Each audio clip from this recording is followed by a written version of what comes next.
the stars don't gleam. Angel whispers stop breaking the dream. He rises from ashes and flame, bound by fate to reclaim his name. See him and won't consume, like it right through the endless gloom. The way of eternal light cuts through a veil of night. For the kingdom, for the fight, we rise with the blade of eternal light.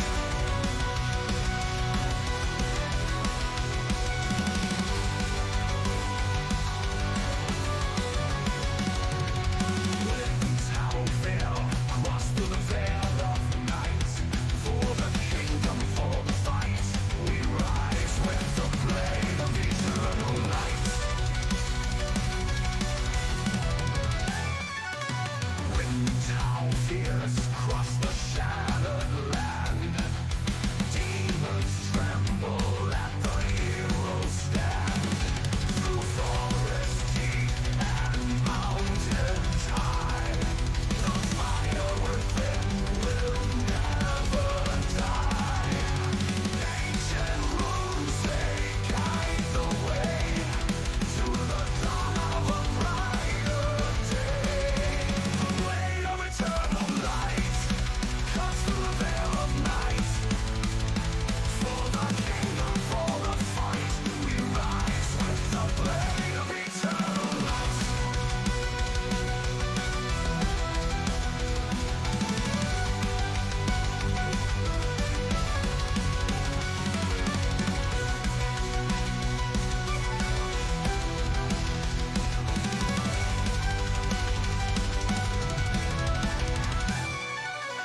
Winds howl fierce, cross the shattered land. Demons tremble at the hero's stand. Through forest deep and mountains high, the fire within will never die. Cuts through the veil of night. For the kingdom, for the fight, we rise with the blade of eternal light. Eternal light.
In this shadow throne where the stars don't gleam, ancient whispers stir breaking the dream.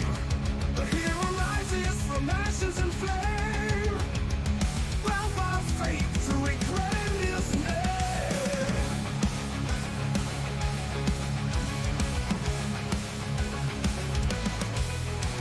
Steel in hand, the night won't consume, a beacon bright through the endless gloom. A blade of eternal light cuts through the veil of night. For the kingdom, for the fight, we rise with the blade of eternal light.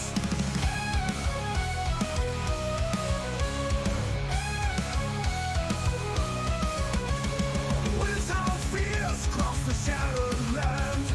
Demons tremble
the blade of eternal light. Cut through the veil of night.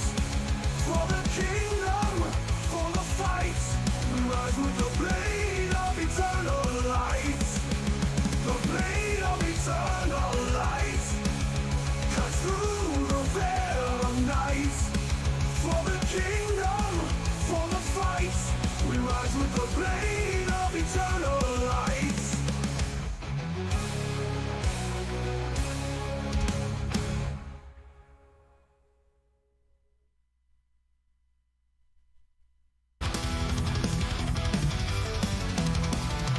Shadows rise across the sky. Iron wheels never die. Banners wave but streaked and torn. A legend born, a world reborn.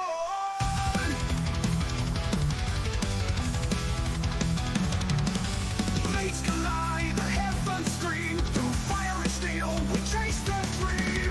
Wings of eternal flame. We soar through the storm, through the war. Light the fires, break the chains. Forever bound by the dragon's veins.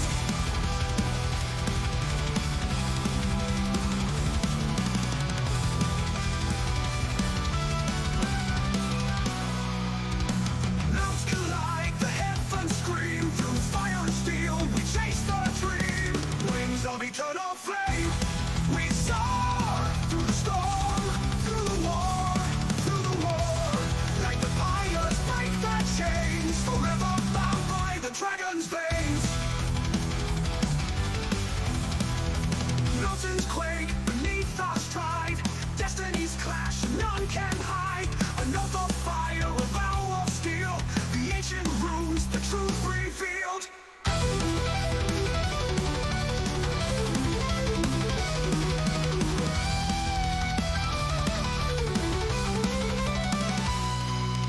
Rivers of wrath, oceans of light. We rise to fight in endless night. Wings of eternal flame. We soar through the storm, through the war, through the war. Like the fires break the chains. Forever bound by the dragon's veins. Wherever bound by the dragon's veins. Wherever bound by the dragon's veins. Woo! What's up? How y'all doing? Welcome in. Alright, yeah, it's so many people. I see you out there, Abe. Thank you for joining us. Good to see you, man. Oh, what's it say? It says you got a 9-inch PP. That's pretty good. That's pretty good. What do I get? I don't know. I have a 2. All my rolls have been terrible today. I don't exactly have a D15, but there, yeah. Well, the D20 says I have a 9, so I like that. How you guys doing? Oh man, today should be the finale of Sunless Citadel. I hope. I'm very sure that it's possible that we can get through it. The question is, will it happen or will it not? We shall see. There's still a big bad evil guy to discover, and all of his shenanigans to try to we'll see what the party has in store for us, man. I'm not sure.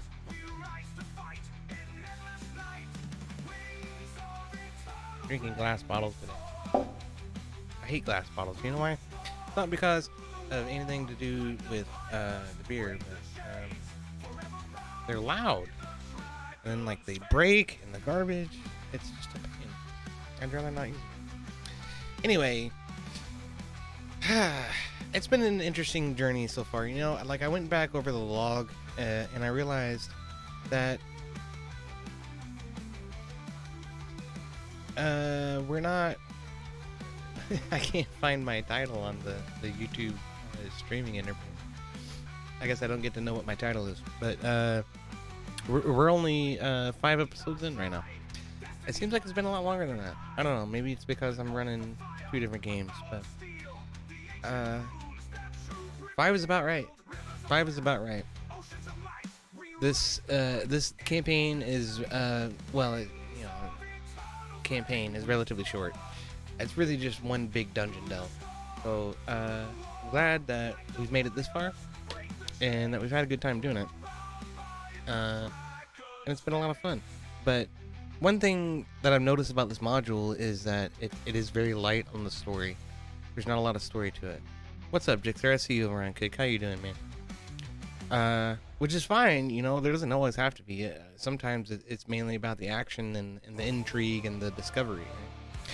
Which is what this campaign has been about, and it's been a lot of fun. I've had a good time doing it. And between the two, like, this is one I think we could probably reasonably do in a one-shot, but it would be a long night. I'll tell you that. It'd probably be a 6 to 8 hour stream if we tried to one-shot it, but it is possible. That's the thing. It's like, I don't know if people realize this or not. It just takes time to move through everything, you know? Like, maybe if there were 4 party members, we could do it in less time than that. Like, that's really what it boils down to, is the number of participants sort of draw out the battle sequences, particularly, quite a lot. Sometimes more than maybe they should be. I think with 4 party members, this is an easy, 4 to 5 hour one shot.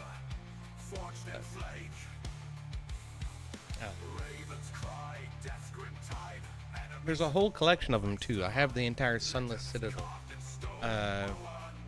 book, which is a collection of sort of disparate and separate little adventures that can be tied together into one contiguous campaign, all the way from level 1 to level 17, I think is where it sort of recommends you stop. But Jixer says maybe a group of 3 experienced players. Yeah, sure. Experience helps a little bit. But just quantity becomes an issue. Like I say, like, it draws all of the battles out. It means I have to put more enemies down, and so that the enemy's turn ends up taking longer. And then each player has to go through, and if there are more players, it's more time. And then, like, sometimes we're like, well, what am I gonna do? I don't know. Maybe this, maybe that. I'm not sure. Yeah, if we had 3 experienced players who knew their classes extremely well and didn't have to really think about it, yeah, we could probably burn through it in 4 hours. That's an ideal. That's an ideal for this. There's several, like I say, there's several little adventures inside of Sunless Citadel that are good candidates for one shots. I think this is one of them. That's a good one. It's not bad at all. And I've found some really good art for it. I'm very satisfied with the maps that I was able to uncover. I probably got it noted on my local file.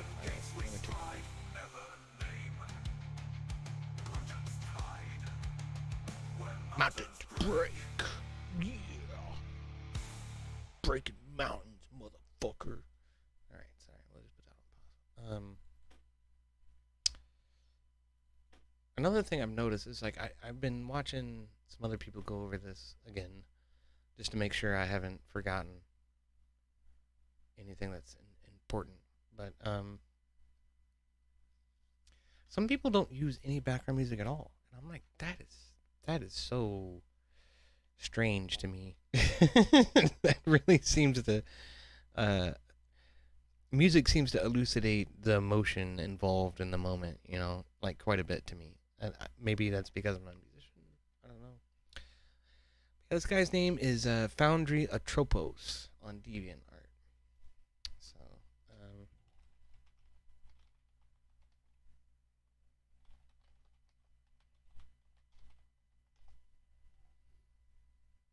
yeah, here it is. Google knows. Google AI knows. It just pulled up the map right there. But Foundry Atropos Sunless Citadel refers to map assets for Dungeons & Dragons Adventure Sunless Citadel created by artist named Foundry Atropos for virtual tabletop software like Foundry. Well, yeah, we're using Roll20 because it's free. But yeah, that's it. So many cheers to Foundry Atropos for putting out these maps and making them free. I do appreciate that a lot. It's really cool stuff. It is a step far above and beyond what you get out of the default maps. The default maps are just so lackluster. They really are. Yeah, hold on. We'll come back to that. For now,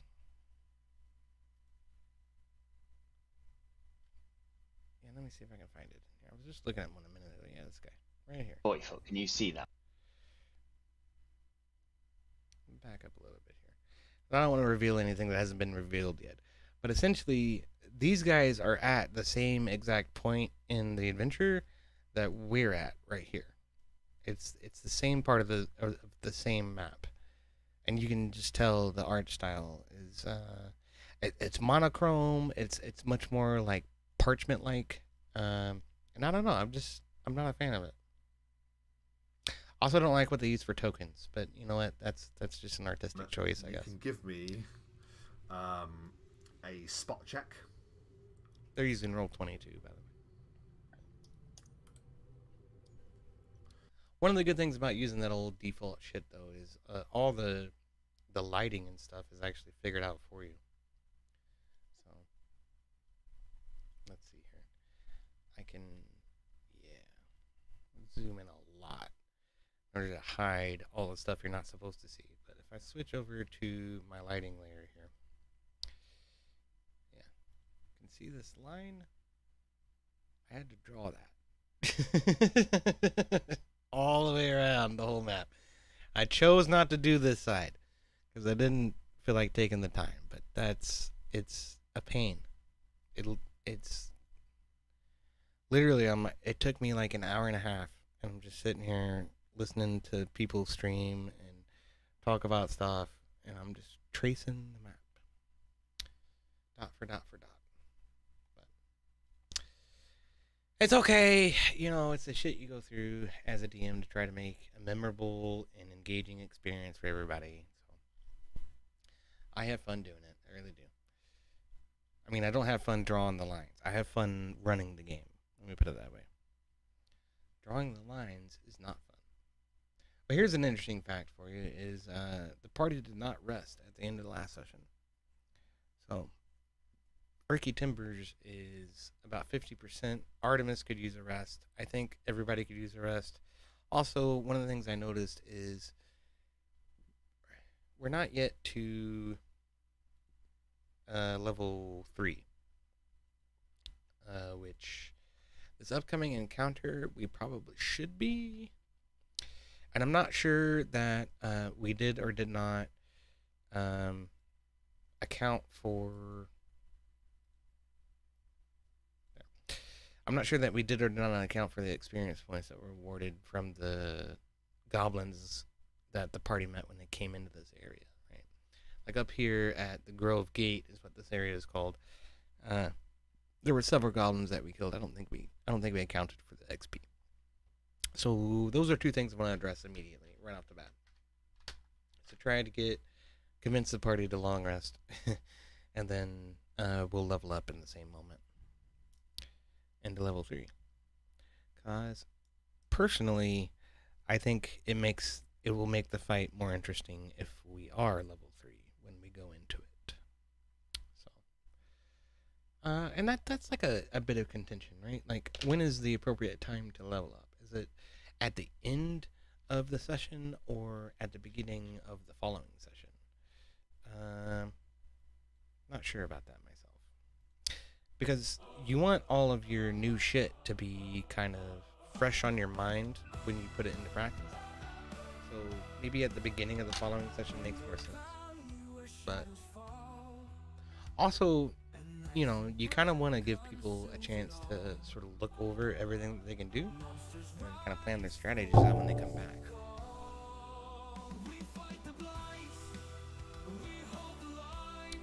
So give it a take.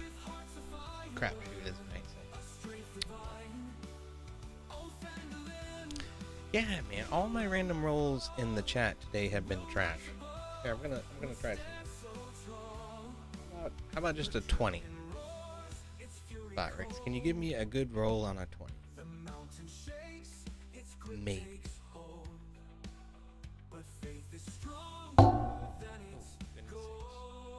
The 15, that's not bad. I'll take that. I'll take that. That's a good one.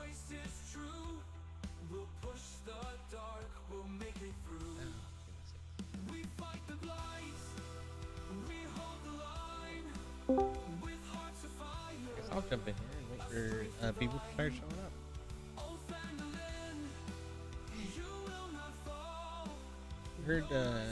We heard back from Heavy and Emmet. We heard anything from MindOfZ or Lowerclass. I think Lowerclass will still be here. Pretty sure. I did remind him earlier today. There's a chance. There's always a chance, right? People come where they don't. What can you do?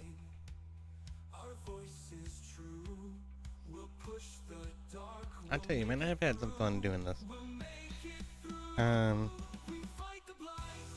It intrigues me to try and come up with my own story, though.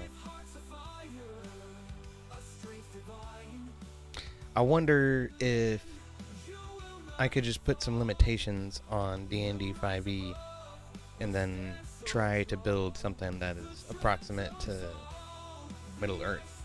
That would be cool.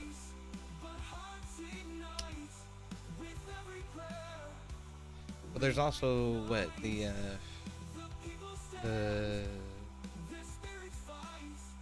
I think it's just called the Lord of the Rings tabletop RPG. And they have a 5e edition, but they also kind of built their own game where there's several classes that are absent of magic, and they sort of substitute magic with like skill sets that are relevant. Right. Some of that could be interesting. But then it's like I have to go through and learn a whole new rule set, and so does everybody else. And you're learning all new classes and stuff. And it might be easier just to say, okay, like here's a set of classes that you can choose from. Okay, and like here's a pool of enemies that I can choose from in order to fit into Middle Earth and Tolkien world, and to make everything sort of make sense. I don't know if you guys realize this or not, but in Lord of the Rings, there's only 5 people that can actually wield magic.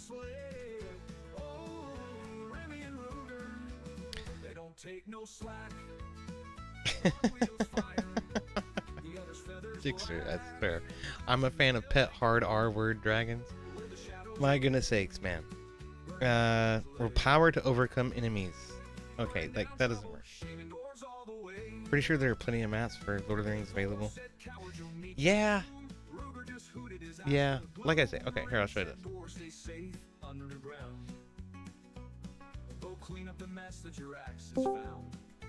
Who dis? New phone. New phone. Oh, what's up, dude? How's it going? Pretty good.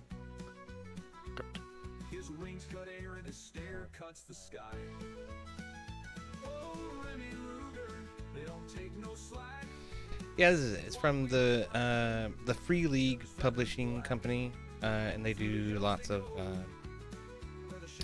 what you call it, tabletop RPG stuff. So they invented this whole game, and it's essentially 5e, but again, they just revamped the magic system so that you can't use magic. There's also the 5e edition of Lord of the Rings, which supposedly fits into the core rules of Dungeons and Dragons a little bit easier, instead of just reinventing the game. So that's what I was thinking about running. And it's available on D&D Beyond. I don't think it's available on Roll20. That kind of stuff.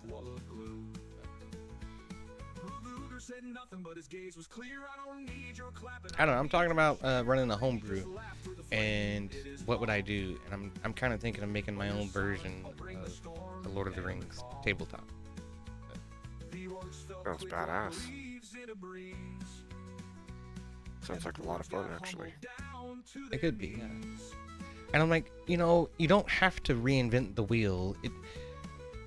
The problem, the reason why Dungeons and Dragons and Lord of the Rings are not inherently compatible is because of how Dungeons and Dragons approaches magic.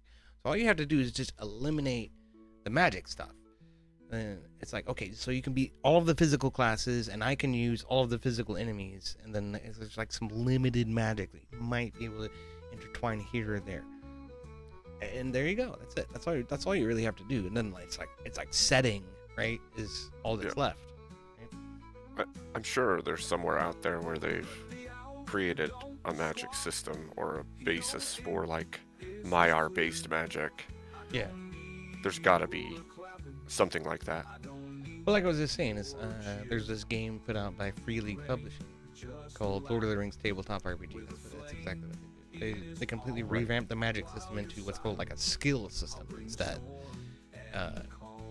Then it sort of just allows you to specialize your character classes a little bit better. They do a really good job of like fleshing out all the different factions and stuff too. You know, Men of Gondor, Men of Rohan, Men of the North, that kind of stuff.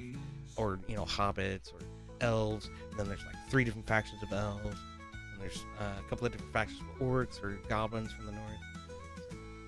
So Awesome. Yeah, I like it. Yeah, that would be cool. That would be a lot of fun. There's a lot, I mean, there's a proficient amount of lore behind all of Tolkien's works, so. Well, you're not lying, dude. I got like a dozen books sitting over on on the top of my fiction shelf right there. Yep.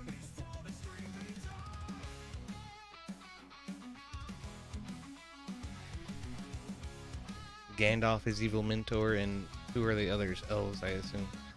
No, Gandalf did not have an evil mentor. Okay. Saruman was not Gandalf's mentor.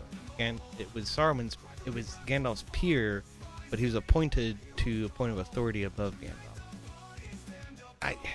Peter Jackson wrote the line of dialogue where Gandalf called Saruman his peer. Tolkien did not write that. I mean, his mentor. I'm sorry. The head of his order is what Peter Jackson called him, and that's not necessarily wrong. At the time. Yeah. Right. Because until he fell, and then Gandalf had taken his place prior to Saruman falling. Right. If anybody's read the Silmarillion, they understand that the Maiar are an equal order of, I don't know, angelic beings, if you will. So, yeah. At that point, they're all equal across the board. So, indeed. Yeah. It's debatable. The fucking Balrogs are Maiar too, right? And, true. They're twisted, demonic fucking creatures. They are, but that's the whole thing of the fall, right? When you fall, corruption seeps in. You're weakened by the corruption. Yeah.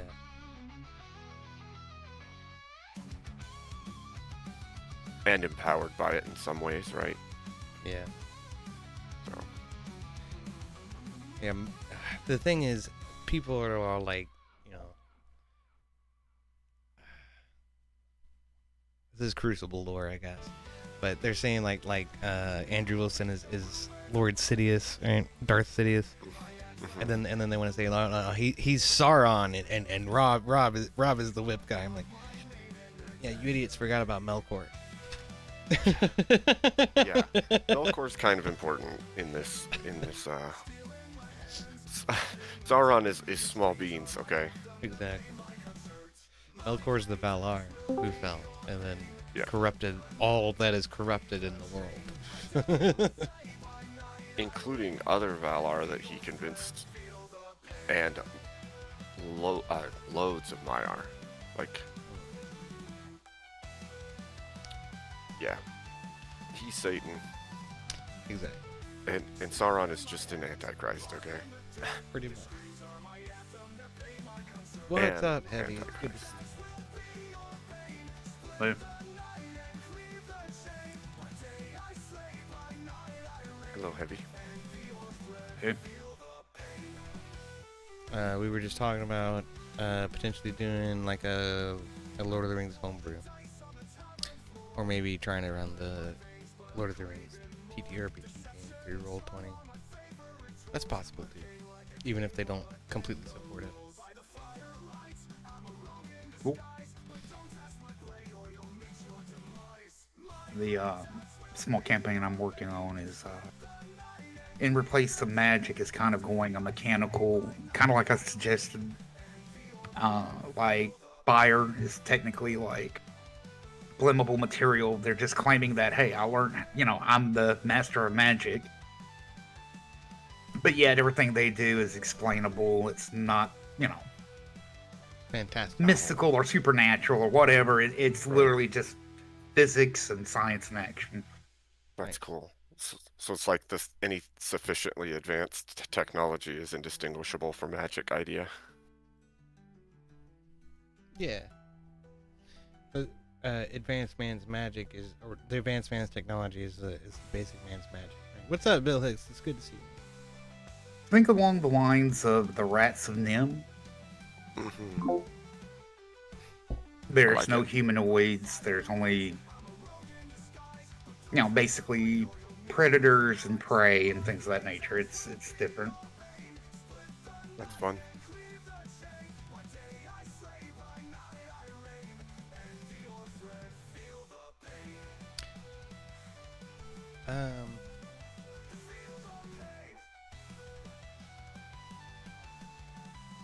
Nope, I'm just gonna keep my mouth shut about that.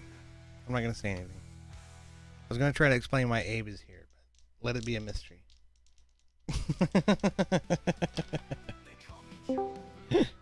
What's up, MindOfZ? How you doing? I'm doing alright. I literally just got home and out of the shower. Awesome, perfect timing. Yeah. So if you hear him ooh woo or scream, you know he got a shock. Shut up. That's entertainment there. Oh, goodness.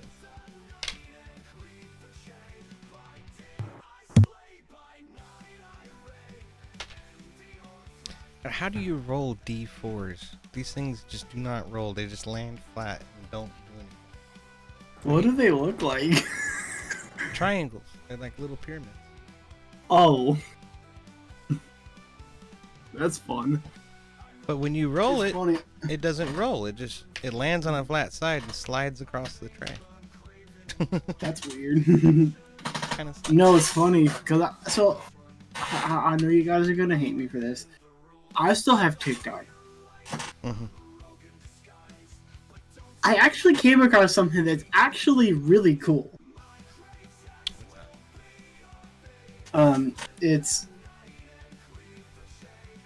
They like do like heavy metal into funk. It's actually pretty cool. I was gonna share my screen to show it if that's not with you the other day. Yeah, go. Like, I actually like this more than the actual song, if that tells you anything. Well, it better not be an actually copyrighted song. But go ahead. No. Can you hear it? Barely. Nope, that's my fault. That's my fault. I'm sorry.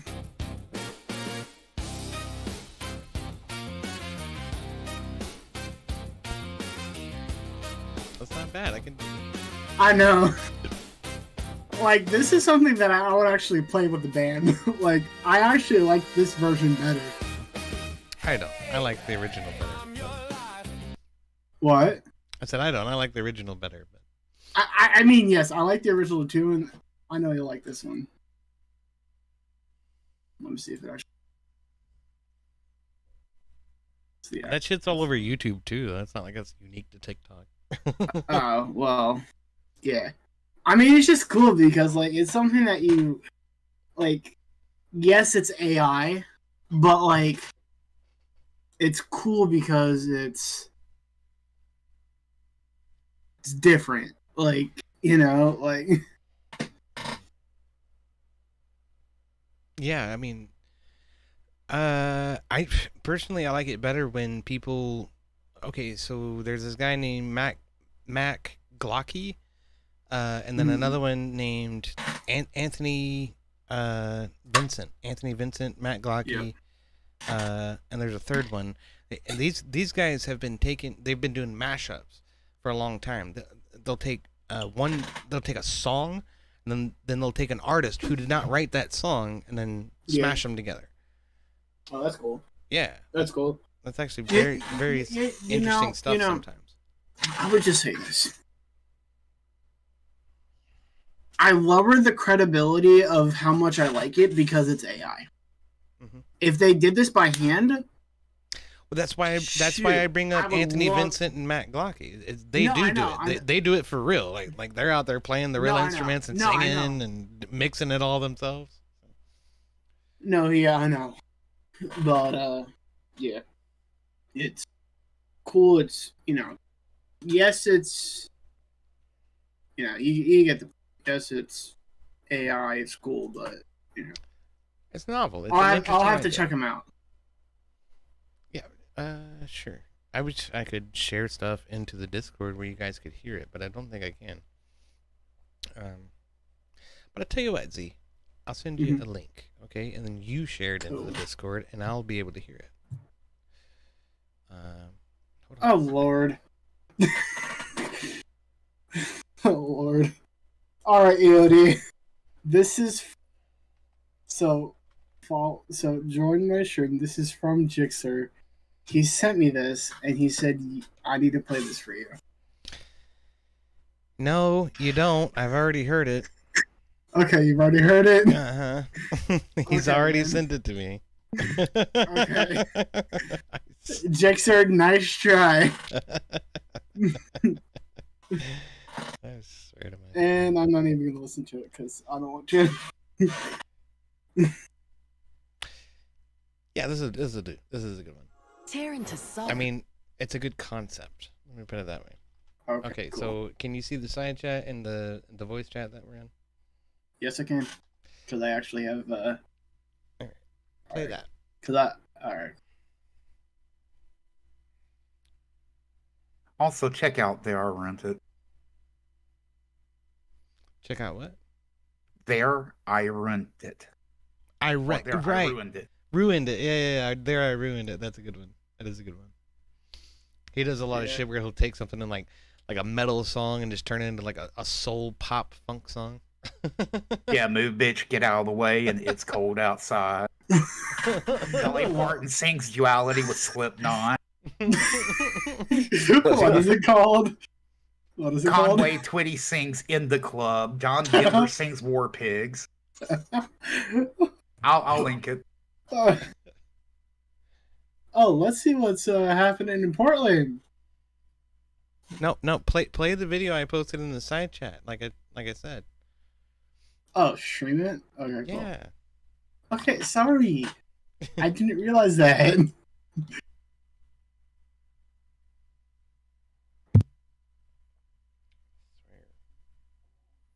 Sorry. Attention span of a gnat.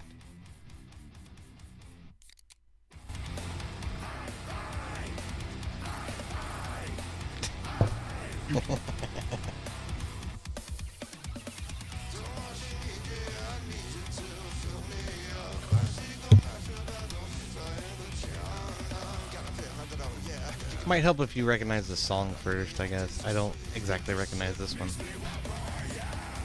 This just sounds like a Slipknot song.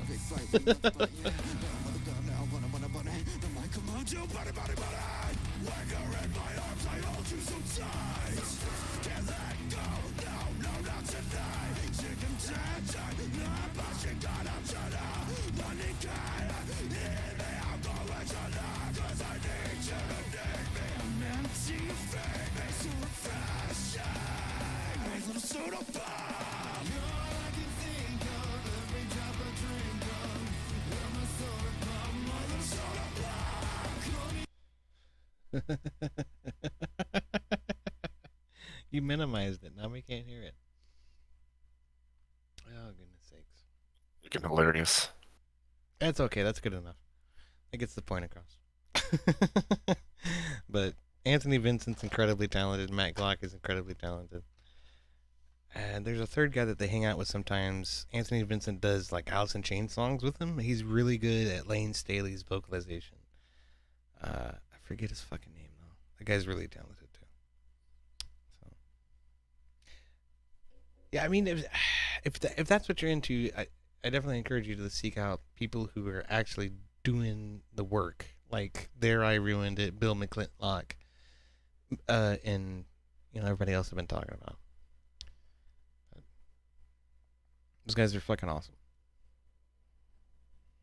I mean, hell, even Puddles the Clown has gotten into it.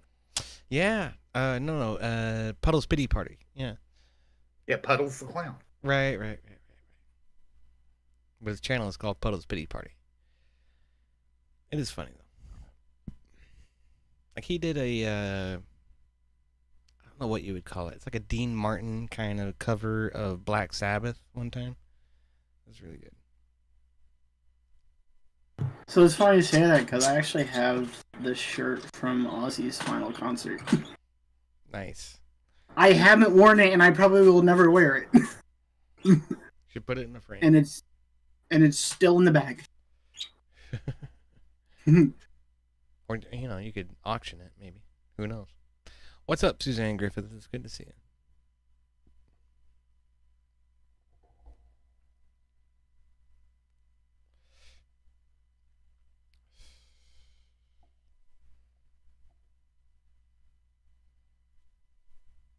Yeah, I mean these days I'm content to just lean on. I'm content to just lean on Suno AI for filler music because, the Recording Industry of America says I can't listen to music on my live stream.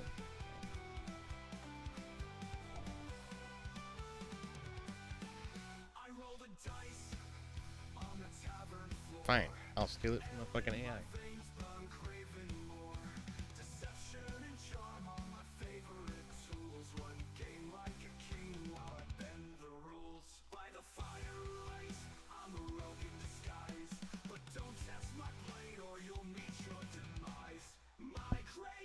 Jigsaw says Ozzy Osbourne sings Tiptoe Through the Tulips.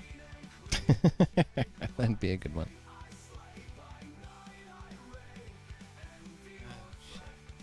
Okay, so we're waiting on Lowerclass. Yeah.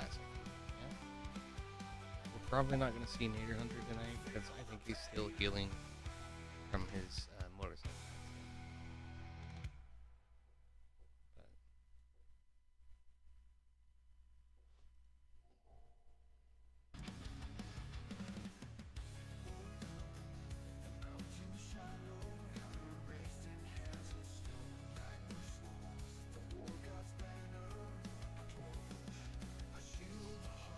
What happened to Naderhunter? Somebody ran him off the road. He had to bail on his bike doing 60 miles an hour. Burned him up pretty bad, but other than that, I think he's okay. But he's suffering from some serious road rash. So he's still recovering from that. Finds it difficult to sit in any one place for a long time. Severe enough road rash is no freaking joke, man. Like,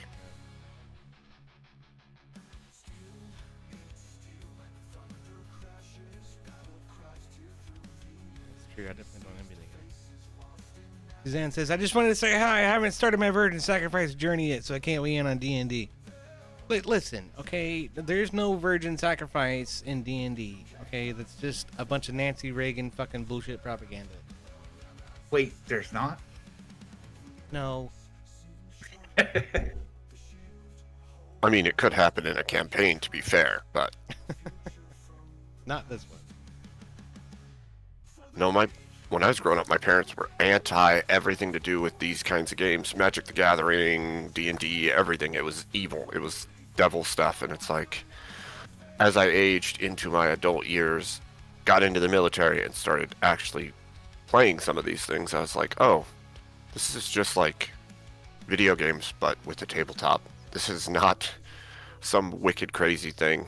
And it can inspire people to be, like, good and do good.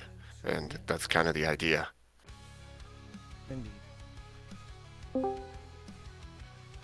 Ultimately, it's dependent upon you to take care of your fellow party mates. And if you don't, then they'll probably die.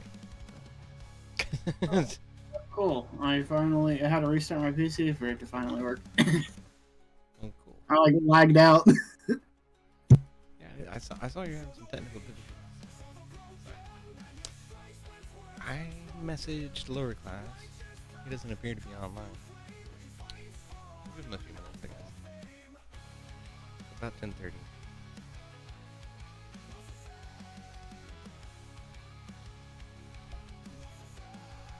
What did happen on here?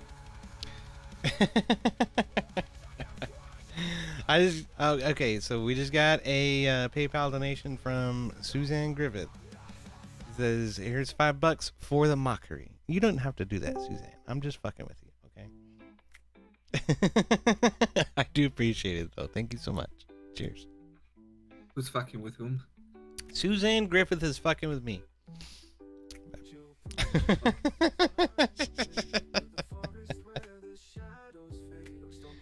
What's up, Emmett? How you doing? I'm doing okay. How are you doing, Mr. E.O.D.? Hanging in Oh, there. as you are also known, Mr. Eod. Eod, right. God, what a fucking shit show that turned out to be, man. Well, to be fair, the guy has successfully lolcowed himself into whatever he now is. I saw he was on fucking VK daytime after that. The day after the horseshit with me and you, Emmett, he's on VK daytime on Friday. Fucking acting like nothing happened. That's exactly how he functions. Each next day, even if he's like slighted everyone in the space, he'll come back like nothing happened. So You should have heard the fucking vitriol that You was have coming to- out of his mouth about the Marine Corps, Abe. I couldn't fucking. Oh, and, stand and it. I went into a dark place, right?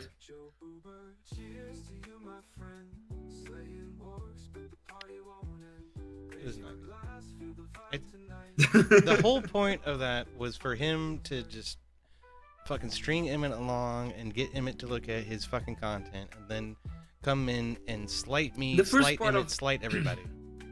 The first part of the content was on my end, like watching him getting arrested was funny, and then watching him. What was the other part? It was something dumb, but it was Colorado It's also presentation. yeah. The part that he asked me to pretty much present was the Alvarado, the Colorado presentations was like, I watched this. It was crap anyway. I would have preferred everybody to watch his speed date. Grace, him speeding dating Grace Thorpe. That is the simpiest fucking shit in this history of the internet. Like, if you watch that and you watch a panel with Anson Knowles is normal. That's how fucking wild. simp this guy is when he was on panel with Grace. Well, it's to be fair, it's every time he's on a panel with a female. Period. Like, he instantly falls into complete simp. Can I get your number? Let's date. Every single time. Well, it worked with one of them. Yeah. So, yeah. Anson's been saying that he wants me to date Kel, and I just keep saying that I'm not getting near that sexual assault allegation ever. Dude, that bitch is crazy. That is a crazy bitch. Yes. I know. That's what I said. I'm not getting near that sexual assault allegation ever in my entire life. I've already told like K2 that's an early grave waiting to happen. Right? For real. Yeah, true. Yeah.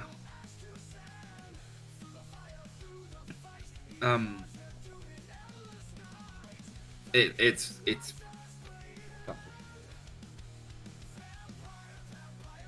I don't think it's I don't think it's shit. There are things that you don't do, okay? One of them is that you don't do that. Exactly.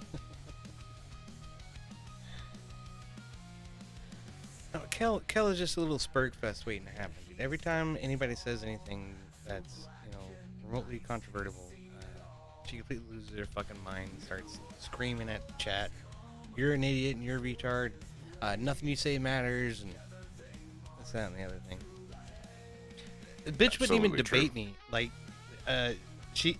we got to the point on Grid stream where we're like trying to figure out what we're gonna debate, and she's like, "Are you banned from Twitch?" I'm like, "Yeah, I am." Like, oh my god! I have to leave. No, this is terrible. No. You made the oh my god from freaking Jay Dyer. That's so funny. Oh my god. Oh my god. That was her little reaction. It was like, holy shit, she's shitting her fucking pants because I'm fucking banned on Twitch. I'm like, I didn't know you were on Twitch.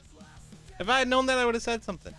Then, you know, somebody in the fucking chat was like, you know, taking her side on it. Somebody always does. I don't know why. It's always a woman. It's You always a don't know woman why. who's like, Kel deserves some support. And I'm like, nah, you're stupid. You need to fucking pay That's everybody. called- It's called the sisterhood. Uh-huh. Started telling me I need Sisterhood of the traveling pants. I needed to be accountable. I needed to show accountability for myself. I'm like, how the fuck do I need to be accountable for you being on a platform that I'm not allowed upon? That's backwards. It You're is supposed to know everyone who streams on Twitch to avoid being on panel with the people who stream on Twitch. Isn't it more likely their responsibility to go, oh, I need to make sure no one on there is banned? Because it's Yeah, their I channel think- they're looking out for? I think it's pretty fucking easy to know that maybe you shouldn't be streaming on Twitch when you're in a conservative panel on YouTube. that's Maybe. That's what I was saying. I'm like, this is on YouTube. Everything's kosher, right? And I'm like, Gibbs was there, and Average Debate with Enjoyer were there. They're both streaming on Twitch. They both know I'm already banned. I didn't have to explicitly tell them like, hey, I'm banned, guys. You gotta block my face.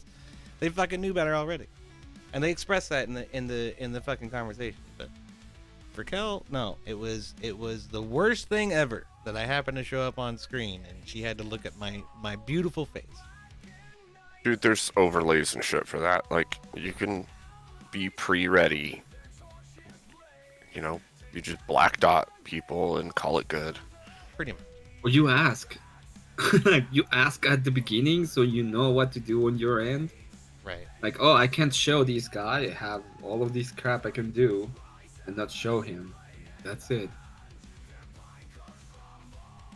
I don't know.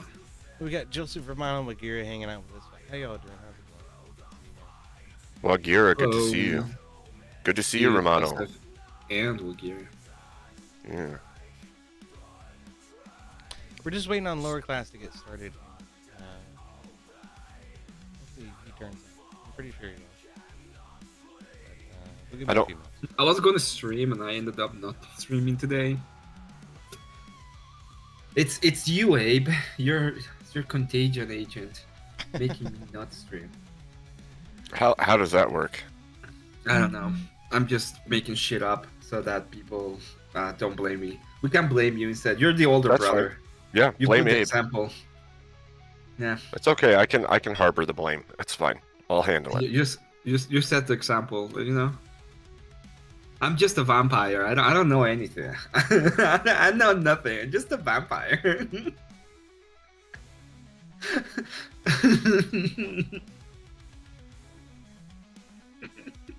Oh my gosh. Poor thralls, I tell you. I'm just a girl.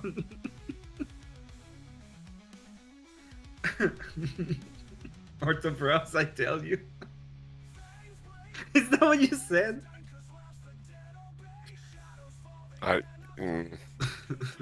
said poor thralls. Oh, poor thralls. I've been getting the feeling that people are like, this guy's an orthobro lately. From you about you? Yeah. I'm sure. I'm sure. Are you not The Orthodox? weird I stuff think you. is they complain about the orthobros to me, and I'm like, what? Joseph Romano says, yes, I'm here. And what is Kel's issue? Sorry, just getting here. I'm pretty sure her and her Pete Rose haircut were hatched, not birthed. Tweety-headed goblin. Just that I was banned on Twitch and she didn't fucking realize it, that's all. She wouldn't talk to me. She fucking backed out of a debate with me because I'm banned on Twitch. And she rage quit. Yeah, she did. She raged quit. And then she came back, and then Grid was like, okay, I'll bring you back on. I'm like, Grid, why even fuck with this fucking Spurgoid? This is a waste of time. There's got to be people on the left that have. I don't some more understand sense. why Greed has like these infatuation with her. I Well, don't get this it. is actually one of the this is one of the things that the red pill gets right is you break down as a average looking dude on the side of the road. Most people aren't going to stop to help you. People will jump at the chance to stop and help the young girl. They're going to get mountain loads of mercy and help at every turn in general, and you will not. You just will not because you have a penis. So get over it. Remember that people are always going to treat them better than you, and that's how it goes. No. I agree. I totally agree with that aspect of the thing. I just don't understand. I don't know. It's whatever. I don't have. Welcome to feminism in action. And it would exist even without feminism in action, in fact, because, well, gender roles exist, and men are looking to mate with women, and so... And women are social creatures, so they're always going to be socially predicated on protecting and helping other females. It's just all of it. It's in our nature to function that way, sadly, but truly... I don't like it. I don't like it. I don't like it. It's fine. It's whatever. I don't give a shit, to be honest. I just mean, I have a very different way of looking at YouTube. I think I see this as a business kind of thing. So I don't see even some of my there are some interactions that I don't see as a business because I think they are way more important in the long run as of what I want to do. But I see a ton of my interactions with people as business transactions. As well as you should. As well as you should as a creator. There should be that level with, at the very least, most of the interactions that you have. I don't think that it should be that way for everything, obviously, because you foster some kinship or friendship with some people. The rest of them are going to either fall away or just be business connections, like, you know, networking and stuff like that. There's people I like a lot in the space, but I don't consider. There's people here that I do consider to be like actual persons I would consider friends. That I would go to war for. I would agree with that sentiment.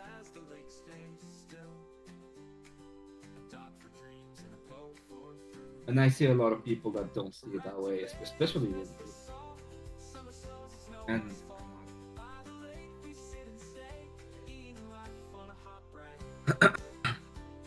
but yeah, there's a lot of this person is kind of cute.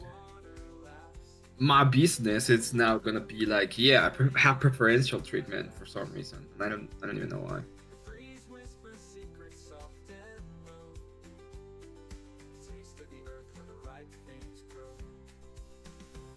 Yeah, I'd say, yeah, I understand that. Really. I was going to make other statements, but I think that they don't even need to be made. I think that there's truisms that exist, and we understand them to be true without having to speak them. So, like, yeah. You can't accept that though. Where's your study, bro? I need like a peer reviewed, you know, Quinnipiac poll in order to actually believe in any of that garbage. Yeah. I don't know. Jesus. Just kidding. I'm on the spot now. That's the whole problem with the left is they reject common fucking knowledge for the sake of academic knowledge. They think that that's somehow more superior or more righteous. it's generally twisted bullshit. It's not even real. Especially cherry-picked facts, twisted statistics. Well, and like for me, okay, All it is just for combination. me, and I'll say this. Like, I'm a happily married Christian man with a family. I have no reason to dote on or simp over any female in any online space. There's no reason to do that. I will treat people as they should be treated, regardless of their sex. But like, there is a level of interaction you would have in the real world with a group of dudes and a group of women, and that's carried over here. I'm still the same person I am here that I would be in my daily life outside of here, and I'm going to keep to those same things. I'm not going to simp over a female because they're present. That doesn't make any sense to me. I'll talk to them like they're a person because they're a person, and I have no interest in them other than that they are another person. Because I'm a married dude, and I'm happy with my marriage. What do I have to gain from treating that person like some other people do, right? Like, some people are going to simp over them and give them extra time and give them extra chances and all this stuff because they're a female. Okay, that's cool. You can do you, but I don't see the value in that.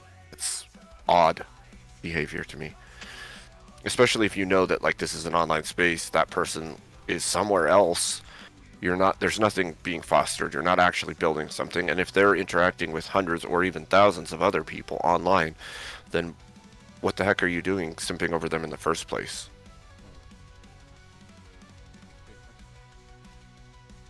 Chris Romano says, you get no respect from me for merely existing.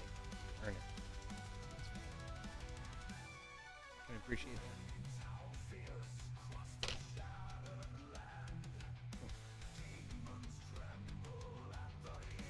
I picked up at 6'4" and I threw it. Do it again. You threw me? Why are you throwing me around? I'm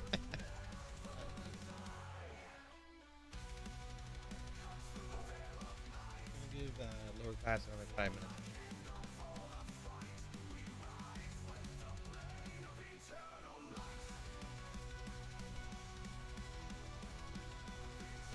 Yeah, I don't have any other way of getting a hold of him. I did try messaging him on Discord, but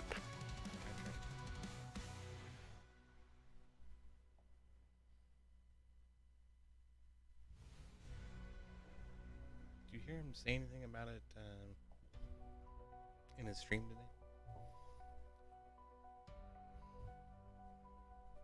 today? I didn't watch the full stream, but from what I saw, I didn't hear him talking about it.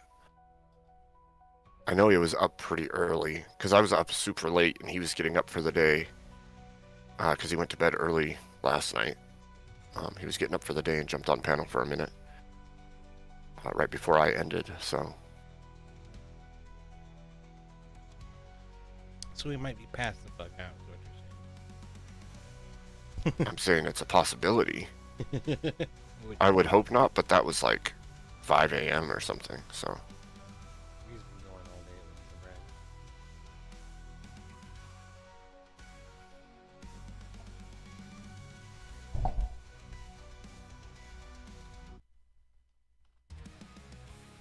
I think there's a possibility, like, Scott Hotvet has a way of getting a hold of him, but I don't know how to get a hold of Scott either, so...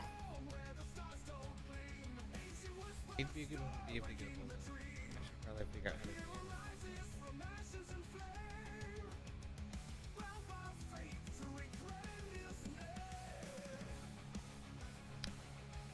Alright, well, I gotta go to the bathroom really quick. I'll be right back.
What'd y'all think of Trump's roundtable on Antifa today?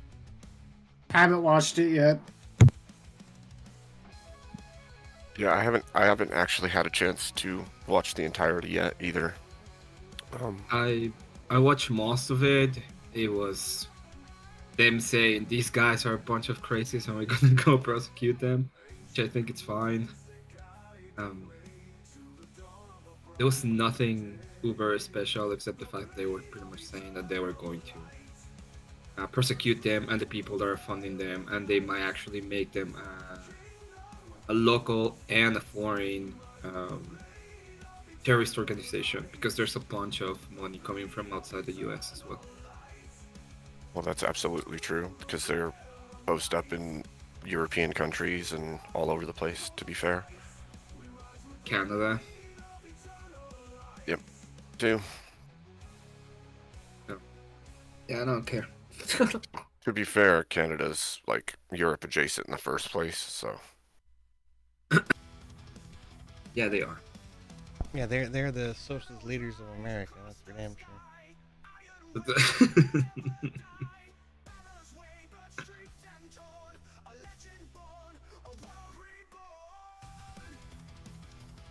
are we waiting for somebody besides Lowerclass?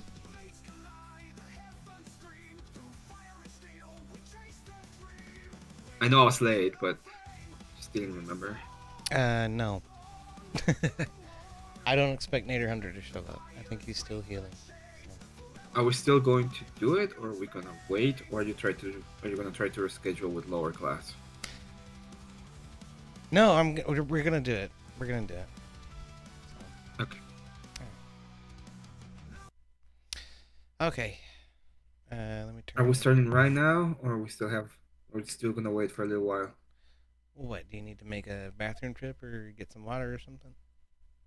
Yeah. Yeah, go ahead. That's fine. Okay.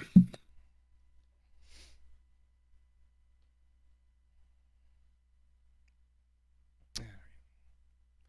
It's been such a nightmare to keep getting everybody together and stuff, man. Eventually that's bound to happen, but the longer it goes on, the worse it gets. So let's just get it over with. Scheduling is a hell of a thing. It really is. Yeah, hear that. Let's see, what have I got in the library for this? I think this one is a good one for ambience. So, make sure I have all of this set up correctly.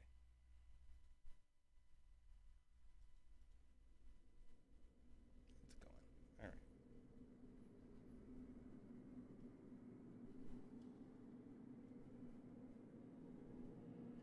Let me just put this over there.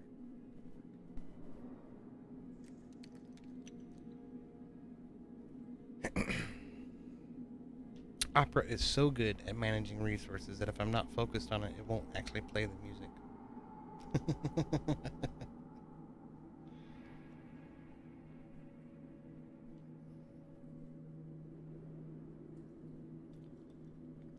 Like, how come they don't use these for poker, where it has the number on it, instead it has all the dots and stuff? I don't know. Not poker, but like, you know, roulette and shit like Yeah, tabletop gambling games. that. Yeah.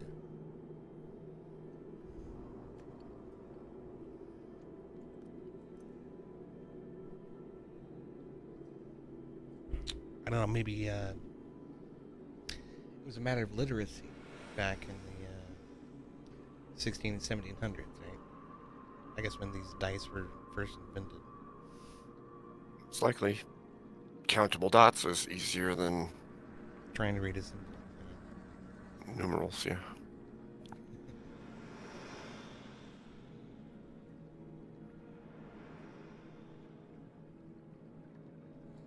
That and the dots also transcend language, because number systems weren't universal That's fair. all the time. So So we got Jared Speaks and Corey Barton hanging out in the chat. It's good to see you guys. How you doing?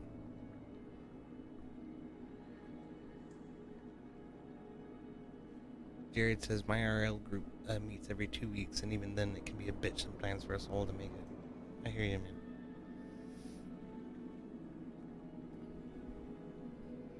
And Corey says, I hope you guys have plenty of big soda and safe travels on your adventures. Well, I got the champagne of beers right now. That's what I'm drinking. But it has this fantastical woman sitting on a crescent moon on the label. So that seems appropriate.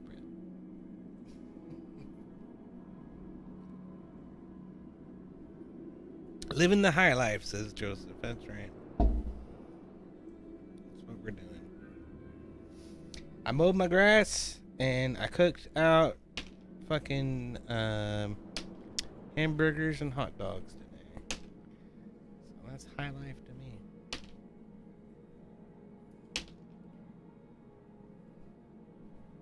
I'm on such a late schedule, I didn't even eat dinner yet.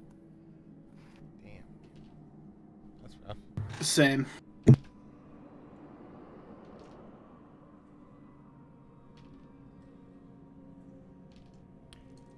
Well, I know Abe is out in, what, Pacific time or Mountain time? I'm mountain, so 2 hours behind you.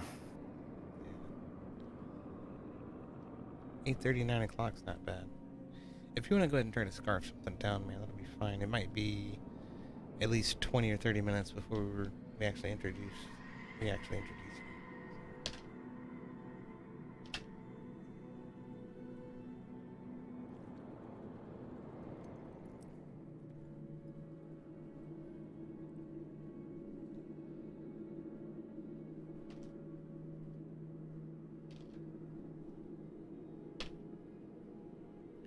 But Z, you're fucking stuck, bro. You're part of the party. What? I said you're stuck. You're part of the party. Yeah, I know. Yeah. You guys have any theories as to why Abe might be here? Oh, is he filling in for Twisted? That's one theory. Or Lowerclass? Or Laura. Or Bellic. Or is he here to play Orky?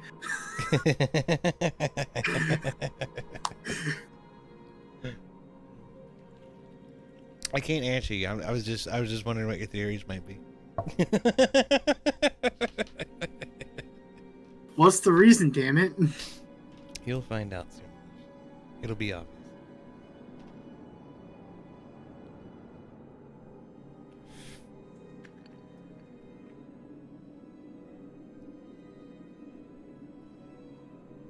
Corey says Abe because he's a vampire.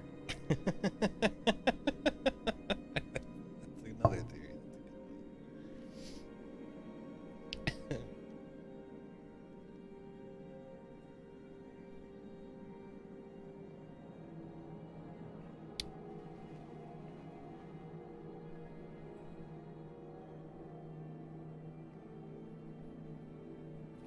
Joseph Romano says, I did a show one time and didn't know I was a fan of one of the openers. They invited me to hang with them during the second opener, and I grabbed a High Life, and they were like, oh, drinking the shit beer. I told them, worse than this, I'm used to Steelies. It's in Steel Reserve, I'm pretty sure. Just nasty fucking beer, but it will get you shit-faced real quick. Proceeded to drink and then regret it when intermission hit, and I was still drunk. Luckily, I put in earplugs and slept till loadout. Nice. I didn't realize you were a musician. That's cool. Yeah. Hey, EOD, I got a question. Are we able to long rest when we get into the session or no? Yeah, I was going to say I don't think we actually tallied the XP from our encounter at the... No, the we gate. never... I don't think we entered any XP from our fight. Yeah, we didn't do that, and we need to long rest. Because there's a thing on the screen saying, the party has not rested. That's to remind me, and I accidentally put it on a layer where you guys could see it, but then I thought, there isn't any reason to hide that from you, so... Yeah.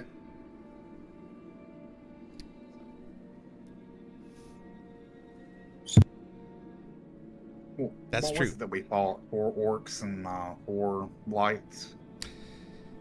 Well, we're gonna call this a milestone level up point. Is what we're gonna do. I want you guys to long rest, and we're just gonna go ahead and grant you a level up. Alright, cool. Sounds good. Yeah. So I'm good to do that right now. Level 3 is where you start unlocking subclasses, so there's a fair bit to turning level 3, fair warning.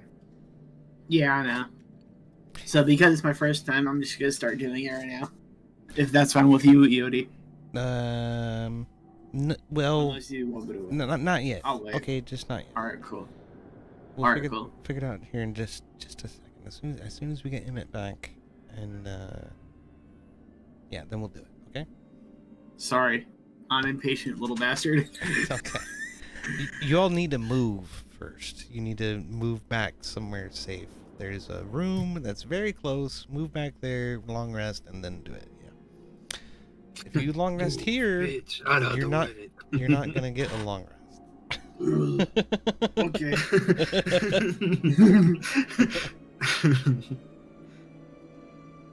Okay, great. So everybody's back. Okay, great. So let me go ahead and do a quick recap, okay? So our intrepid adventurers have journeyed through the massive sunless citadel. They find themselves deep within its bowels. In the back end of the bottom level of the citadel, it has opened into a natural cavern, mired with briar brush and unhewn walls.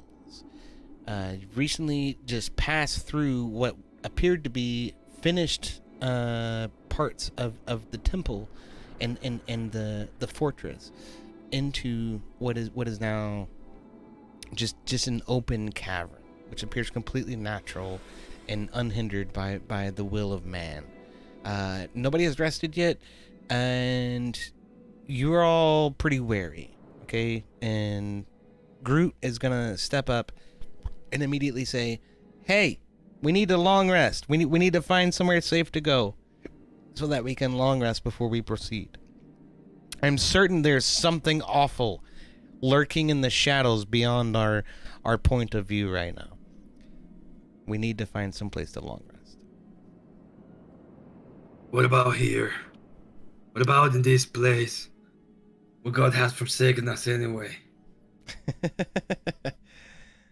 Groot, That sounds good to me, Uda. Has place to sit. There. that'll do. Okay. That will do. Okay. You know the story of the god that didn't know if the door was open or locked? It was a very, very fun story. My grandma used to tell me a story. What was the story? It was my uncle, not a god. He was just confused because he drank too much alcohol. Anybody has alcohol? Jesus Christ. So you're saying your aunt considered your uncle a god because of his massive sausage? Well, it all started at night. My aunt was over there having fun with the ladies, you know. And a massive guy just goes in, snaps on the door. It's, bah! Everybody gets a little bit confused. Nobody knows what to do. Man's like, "Who are you?" And it's like, "I'm your god." Now open the door. Yeah, good times, good times. I was just a little rat, no beard yet.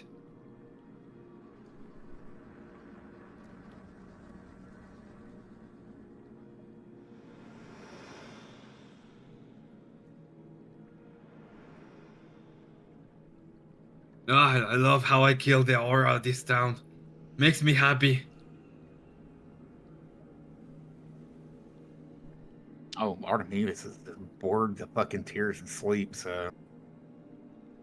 Perfect. Sleeping's nice. Alright. The elf is tired of hearing Ur'Dahir, so The elf is gonna rest. All right. So y'all gather down on this. What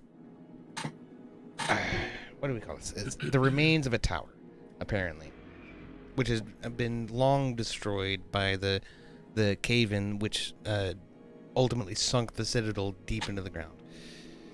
And you have found this little alcove, which is relatively flat and somewhat comfortable, and obviously shielded from any view beyond deeper within the cave.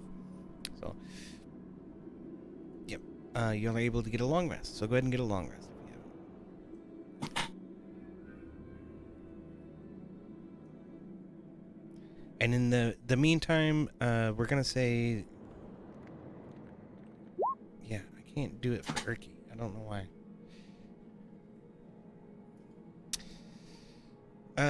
In the meantime, what we're gonna say is that, oh my goodness,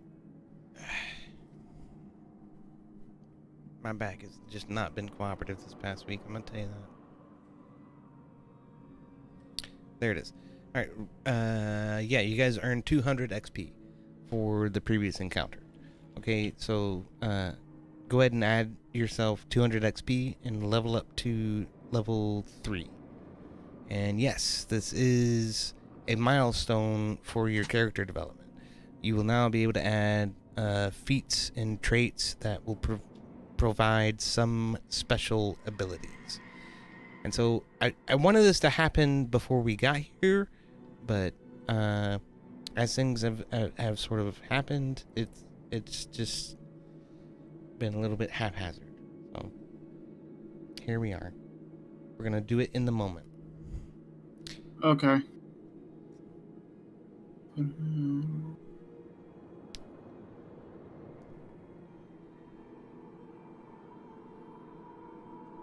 So I think first you have to add the experience to push yourself over level 3, and then to go in and level up. Right?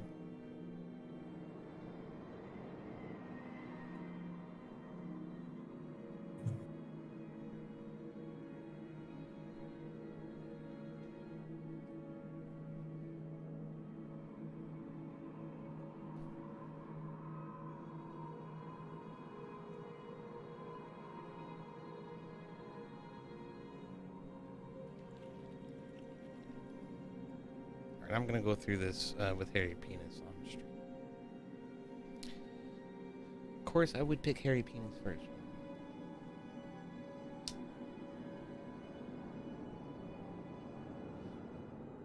I forgot to give him a long rest too. Hold on a minute.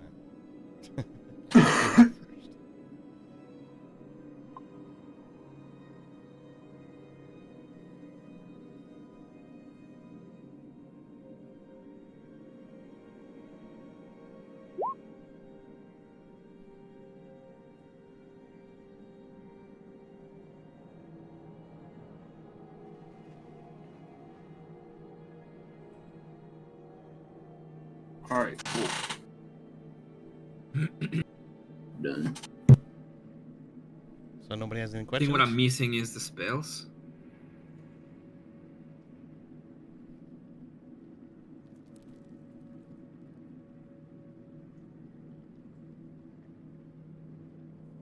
Oh, no, I'm not missing the spells.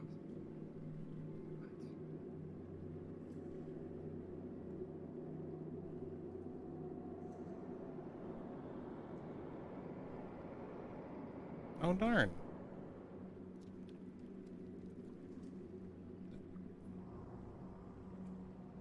Hmm. Okay, there we go.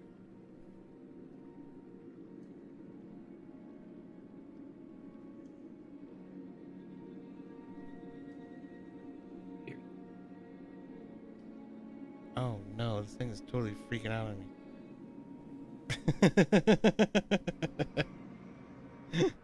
Oh, goodness sakes. Okay, hold on. Ugh. I agree. Oh, it's still happening in here, too. Look at this. I can't... What am I supposed to do with this? It's like a total browser just shit fest right now. My goodness sakes. I wish I knew. Okay, let me try a different browser.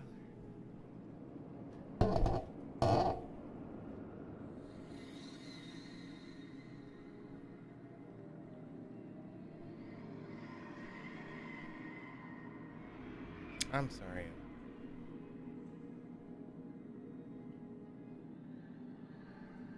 It warned me as soon as I loaded it up. They updated Roll20 recently, and it warned me as soon as I loaded it up. It's like, hey, this browser is not compatible. I was like, I don't care. Fuck you. Maybe I should have listened.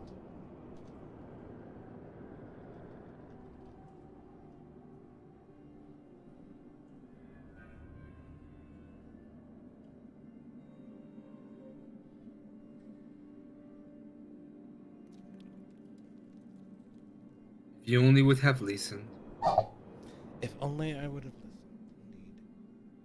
Indeed. I gotta get Groot a long rest as well. And I'm gonna have to level him up as well. I could have done this before the freaking thing started. I'm sorry. If Shithead was here, it would have been fine.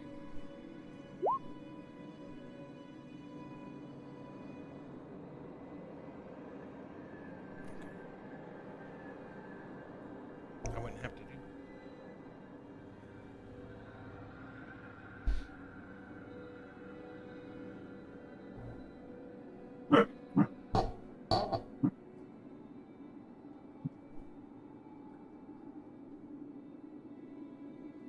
I'm having the same problem with Firefox.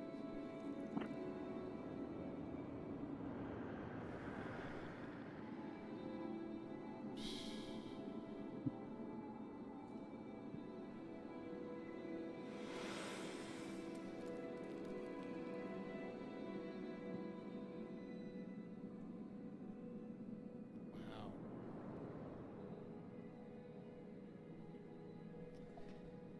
I am not sure what's going on with this. Let me try Chrome. I'm sorry. I'm gonna try Chrome. Hey, did you guys see that, that one guy did that one thing and, like, he farted into a lighter and it, like, blew up? What? Yeah, it was a thing. When? Like in 1992? Oh, I had no idea. You didn't know you could fart into a lighter and make it explode? No, I knew that. I didn't know it happened. Like, there are things that I know can happen. That doesn't mean I know it happened. What am I trying to say? Okay, so there was an incident at a church event with the SCOTUS, right? Where a dude showed up with 200 explosives, something like that. That was pretty fucked up. And like a leftist manifesto. You heard about this?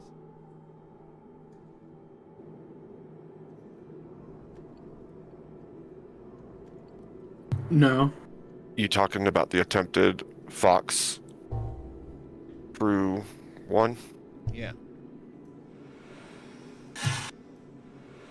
Yeah, it didn't get talked about much. Didn't get a lot of coverage on the news.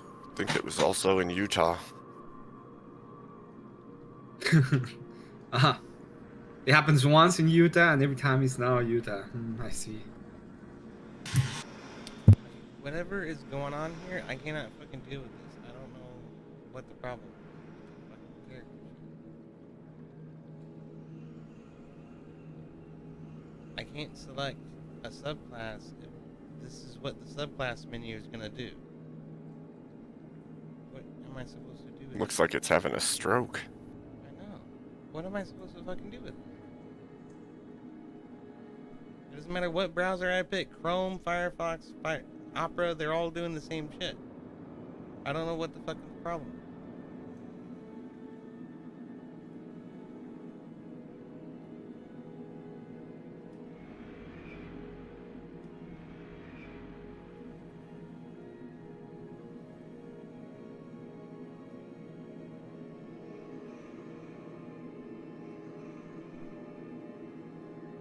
Oh, come on, it was working a little bit there.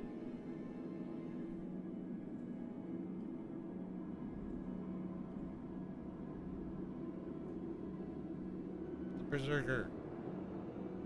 Yes, let's do that. Okay, that works. That counts. Great. What else do I have to do?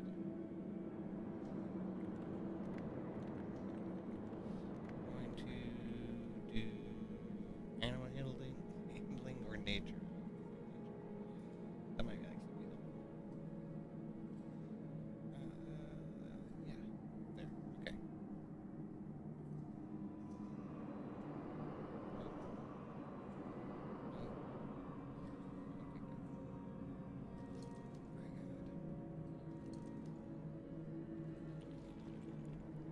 Okay! Groot's level 3. Excellent. Did anybody else have any trouble leveling up? At all? Finishing up.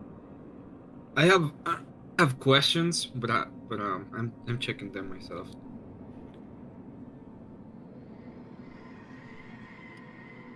Oh, sorry. This type of technical horseshit is not supposed to happen. That's why we're running this out of a browser. But somehow,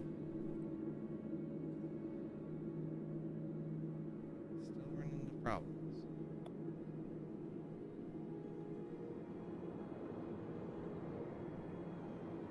Two spells.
Now I can't select the spell.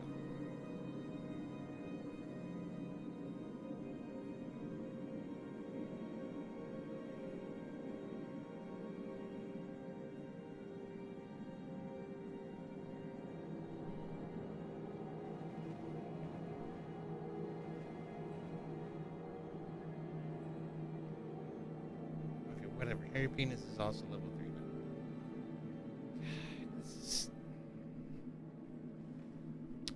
This one has been turning into a nightmare.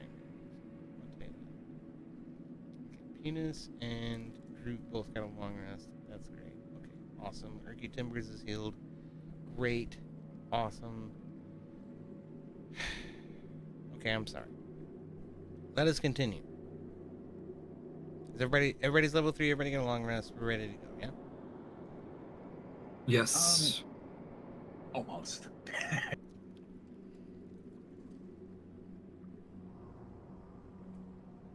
I need you to add these to my character. I'll send it to At what? you.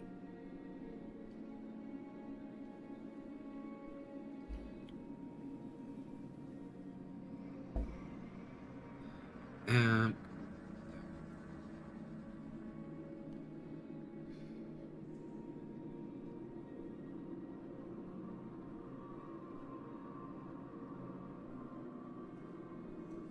and this one, and I'm done. This one? I think. What are you Oh, okay. Yep. I can do that. At least I think I can. As long as the thing doesn't fucking freak out again.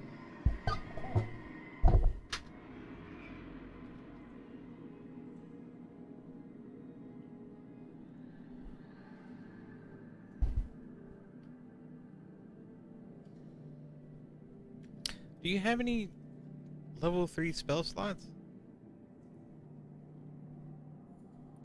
Who? Shouldn't I? I don't know. Maybe I'm wrong. No, I don't think so. Oh, then I'm wrong. Okay, let me change this.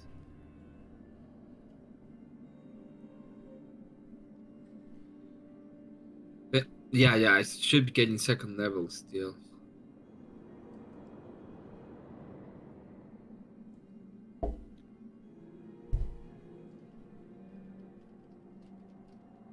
And sorry, I wasn't expecting to be hitting level 3, so I didn't research. Yeah. My bad.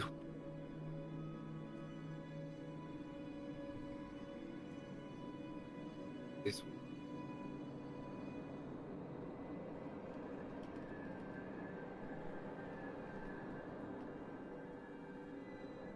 Did I spell it wrong?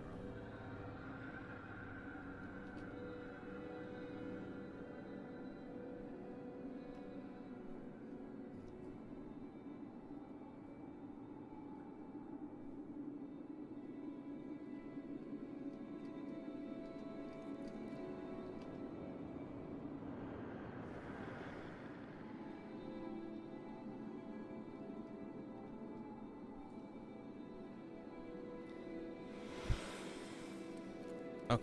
Try to look through the compendium, Emmet, for spells. I added the latest one. No, That's okay. I was looking at them. Try to see if those two exist, and if not, I'll try to see Yeah, they the do. others. They do. There you go. Okay. So I was taking them from online, and sometimes they have extra spells from other books and stuff.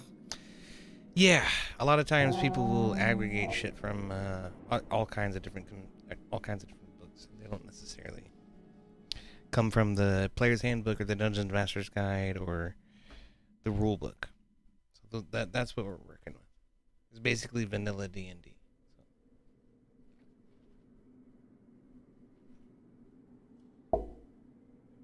Okay. What about you, Heavy? Are you having any difficulties? You want to take a look at my character sheet? Sure. Yeah, I'm supposed to have psionic dice. Well, one problem. Where in the hell do I find that? Okay.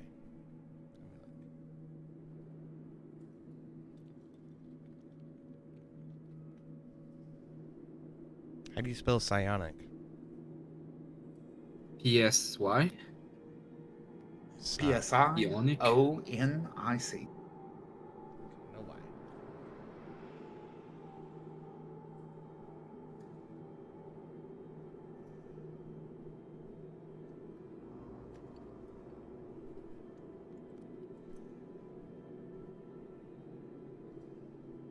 I don't know what you're talking about. What the hell are psionic die? Dude, A psionic die is a mechanical.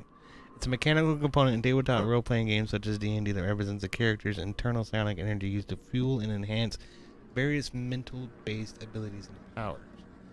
Okay.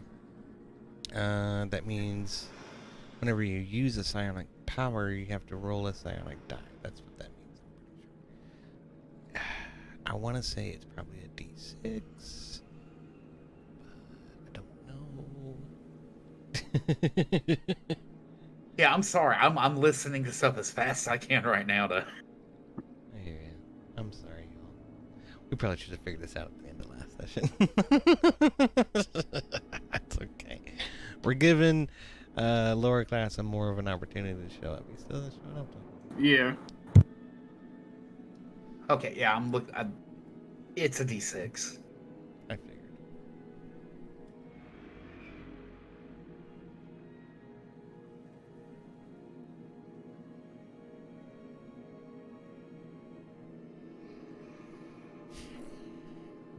I mean, I'm good with the new version of D&D, but I mean, to have a freaking decoder ring and do a bunch of research just to find out what damn die you roll in something is ridiculous.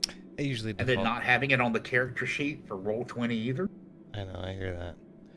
It usually defaults to a D6. Whenever there's a special die, it's a D6. Okay.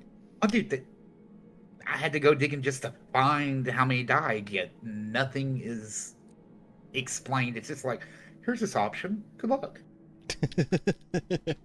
They could do better. They certainly could.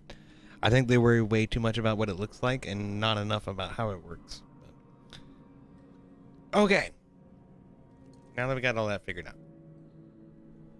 So, you all sleep on the stone cold foundation of this fallen tower. And you wake, bones a little achy, but you're fine. No interruptions during the night. And the muskness and the fungus smell pervades your senses. There is some mushrooms glowing on the surface of the roof in this cavern, which is about 40 to 50 feet tall. It varies quite a bit. You can barely see what's going on. And a little bit of fog kind of pervades the area in front of you as you look through this musty, mold-ridden cavern. So, Groot stands, stretches his back a little bit. It cracks and groans, and he says, "Rah! Let's go! I'm ready to slice some more of these stupid twig fuckers in half." Steps out.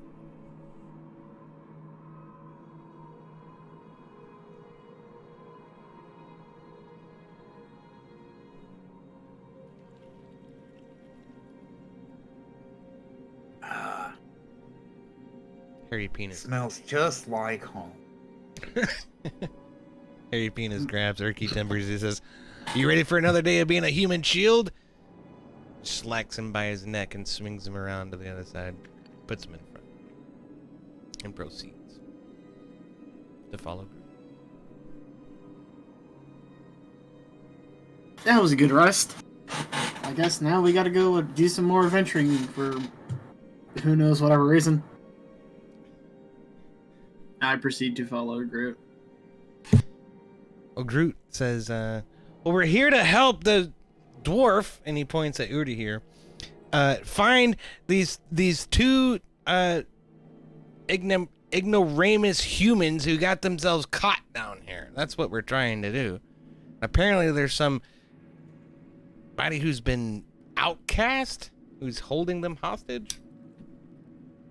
Yeah, they don't pay me to make them smart, just to bring them home.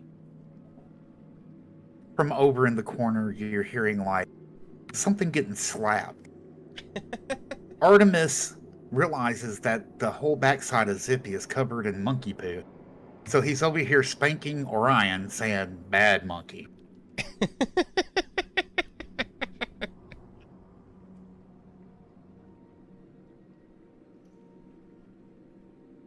So Zippy, suddenly you smell the aroma of monkey shit, and you feel your back, and it's goopy. Orion, I thought we were on the same side, you dumbass. I hate you. When Zippy turns around and look at Artemis, he's like, no, it's not what you think. It's not what you think.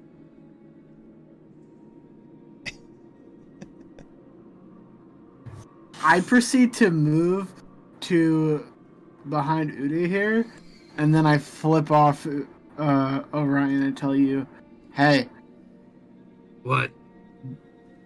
Jesus loves you."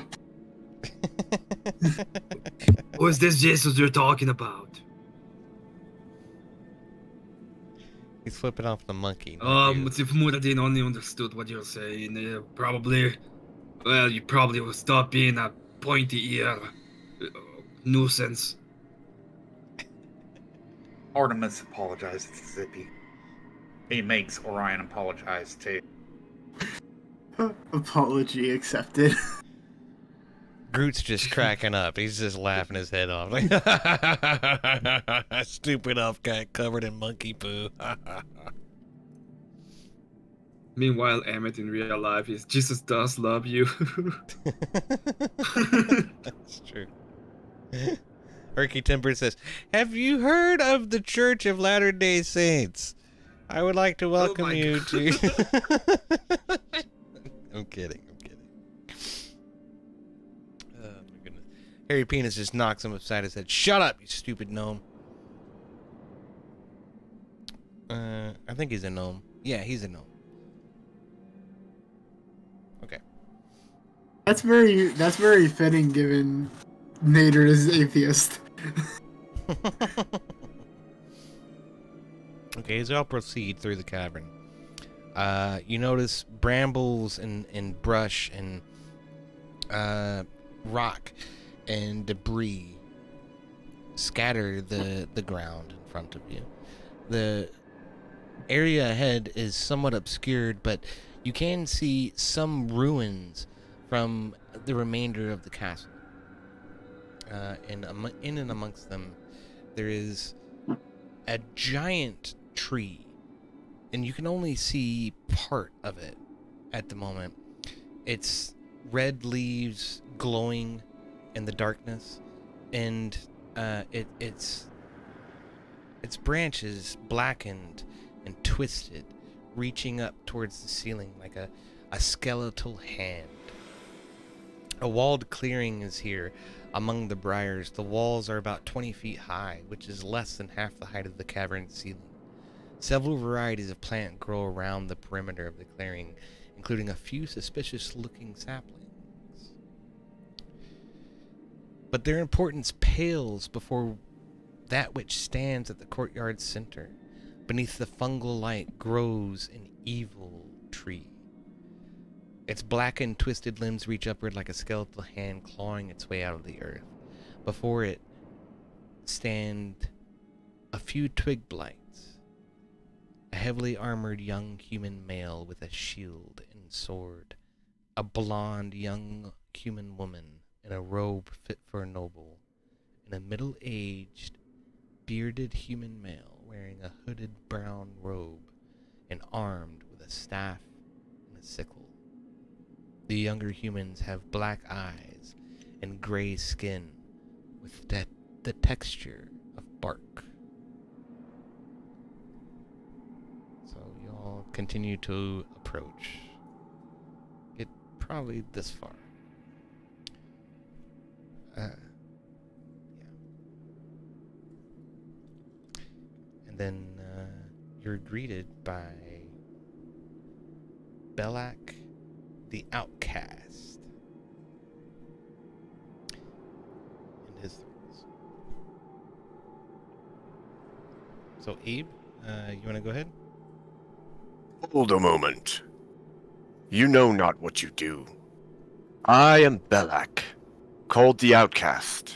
My circle expelled me, the fools. Why? Because I dared to expand nature's reach in ways they couldn't grasp. I have found what I sought in the Gulthias tree. It's beautiful, no? It lives, though it looks dead. In an age long past, someone staked a vampire on this very spot. The spot took root, and so grew the Gulthias tree, reverberating with primal power for those who can trap it.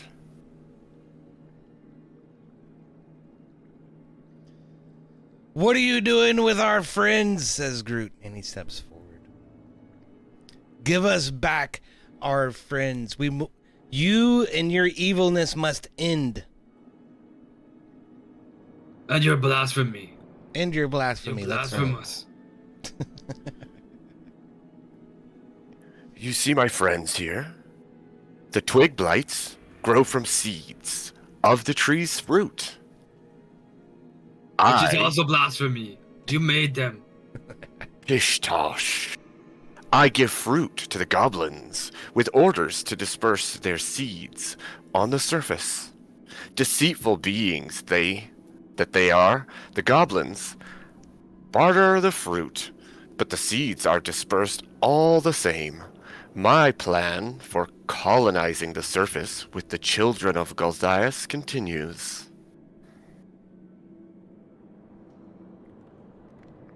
Your friends, oh yes. They were the first supplicants. The Goldias tree has accepted them, and they are mine to control. Just like the twig blights, you can't save them.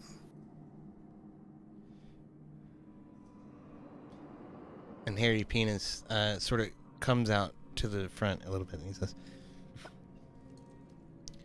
"For why do you do this? For why do you forsake the surfacelings? They mean you no harm." Well. Though your remains would enrich the compost, you'll serve my needs better as supplicants as well. You shall retain your lives after some fashion. Surrender, and submit peacefully, or perish. "Never!" says Groot. And he charges forward and immediately tries to strike this twig blight right here. So, I need you guys to go ahead and roll for initiative. We're gonna enter combat.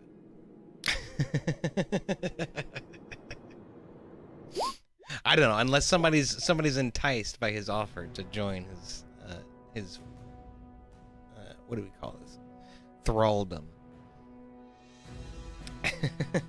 His thralldom? His thralldom. His thralldom. Poor simple thralls. You will serve one way or another. You know what? It's kind of tempting. Well, if You know want, what? you can The submit. Goldias tree beckons you. I'll do it. I'll be the Monster Warrior. I'll join.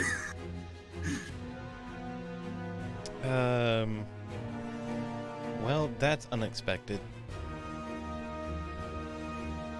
Hey, it's unexpected, but hey. It brings some light to the game, doesn't it? Kinda. That didn't.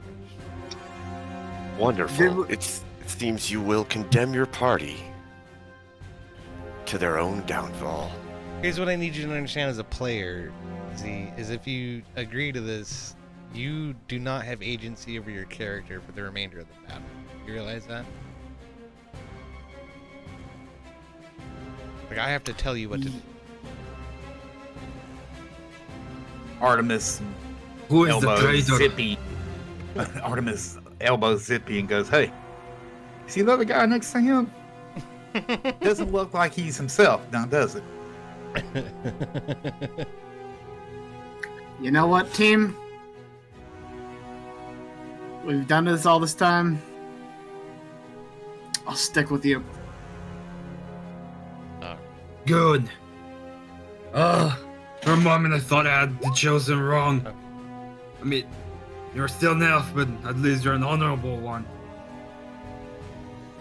Unpronounced to Zippy, you can see the glow stop emanating from behind his back.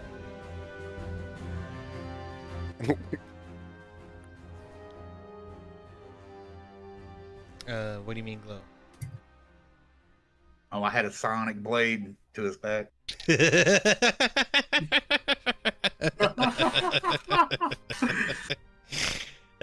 Like hell, I'm letting you join. Alright. So, Zippy looks like you're first. Why don't you go ahead? Alright. Alright, cool. I can do the twig bites in initiative too. Yeah, absolutely. Yeah. Alright, cool. I'm going to move here. I am going to target this one. Sorry. I am going to use my throw spear. That one. Does a 13 hit? 13 hits a twig bite, yeah. And for 5. All right. He's dead. Split him right now. Cool. I'm gonna use my remainder of my what's it called? Movement. And just step right here. I end my turn. Okay, Hairy Penis is up. Hairy Penis is gonna step right behind Urgy Timbers here, and he's gonna take a shot at Belak the Outcast. With That's actually Artemis. that's actually what? I rolled a 17. Artemis is. Oh fuck, dude. Yeah, that's my bad. I'm sorry. I'm fucking misreading shit. You go ahead. I'm sorry. It's fine. It's a black dot in a circle. Oh god, no. Hey, at least it's not his character in the other one. That one is. Yeah, the Black Death. Good. All right, so Artemis is going to. He's going to start using his movement speed, rather his movement across. Take a shot with a hand crossbow at that twig blight. Okay. Does 15 hit? Yes. 5 will do For it. 5. That twig bite is And I'll cut finish in it. half. And immediately Groot turns around and says, "Hey, what the hell?" Some be fast, some be slow. And I'll finish my movement to there. And I will.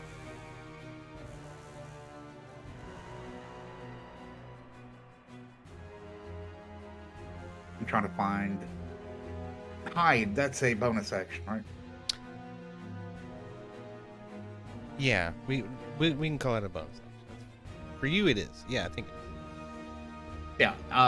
And then you want me to? I'll roll stealth.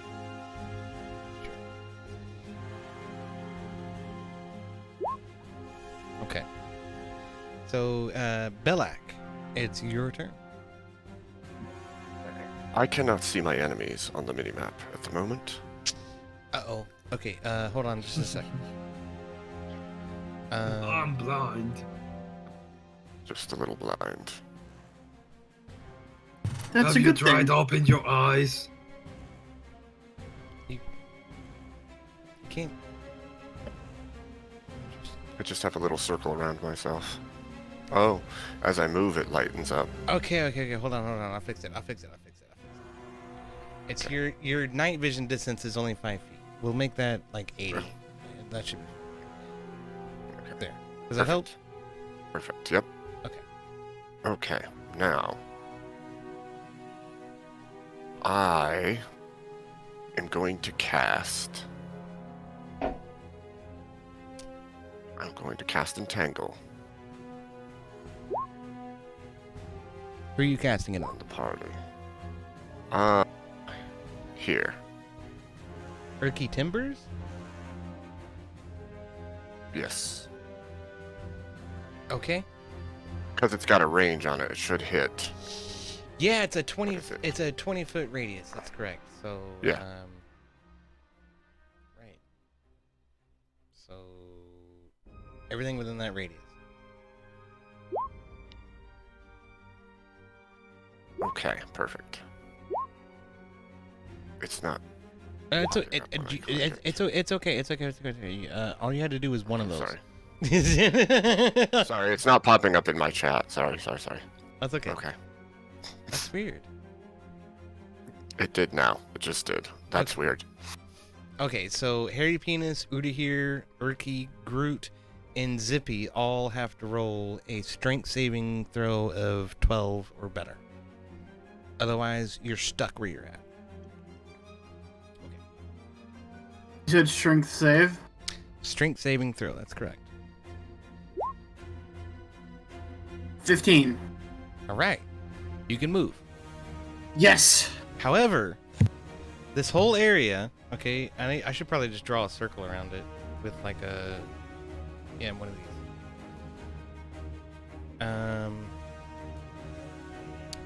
So this entire area is now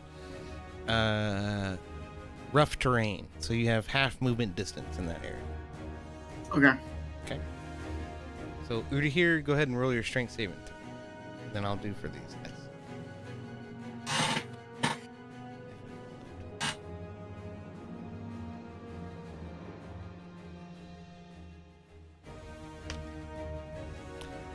It's a nat 20 for Harry. He succeeds. It's a 5 for Urky. He fails. He's stuck. It's a 15 for Groot plus his strength bonus, which is probably going to save. I mean, he already saves. So Groot and Harry can move. Urky cannot. Ur'Dahir. Emmet. Okay. Yeah, strength saving throw.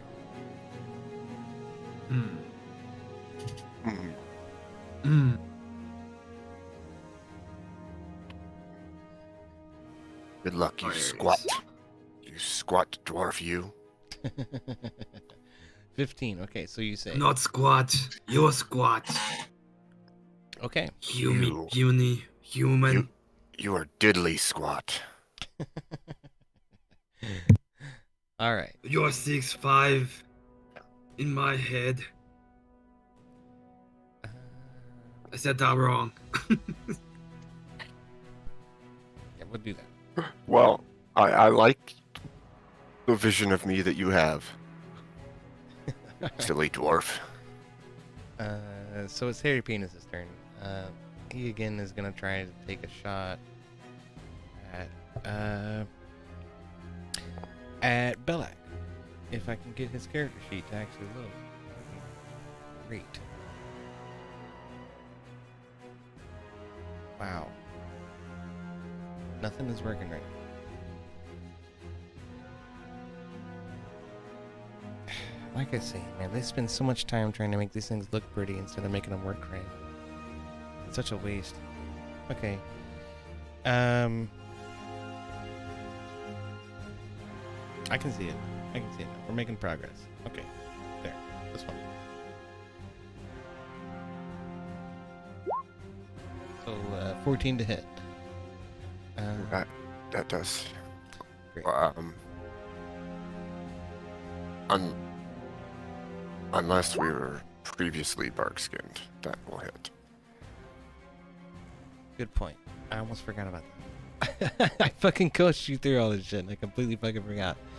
That's okay. Take 4 damage. Okay.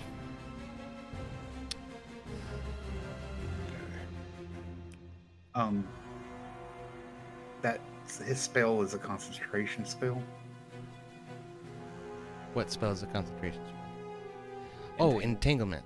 Okay, so then you have to make a wisdom saving throw to maintain the concentration on entangle. To stop Urky timbers from moving. And to maintain the brambles that are sticking up all over this 20-foot area. Wisdom save. 8. I think that fails. That fails. It's gotta be a 10. Nice. Alright. I don't know how to reduce my hit points on this character sheet. That's okay, I'll do it. You can do it on. You have to do it on token. You have to do it on token. So you lost 4. Oh, okay. I think token. Okay. So it's Groot's turn. Since the Twig-like Groot was about to attack is dead, he's gonna move forward. Who was first? Zippy was. Okay. Hold on just one quick second.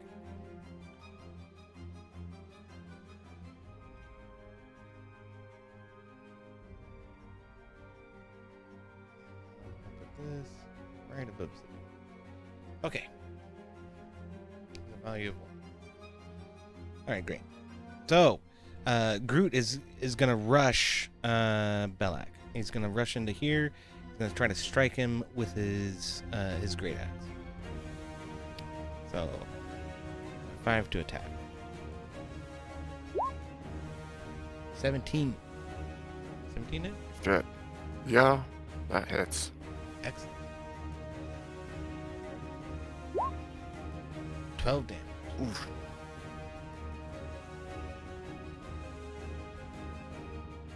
Okay. Great. All right, and that's gonna end Groot's turn. So then it's the Twig Blight's turn. This one Twig Blight is how far away is he from everybody? It's too far. Yep. Okay. Then he's gonna run towards Groot and try to attack Groot. For what? He's got a +3 to attack. The nat 20, so critical damage. 1d4 plus 1. That's 3. Twice is 5. So 5 and 3 is 8. Groot takes 8 damage. Alright.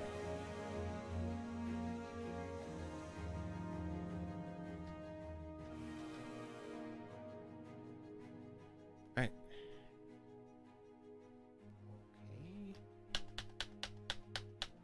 How come my enter key's not working? It totally works. I know that key works.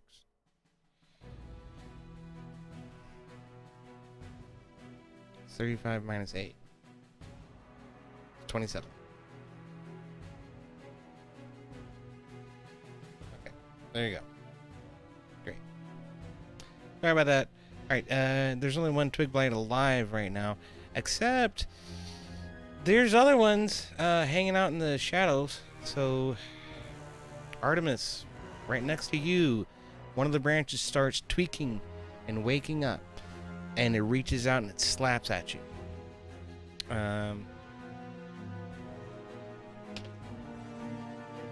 With a 13 plus 3 to hit, so 16 to hit. Armor class is 14. So that hits. Okay. So then 4 plus 1 damage. It's 5 damage. And also one other one rises up out of the brambles right in the middle of the floor right here, and starts to lunge towards Hairy Penis and tries to take a swipe at him.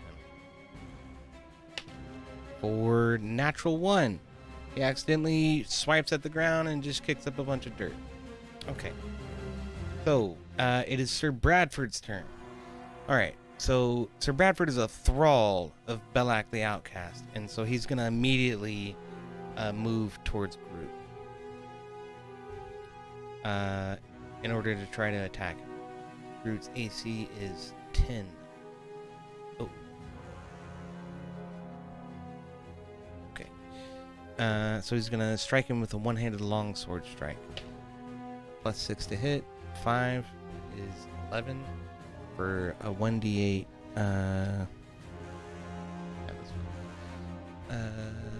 Plus 4 slashing damage. That's 5 slashing damage.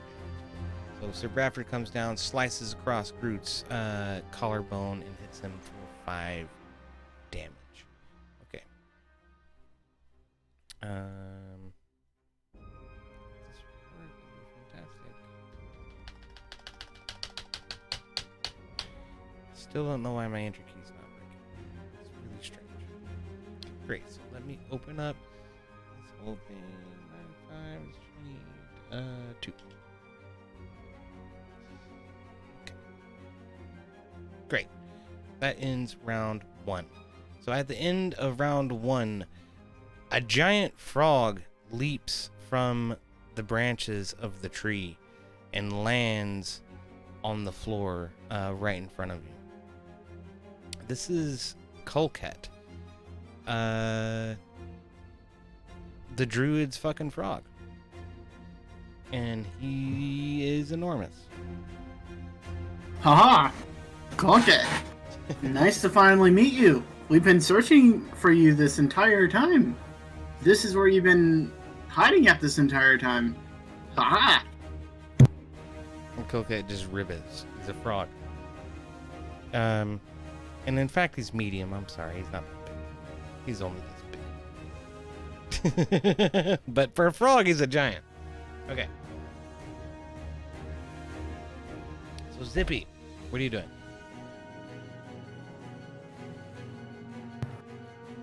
I'm just gonna stand here and I'm gonna go after this guy. That's right behind Hairy Penis. I'm going to use my...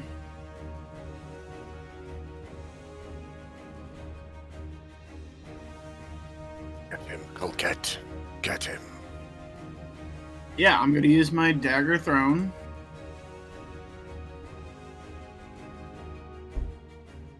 .22. 22 hits.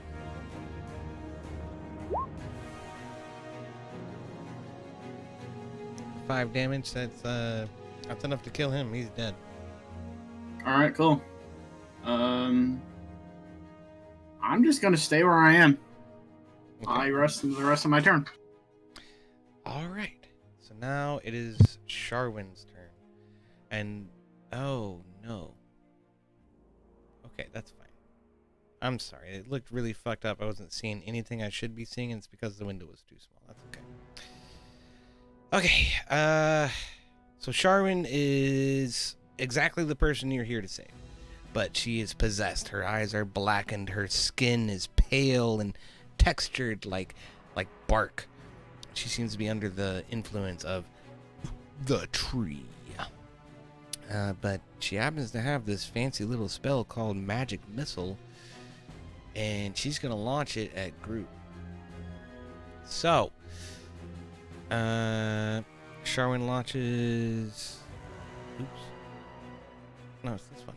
Yeah, that's it.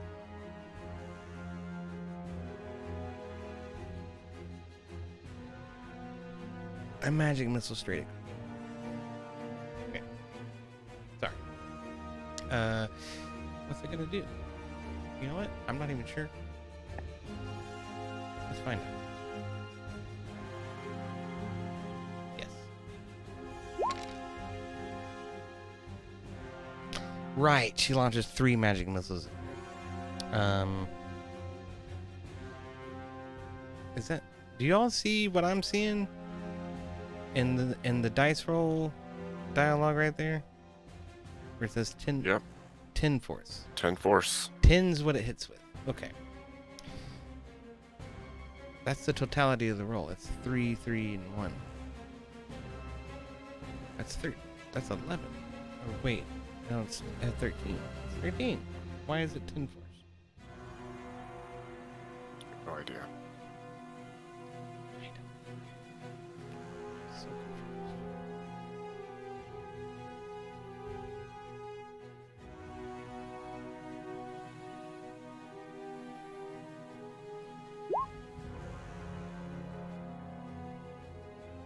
Revealing dart, each dart hits a creature of your choice. A dart deals 1d4 plus 1. Oh, each dart deals 1d4 plus 1. Okay. The dart strikes simultaneously. All 3 darts went for him. 3, 3, 1. So that's a total of 13 damage to Groot. Okay, great. You can handle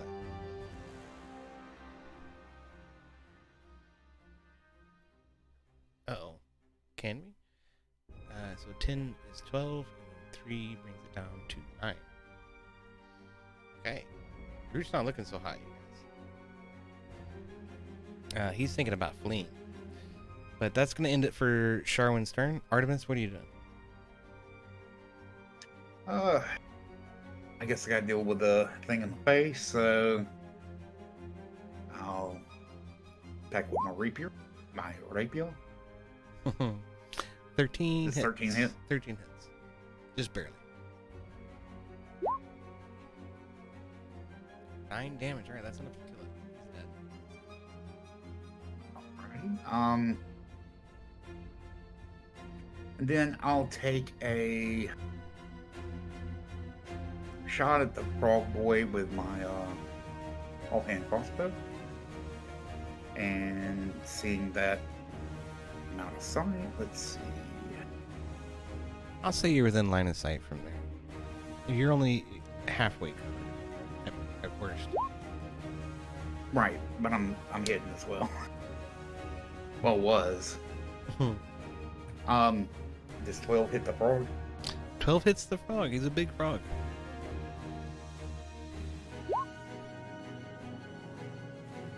$13 damage with an offhand fucking crossbow? Are you fucking kidding me? God damn it. Dude, I can't.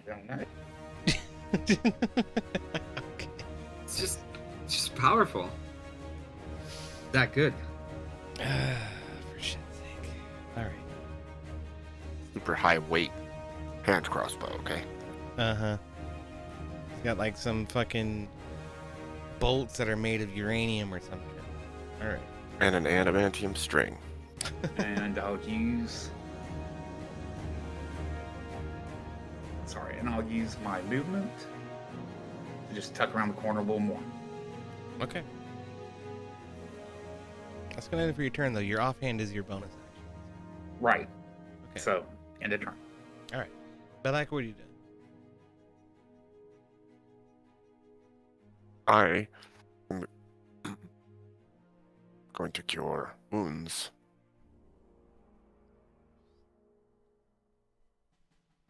On myself. And don't forget, you can use a cantrip as a bonus action. Aha. Okay.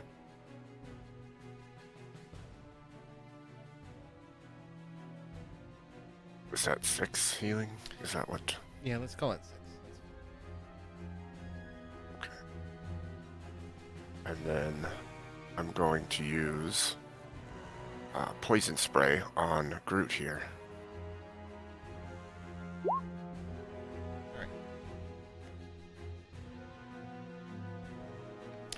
So Groot has to roll DC 12 to avoid 2 damage. Okay. On con. When he has a +5 con, so yeah. He's gonna easily save it. So he takes 1 damage. Okay. Yeah.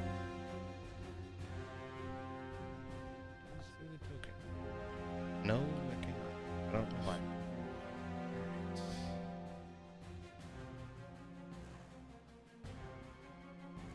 Groot immediately is taken with the poison and it starts to flow over his skin and into his veins, and he says, "Ah!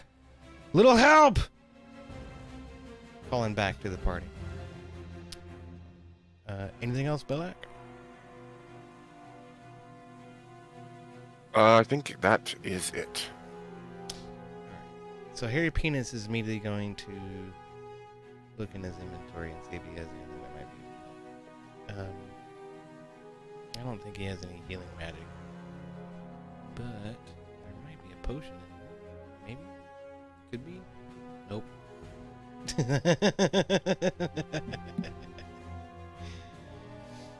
What else we got?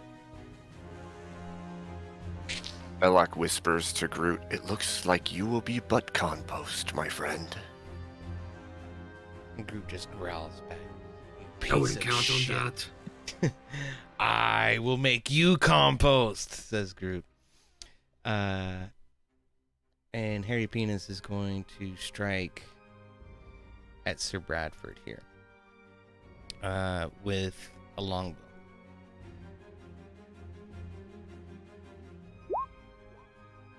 Crit damage. Hot damn. Right. Let me roll crit.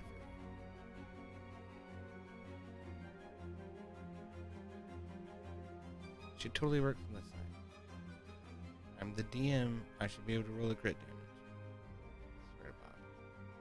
Punch you in the face. Roll 20. Alright, whatever. Fine. Roll damage twice. This is 5 plus 15 damage against Sir Bradford. Excellent. So, Harry Penis lets loose his longbow. It hits Sir Bradford square in between the eyes. And he looks stunned immediately. And is not really doing so hot right now. That's gonna end it for Harry Penis. So, Ur'Dahir, what are you doing?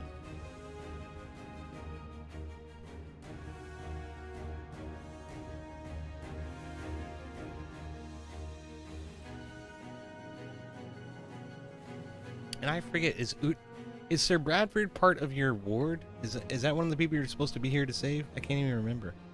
It's been so long. We've been delayed so long with this fucking campaign. Emmet, you are muted if you're trying to say something.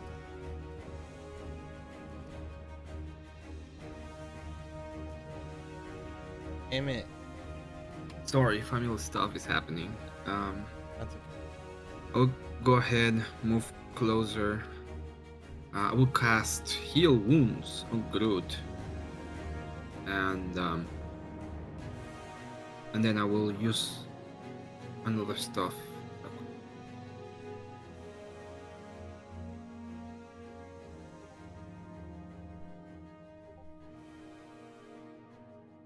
So roll for heal wounds.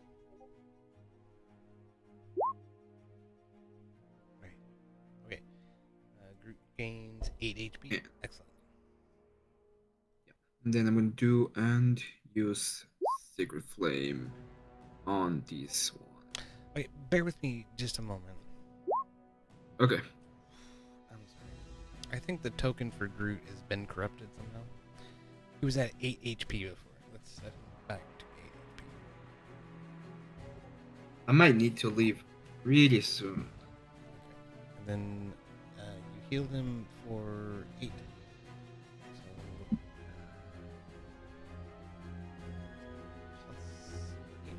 15. It will be 15. Oh wait, 16 if it's 8. It still doesn't work. I don't know what the fuck the problem is. Shit. 16. And then that's a dex save of 10 to the blight. Who succeeds. I need to leave. I'll be back. So he takes 2 damage. Alright, the blight Okay. is still alive. I'm sorry. Just stuff happened. Okay.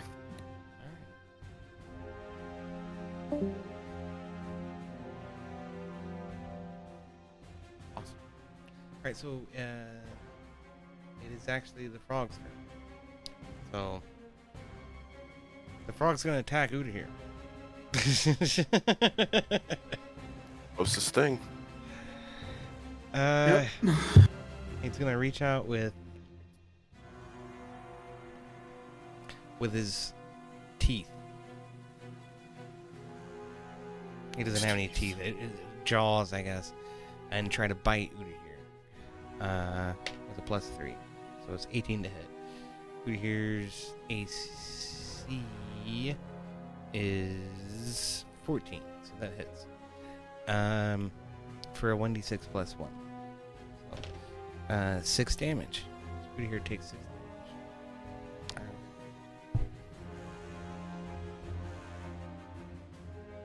So, who's next? It's Sir Bradford. I'm sorry. I have a lot of characters trying to manage now. There's 2 player characters, not 3 player characters, all the NPCs.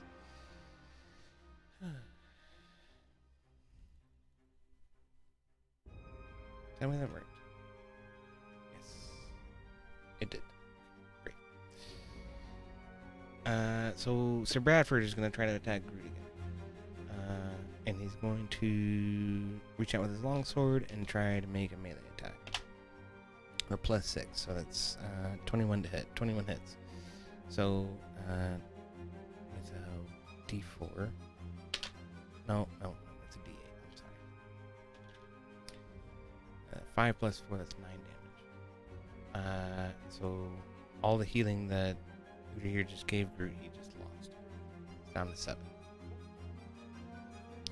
Alright, and that ends the round. Great, so Zippy, what do you do?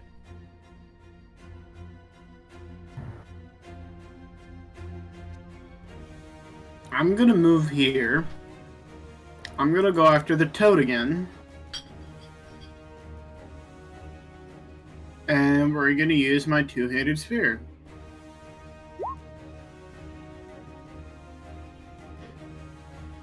And I freaking fumble. Damn. So, yeah, I yield my turn after that. You accidentally hit the ground right in front of you. Pick the spear back up.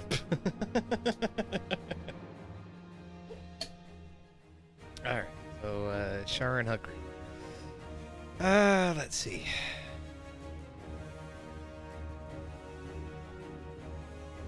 She's gonna move to here, underneath of the tree. And she's gonna cast Magic Missile again.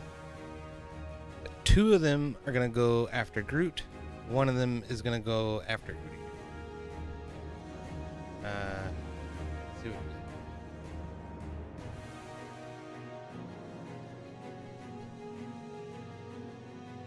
Yeah. Let's see.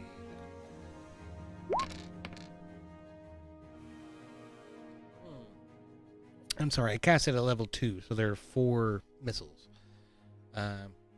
So 3 and 1 go for Groot, 3 and 3 go for Ur'Dahir.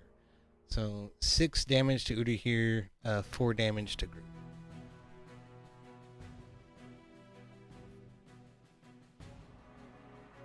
Groot's down to 3 HP. And Ur'Dahir is down to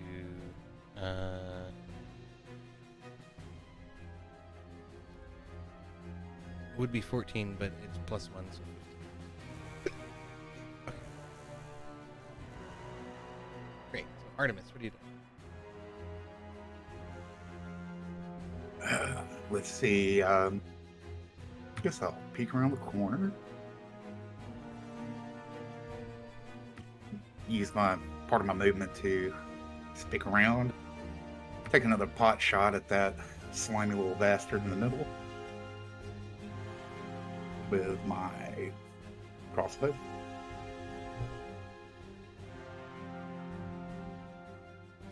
$25. Nice. That totally hits. 21 down. All right. You let loose the crossbow. Strikes the frog straight in between the eyes. Falls limp on the ground. Kind of pukes up his tongue a little bit as he falls limp. He's dead. Alright, then I'm going to use first on movement to be back and use my bonus action for stealth to hide.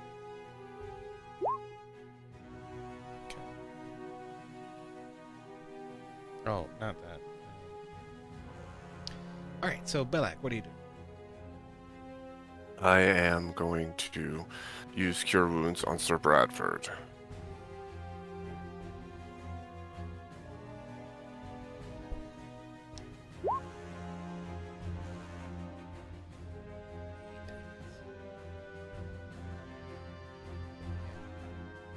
Yeah.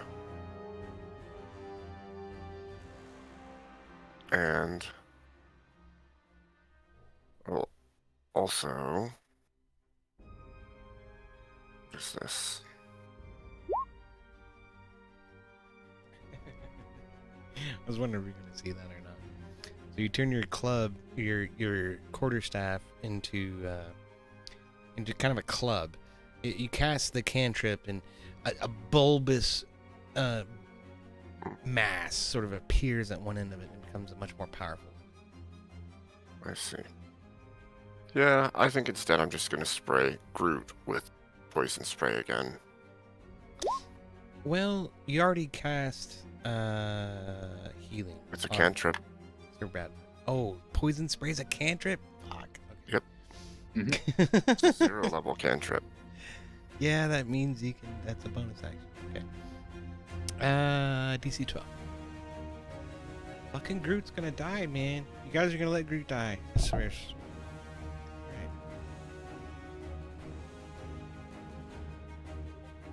Well, there ain't much we can do about it. We got a healer. Yeah. All right. The con save DC 12. 10 plus 5. He just barely saves. So 2 damage.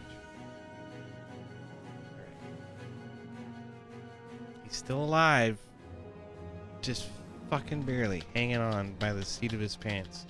I still don't know why Rare. this input does not work. He has 1 HP. Groot has 1 HP.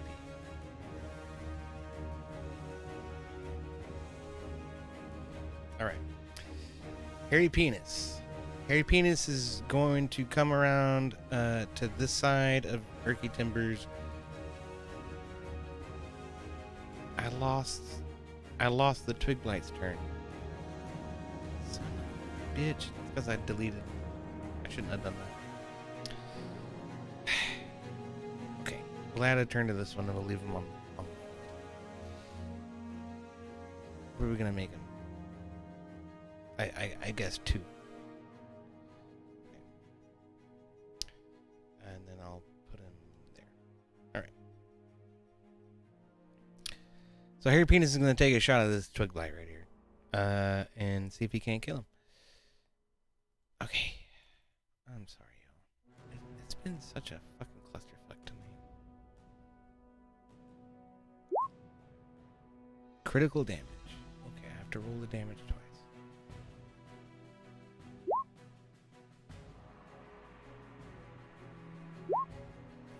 Doesn't matter. 8 was enough to kill him. He's dead. Splits him straight in half. The bow goes through his midriff, and he's in 2 pieces on him. Alright, so Ur'Dahir, what are you doing? He's gonna try to cast Cure Wounds on Groot once again.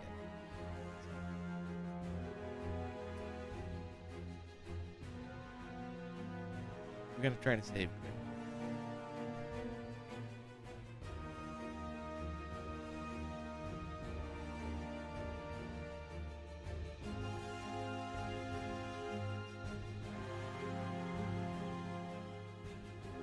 Up tear the hill.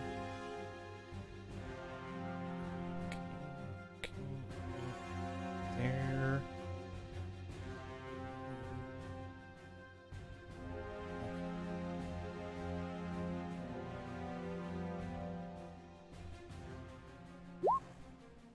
16. Nice. Huge fucking save from Ur'Dahir on Groot. Now Groot has 17 health. Awesome.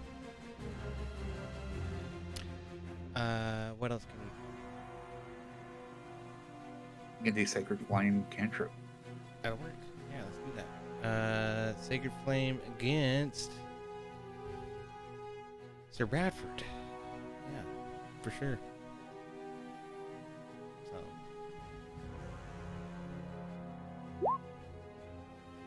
that's potential of 12 damage if Sir Bradford can't save. Let's see if he can. 12. I'm gonna say 12 does not save. So he takes the totality of the Sacred Flame.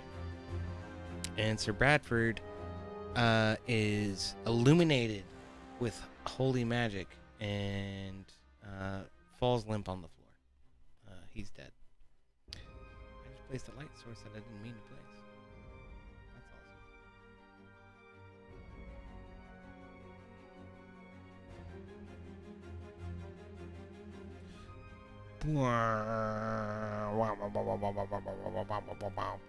Okay, fine. Yeah, he's dead. Okay. We're not saving him today, apparently. I'm pretty sure Sir Bradford was just the escort, but that's okay. Alright, great. So then it's the frog's turn. The frog's dead. We don't care about the frog. All right. How do I get rid of this? That's how. All right. It's a Twiglight's turn. Great.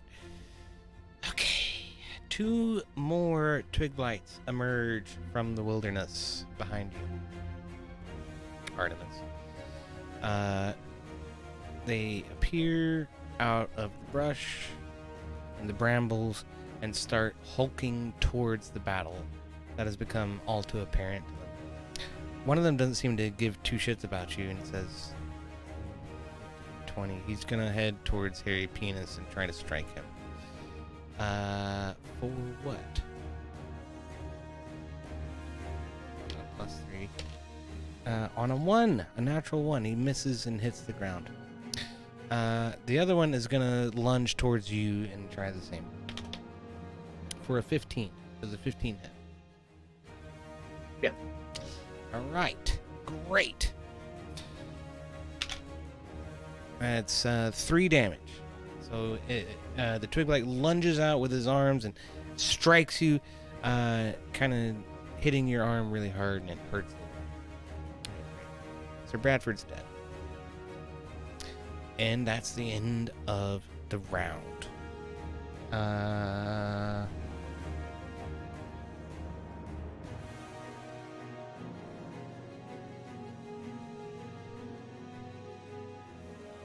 Y'all just bear with me for just a moment. I have to go to the bathroom. Yeah, that's fine. Okay.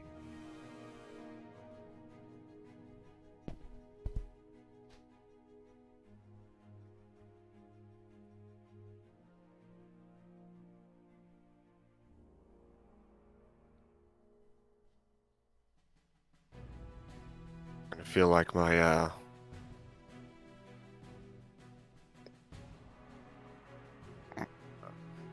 Gothias tree needs to summon a whole bunch of blights for me, you know?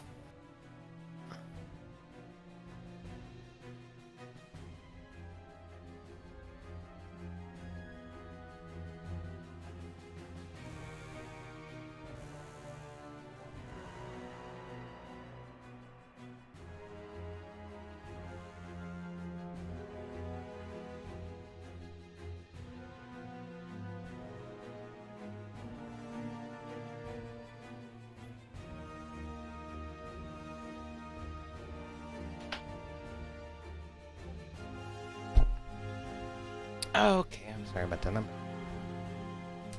Back.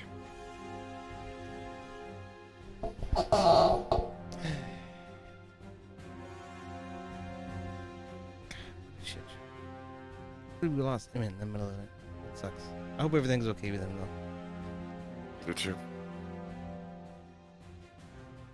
You ready, Zippy? Yes, I am. Okay. Let's go ahead and go forward with your turn. What are you doing?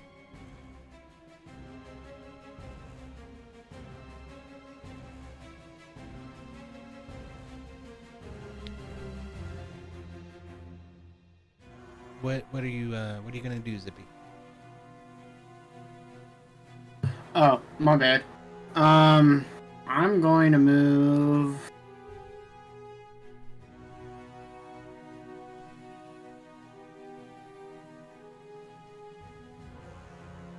Can I move over here? Or is that still done by thorns and I can't move that far? No, the spell's actually been broken because he needed to concentrate. So when he lost his concentration, all the brambles retracted. You can move free. Okay, so... Alright, so cool. So I'm going to go... here. I'm going to go after Belloc. Okay. And I'm even going to do that. We're going to do our dagger offhand. It's This 20 hit? sure does. Alright. 4. Okay. Here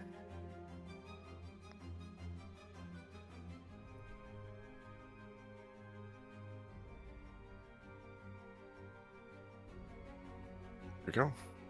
And then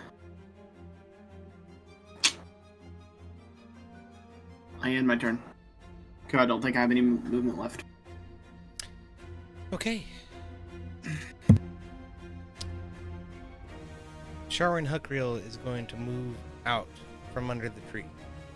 And she's going to take 2 pop shots at Urki because she doesn't know who he is, and Harry Bean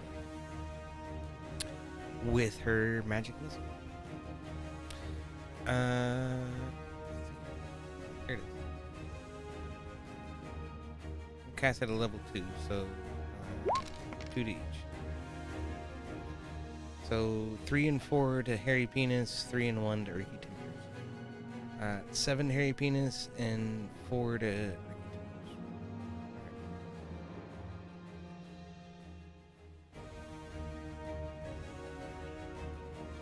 Hairy Penis is immediately gonna call out, "You stupid bitch! We're here to save you! Stop shooting me!" Sharwin does not respond. Alright, so Artemis, what do you do? I'll do an attack against that twig and white.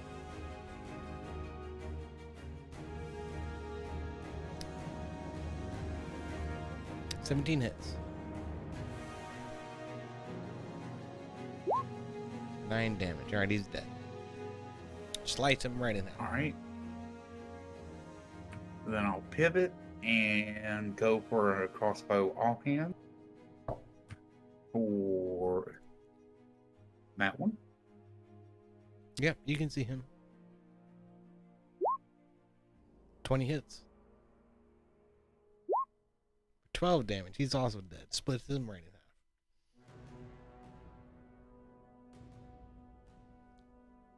And I will just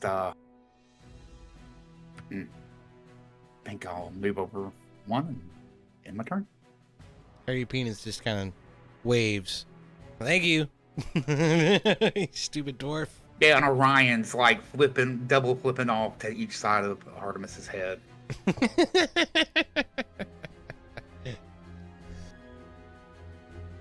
All right, Belak, what are you doing? I'm gonna start by casting this. Thunderwave. Okay. What's the range on Thunder? 15 feet. All right.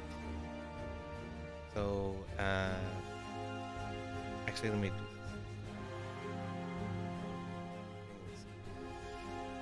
this. You have no idea. I have like fucking 50 character sheets open right now. It's nuts. Okay. So, from here, 15 feet goes that far. The only person you can hit is fucking Groot. I'll say you also get Ur'Dahir. I'll say you also get Gonna fling, though. That's part of it. Push people away.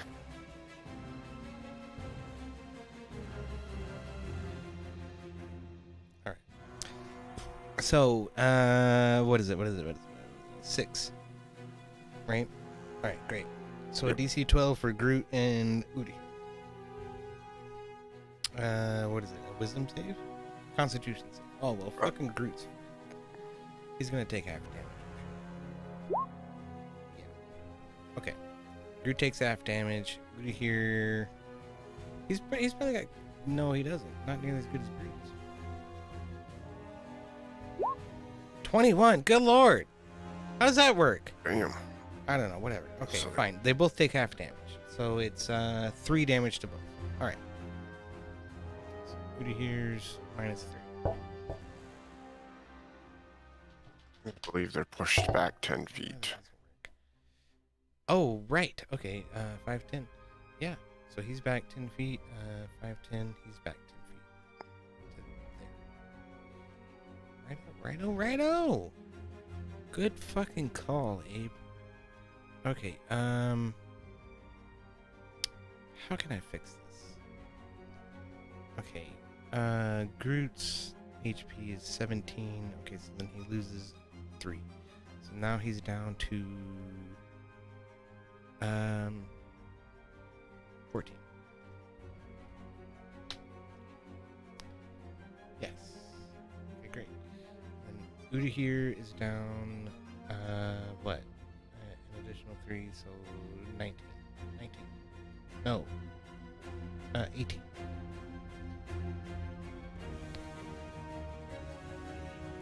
I got it right on the character sheets, but the tokens haven't updated.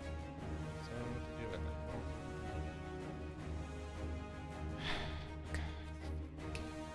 For the Thunder Wave, I'm going to use this cantrip and call it the end of my turn. That lasts for a minute, so that lasts for 6 turns. You don't have to cast it. Each turn is 6 seconds.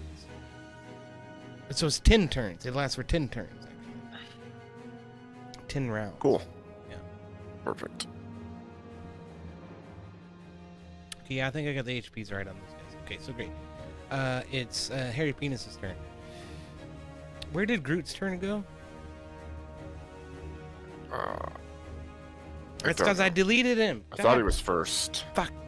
Damn it. No, he wasn't first. Oh, I hate this stupid game. I'm sorry. Okay. Let's say that he's I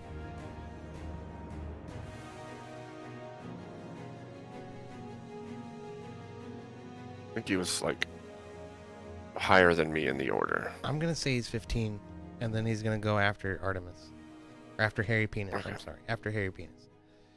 Okay, I'm sorry. Oh my god, that stupid game. Okay. Harry Penis is gonna attack Belak with his longbow. That's what he's gonna do.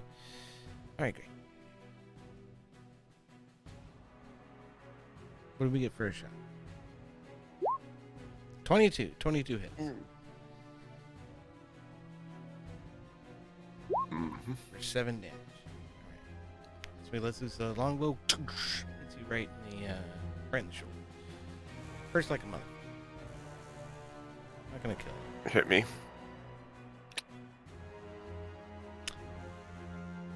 Down by He's also 7, you say? He's also gonna cast a cantrip called Dancing Lights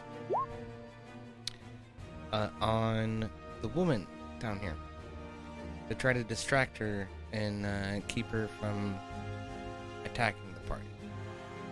Okay. So Sharwin is distracted. Sure. Okay, so Groot. What is Groot doing? Groot's gonna fucking retreat. Like he almost just died like 3 times. So he's just gonna take a step back and throw a throwing axe at Belak.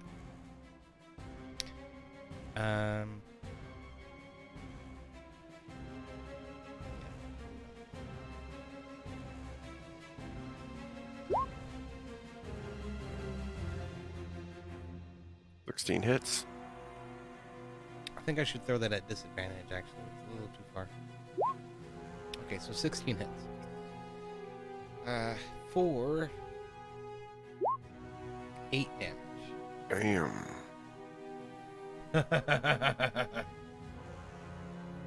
Okay, so Groot looses the hand axe, and it smacks Groot right in the forehead. Smack right in the middle of his forehead. And for a moment, he looks and he says, "My children will go on without me." And he falls limp to the ground. Belak is dead. But Sharwin is still entranced and is still enthralled. And the tree before you is still growing. Glowing, I should say.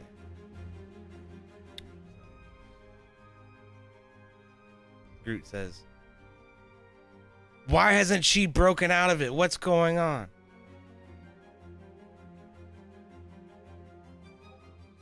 Do you have any theories, Z or Heavyfisted?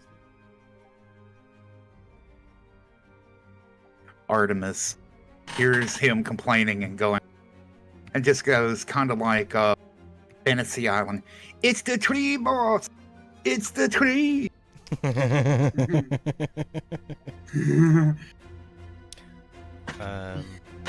Ur'Dahir takes this moment to make a history check. Just really super quick. Or, what's the other one? Arcana. No, both of these are zeros for the fucking dwarf cleric. Are you kidding me? Fuck all. Alright, fine. Thing wicked this way comes.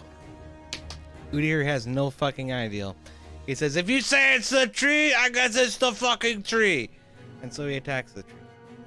Alright, so Ur'Dahir is gonna cast Guiding Bolt against the tree. Are you here, Emmet? Or is that Z? Here. That's me. That's Ur'Dahir is gonna try to cast Guiding Bolt at the tree. Okay. The tree does not move. So, yeah. 24 hits. God, I gotta look at how much fucking... I don't have a stat sheet. It's in this fucking module somewhere.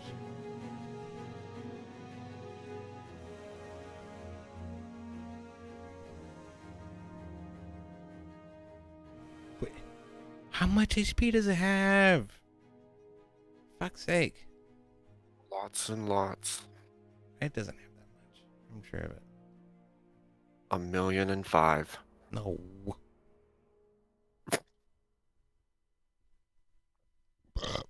Oh yeah, I'm supposed to show you guys this. I forgot.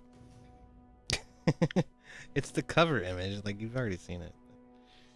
That is Belak, Sir Bradford, and the lady that you're supposed to see. That's a big tree, though. Like, it's got to have some hit points, okay? It definitely has some. Probably like 20.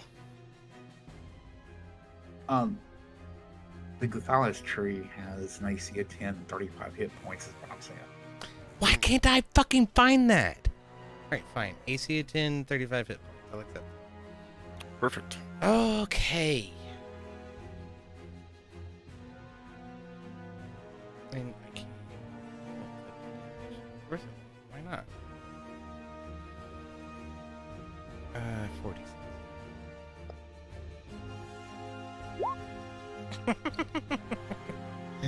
Alright, fine. Tree's down to 8.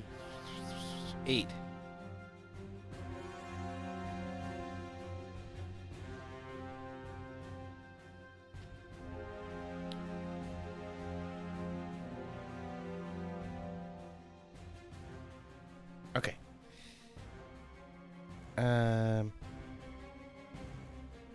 Oh.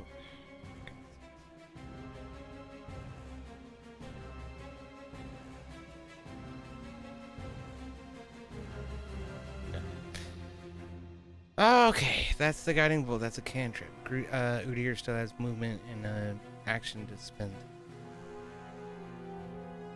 There's something in there I can use.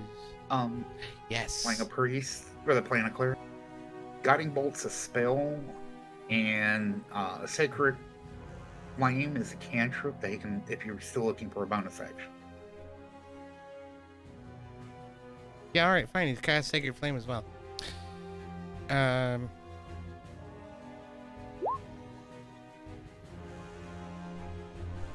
Is it 4 to hit? Like it. That's really low. That's awful. Yeah, no, that's 4 to hit. That sucks. Okay. Yep, that does not hit. Okay. Okay, so, well, with the Sacred Flame, what you have to do is the tree has to do a dexterity saving throw. It doesn't move, so it fails. So it takes 4 damage. Oh, okay. That makes... Then it's down to 4. Alright, cool. My goodness sakes. It's the Twiglight's turn. I don't think any of them are left. Nope. Unless I want there to be. But I don't think I do. So, that's the end of the round. Zippy, what are you doing? Alright, I'm going to go here. I'm going to go after whatever this creature is, What creature? or whoever that. That's who you're supposed to say. This one. Okay. Alright. We're gonna try this. Wait. Hold on. Ur'Dahir says, "Wait! That's who we're here to save! Don't kill her!" Oh, okay. So, am I good to go after the tree or no? Or what are we going after? I don't even remember. It's the tree. It must be the tree. Everybody else is dead. Alright, cool. Going after the tree. And I am going to use... how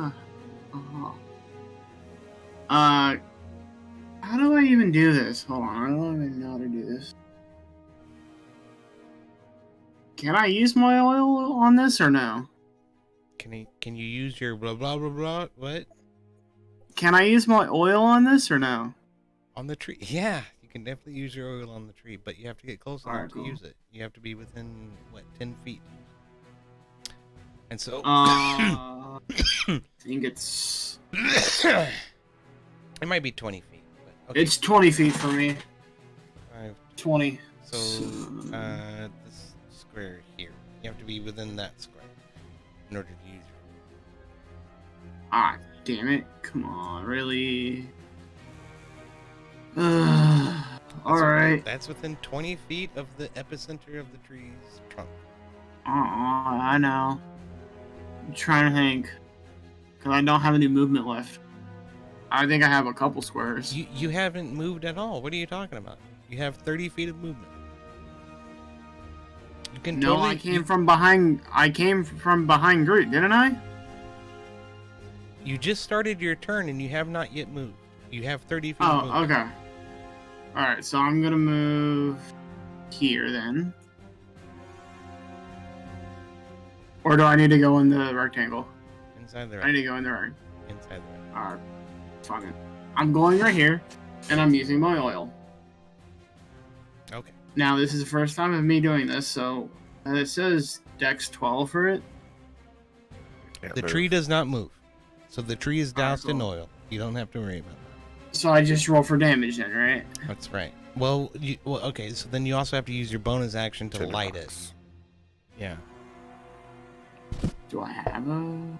So yeah, it doesn't matter. It's fine. You rolled the damage. 5 damage is good. Okay. But here's how it works. Like technically, okay. Sorry, this is the first time I'm using this. Here's how it works technically. Okay, is your action is to douse whatever with oil. Your bonus action is to light the tinderbox to actually ignite them. Okay. Okay. That's how it works. Just for I- future reference. I have... So the I have tree. a box. The tree is ignited, okay? Okay. And it's burning. You see, you douse it with oil, and you light your tinderbox and toss a spark onto it, and it immediately engulfs in flames. The trunk is immediately surrounded with flames. It rushes up into all of the branches, all of the leaves immediately catch. All of it's gone, and it starts to burn immediately, and you hear this come from someplace other than where you are, echoing throughout the eons and the plains. And the tree is it's dead. That's it. There's no more tree. It's burnt and to a husk, and there's nothing but this charred remnant of what this clawing tree up into the ceiling might have been. Immediately, Sharwin Huckriel falls to her knees and puts her head in her hands and begins to sob. And she acts like she has no idea where she is or what's going on. But that ends combat. You guys are out of combat.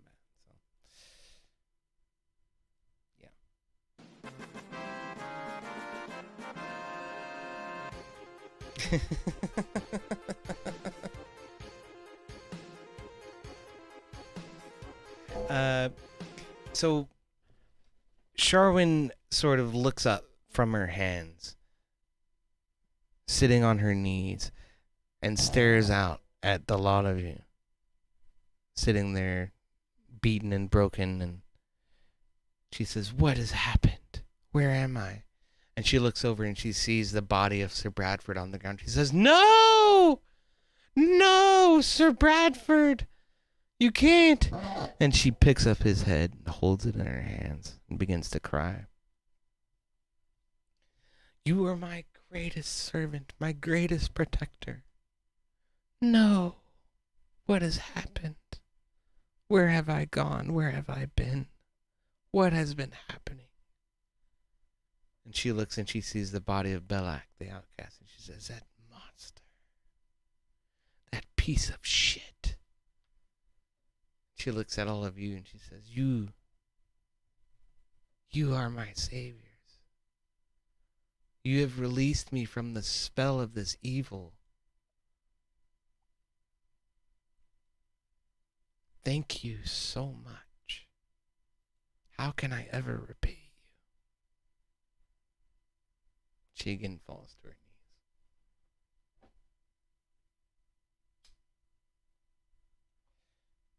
"Oh, you don't have to repay us. It's okay. Your ma, she told me come get you. I come to get you, so here I am. You stupid humans. You don't know how to do with fucking necromancy shit. I just come down here to save your stupid asses. Come on, let's get you back to your mother, and so I can get paid."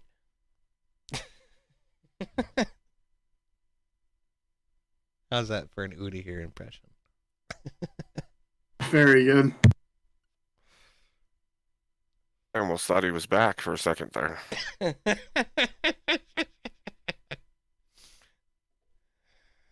Sharwin says, "Oh, thank you so much, Master Dwarf. I'm so thankful. I'm so thankful. I'm so sorry, Sir Bradford. We must take him with us. We must." Ur'Dahir says, "Oh, are you kidding? We gotta drag this fucking corpse up there? Really? We're like 300 feet underground right now, man. Come on." Artemis chimes in. Ashes are less problem to carry. Ah, yes. Shall I burn him too?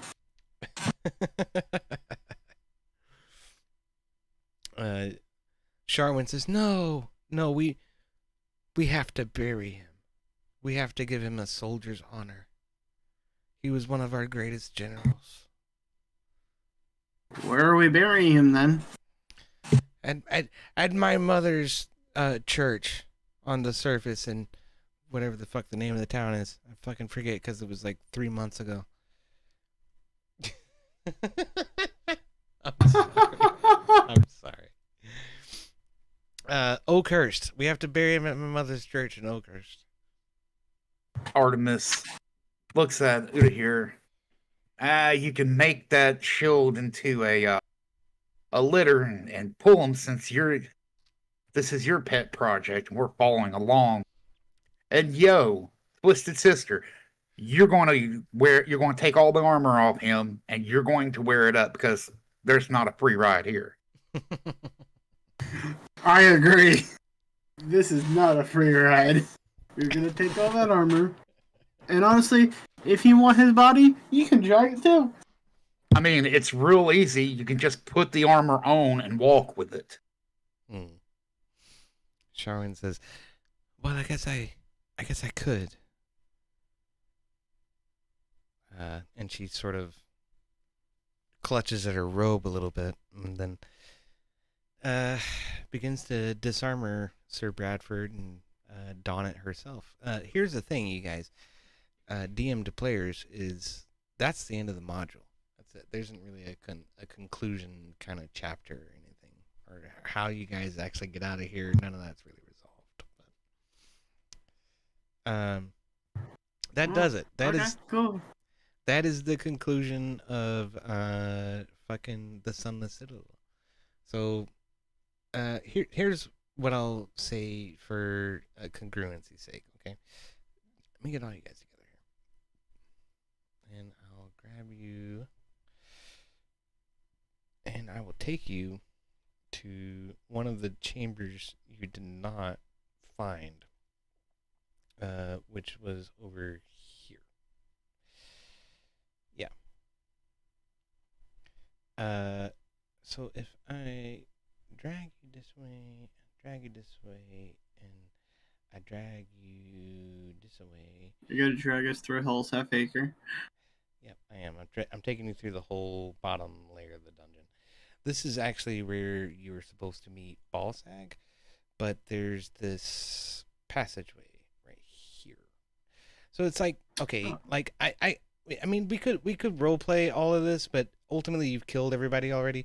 Here's where you guys actually like fell down into this level, right? It was like down here, and there's a well over here that sort of dropped you in. You cannot get back up that way. The well's too high up in the ceiling. But up here, oh yeah, I remember that. Yeah, up here there's a passageway back to the surface. Up in here. Yeah. So yeah, and that ends up leading us back to this layer of the dungeon where none of you are going to be able to see until I add your character sheets.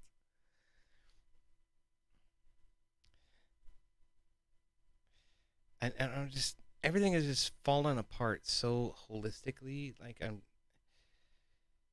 sorry.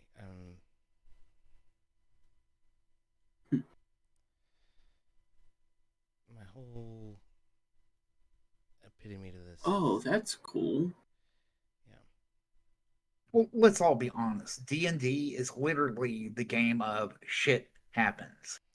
Pretty much. Absolutely. Yes. Pretty much. Mistakes, goofiness, chaos. It's more about the time you get to spend with the people than it is the game itself. Yeah. For sure.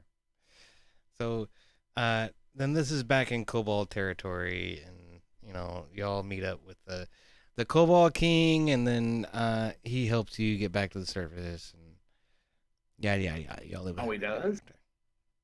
Yeah, he probably would. Because it was some shenanigans. Oh, there's always shenanigans. The kobolds are supposed to be friendly. Yeah, they're supposed to be friendly till you take one's life, and then they all hate you forever and come after you forever. Did you Or kill even kill their dragon? Well, you definitely killed their dragon, but I don't think you killed a kobold, right? No, but they wanted to. I mean, remember the We wholesale wanted to. slaughter that was supposed to happen? Well, it did happen with the goblins. It totally happened. Yeah, they wanted to go back and kill the kobolds too. All right. Well, that's it. This is the conclusion of the Sunless Citadel. All right. That was fun. Thank gnome. you, EOD. You're welcome. The gnome escaped. The gnome eventually escaped. Yes, Harry Penis didn't have a use for him anymore. He let him go. Well, gentlemen, thank you so much for letting me take part in this final piece of your campaign. It was a lot of fun. Thank you for participating. Thank you for participating. Hell yeah. I man. was wondering why you were here until I figured it out. I told you it would be obvious, didn't I? Yes. Yeah, I was hoping to do the character a little bit of justice and make it some fun. It was So, It was fun. excellent, man. It really was. You did really good for having like less than an hour to prepare. So I really appreciate that a lot. yeah, it's a blast. It's always fun. These little get-togethers for like D&D or just having fun is, I don't know, truly enjoyable to me. Oh yeah, brother. Yeah, they are. Anyway, for the D&D Shenanigans channel, thank you all so much for hanging out. That concludes Sunless Citadel. We might do it again later. I don't know. Maybe I could run it better. There's some ways I could probably flesh that out a little bit better. There's some ways I can maybe try to get people to show up a little better. I'll try to work on that. But I do appreciate you guys coming out and hanging out. Many cheers to D&D Shenanigans channel. All right, goodbye. Adios, muchachos. Yes. That's it. So now we get to hang out. This is just the after party. Oh, damn. Well, Dang. I mean, Artemis. Hell, after the story, Artemis took the signet ring that he pocketed and the earrings and shit. He's using the signet ring because he wanted to be rich. He wants to be a royal.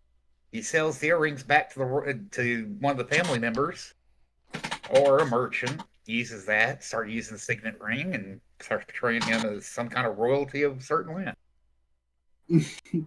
There's a way. Where there's a will, there's a way. Mhm. Okay, so one thing that I've been thinking about is like maybe finding a way for the two parties to interact with each other. Which means some of you have to play two characters, right? So then you get to know a little bit of my pain. But at least you, Heavy, and Naderhunter. But Neverwinter is a gigantic fucking city, and I thought that would be a great place for the two teams to sort of meet up with each other. Now we're getting close with the main campaign, but we're not there yet. There's at least 3 sessions left, at least. It's probably more like 5, if I'm honest. Yeah. But we gotta get through Axum. We get through Axum, then we get through the dragon's fucking keep, and then that's pretty much it. I'm gonna fill up my water. I'll be right back. Okay. Yeah, I need some beer too. But that's it, man. Like what? We need like some celebratory music or something. We need like a like something more grand than just the Final Fantasy VII end of battle music. But that's exactly how sanctimonious fucking Final Fantasy VII is about it at the end, I think. You still get the fucking level up screen and all that. Even after you defeat Sephiroth.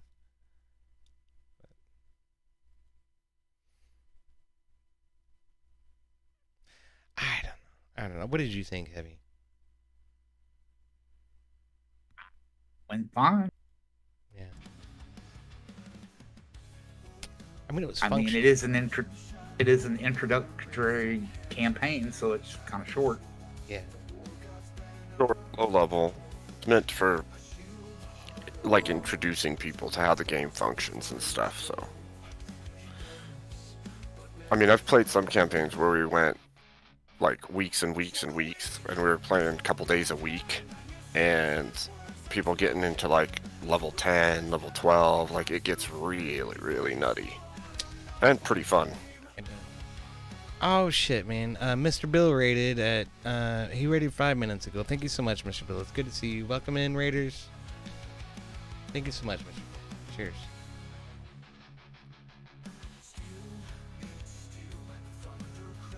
It's good to see you, K2. Good to see you, Emmet. Just congrats, everybody, for finishing the campaign.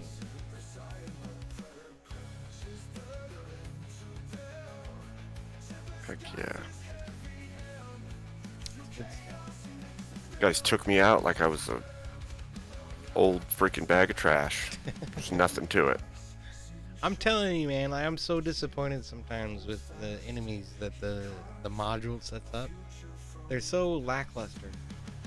I could have had Groot though. If I had chosen not to heal, I could have taken his character out. That was a choice. But then I was like, but if I get hit very next turn, then I'm done for. So I should heal and then just hit him with some acid. He almost did go down though. So Yeah, I'm kind of I'm kind of wondering what would have happened if I went to the opposing team. Like, I know you would have like controlled me, but like, I'm seriously wondering what would have happened. Well, here's another I thing. Because, would've like- merged here. Because this is the thing, I was so close to doing it. Like, I wanted to, because there was a chance that I could actually betray my whole team, because EOD wouldn't let me do chaotic evil. Mm. And I was like, okay, it's actually my chance. I think there's a chance that it would have offset things enough that either they would have had a really hard time, or it would have ended up with the party falling because they're front people. Like, Groot was already so close to falling, he would have Yeah. probably fallen, which means then we're going for the healer, and it would have Yeah. ended with a failure of the party. Yes. That's why the point is for you guys to win. Okay? It's not for you guys to fail. So if I wanted you guys to fail, I would gladly allow you to be chaotic evil. Yes. But if you're gonna do a chaotic evil one, you should do like a drow campaign or something, and actually have it be like set in their ways and everything. Because then you could get away with it. You could be like a evil drow mage who serves Lolth, and there may be people in there that are neutral or even good, but because of the way that the society works, it's completely okay for you to be evil and them to still have to work with you. Yeah. That's a ginger wave to K2, by the way. I just want to make sure that's clear. A lot of the surface level or the surface type campaigns make that really difficult, unless you're like orcs or something like that. Yeah, I mean, there's a way to do a drow campaign, and there's a way to do chaotic evil, right? Okay, like, okay, so in the main campaign, Twisted discovered the way to do chaotic evil, right? Even though I didn't want him to be chaotic evil, he made his character chaotic evil because he wanted to get rid of it. I was like, okay, if the point is for you to die, then that's fine. If you want to be chaotic, Right. that's cool. But if the point is for somebody else to die in the party and for you to get away, and then it's like, you don't understand how difficult it is to actually manage that properly. Z. You would have to be like a cameo appearance occasionally, just like the stupid drow elf that keeps harassing Magnus in the main campaign. That's a chaotic evil character, right? That's somebody who shows up out of the shadows occasionally just to stir shit up and make things worse. That's what a chaotic evil character is. It's not somebody who's part of the party and just tries to ruin everything all the time. But that's more of a neutral or a chaotic neutral person, not a chaotic evil person. Yeah, alignment's funny because evil doesn't mean you're just looking for evil to do. It means that you, when faced with choices, will choose an evil outcome. Right? It doesn't mean you're a constant seeking evil. Just like the good guy isn't just constantly seeking the good. It's when you're faced with choices, you make the good or the evil choice. I mean, you could be the complete antagonist evil, but being evil doesn't necessitate that you are constantly seeking to do it. And to my mind, okay, there's one goal for an evil character, and that is self-indulgence. That's it. Right? For instance, Halia Thornton, okay, the leader of the Phandalin Miners Exchange. The only thing that she gives a shit about is making money. And making money off of other people mining in her town. And her guild is responsible for keeping track of all of that, but she's going to charge you for it in order to make money. When somebody had an opportunity to make money without her necessarily being involved and without involving the Miners Guild, that's when she had a fucking problem with those miners at the miners excavation, where you guys went and you found those two guys that you didn't fucking like and you wanted to fucking kill them. I didn't. Some of our party members are real quick. Right. But the point is it's about exploitation in personal gain rather than something that's for the greater group. When it comes to the Drow Elf bitch, it's about personal gain. She has an oath. I will carry out whatever task is assigned to me because it is assigned to me, and it's because the Zentarum demand it, right? The Zentarum are inherently evil, and so like their means are entirely selfish and entirely about self-gain. So the Drow Elf is hopelessly stricken to fulfill the task, which is to kill Magnus at all costs. She couldn't get to Magnus. She could get to Joe Boober. So we're gonna find out what happened there. You also found her next to the vampire. So the vampire has something to do with this. The vampire might be a Zent. They're not fucking inherently incompatible. There's probably several vampires who are Zentarum, right? Right. Well, that, and it makes all the sense in the world for vampires to have that evil alignment, because self is all that's going to matter. They Right. need to feed, they need to survive, they need, like, it falls in line with it. You can have a selfish character that isn't evil, but if every choice is about me, it falls into evil very quickly as a character, and it just makes sense. Right. So I mean, that's really what it boils down to, I guess, is that an evil alignment means that you're completely and totally self-focused and self-centered and enriched. And that's all that fucking matters to you. The group doesn't matter, the team doesn't matter, the town doesn't matter, the politics doesn't matter. It's you. That's all that matters. And whatever There's a secondary one, though.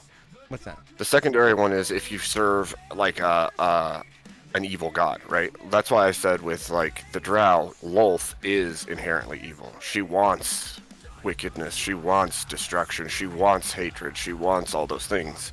So if you serve like a lawful evil god or a chaotic evil god in D&D, you may also align to evil because your actions are going to be to serve that evil god. And it turns everything on its head, right? Because the good guys always think that they're the good guys, and the enemy always thinks they're the good guys, and everybody always thinks that they're righteous and good. So even the Drow who are evil think what they're doing is right.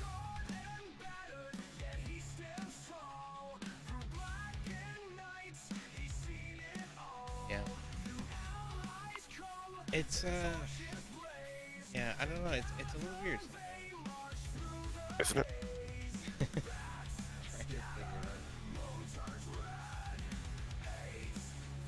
I'm sorry, I'm changing all my expectations. I think there's pieces and parts to it. Like, new players are new players, and they take time to get into it and learn it and figure it out. And then when you have like veteran players who have been playing it a long time, it's a little easier because they kind of already get how it goes, what to do, what to expect. They're going to also push your buttons and test you because they know exactly how to do that as players. And then there's like, yeah, and so then there's like people who are there just to be there and people who want to be there. So that changes things. Like when you set a schedule, if you've got people that are chomping at the bit to play and they really enjoy the game and they really want to make every game, well, that is when you know you're going to have a core group that's going to keep doing it. They want to be there, they want to play it, they enjoy it, they know it. So, and these are things like for me that I learned over time with different campaigns that I've either run or been in. Like, some people don't care enough to continue. It's just kind of a take it or leave it thing. And some people really, really enjoy it. And like, they're going to drop things, maybe not super important things, but they'll drop some things to make sure they're there. Yeah. I feel like we have that with the main group. Really good. It's been really good so far. It's the longest running campaign I've ever run. What are we on? Episode 14 now? I think 14, 15? I'm not even sure. 15. I know Heavy makes it fun Yeah. in our group. I enjoy his. I think we play off each other really well. I enjoy that. Yeah. I enjoy when Dink kind of takes command and goes in a direction, you know?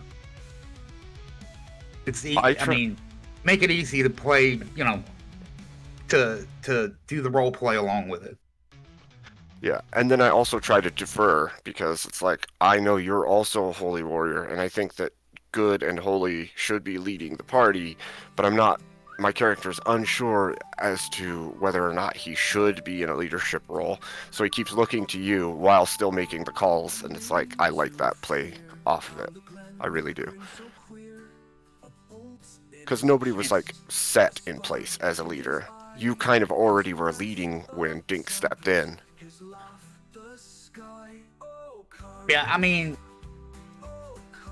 being who Magnus is, he sees everybody pretty much as a tool, if you get what I mean. Mm-hmm. Like, the group Absolutely. that we're with now, it's just like, I've got to work with what I have. Mm-hmm. It's all the So- means to the end, right? Right. When you go out on the battlefield, in that situation, and where he's at, people die all the time. You see heinous shit. If you can do a little good along the way, okay, but most of the people that you run into are going to not be there long. So it's kind of like, you know. Yep. Yep. Yeah, it has like that essence of it. Well, it's not all about this life, so. Right.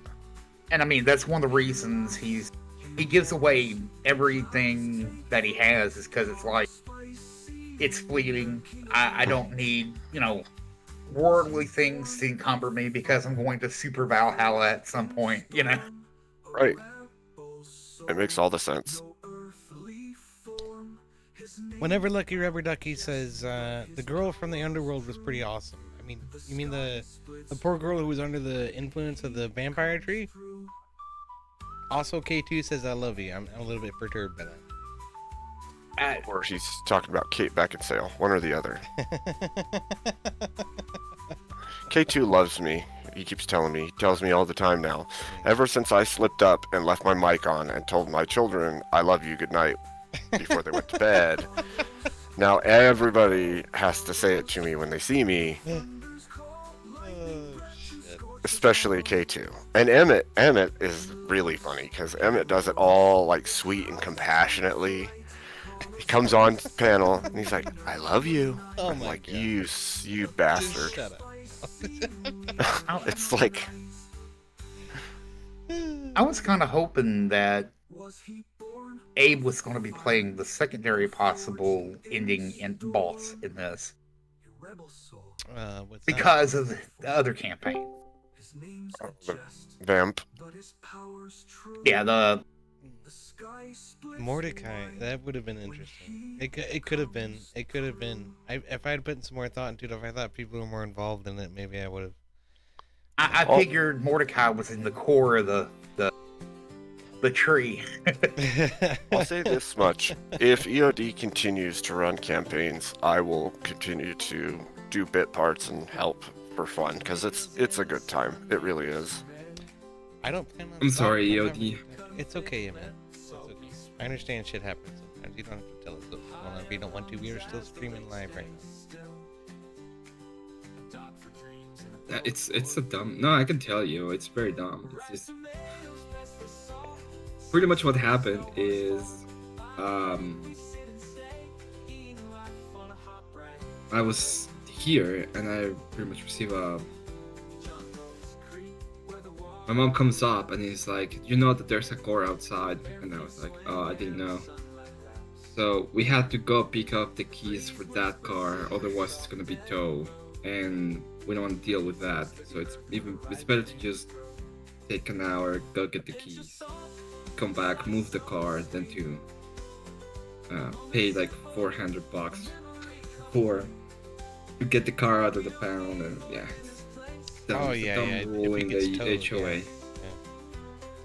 That's okay, man. It's okay. Like I say, shit happens. What a pain. What a pain. Makes. But that's part of life. Things Yeah, come up I see that sometimes. we're back with the kobolds or something. That was the last thing I saw. And Oh, well, you killed the tree and you killed the druid, and you saved Took the me out. girl.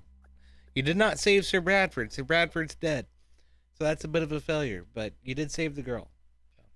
But okay, hey, at least you're dragging Sir Bradford behind you on your shield. that's the other thing. The girl it the girl makes insisted on Sir Bradford coming back with her. But Groot did get down to 1 hit point. I almost took his life. Damn near. yeah, very near. I would say that it makes sense. The guy died, and nobody cared. Just in real life. Just like in real life. Funny how we started this episode talking about that, and we ended this episode Talking about in that. the same place. That was my argument against Confluence one time. He came in, he's like, look at all this bad stuff that it says about the Bible, about how you treat people. And I'm like, okay. And what happened to the guys? Well, they died in war. Nobody cared, right? Nobody gives a shit about them, right? No, I genuinely don't. You're like, you are proving my point right now. Thank you. Thank you.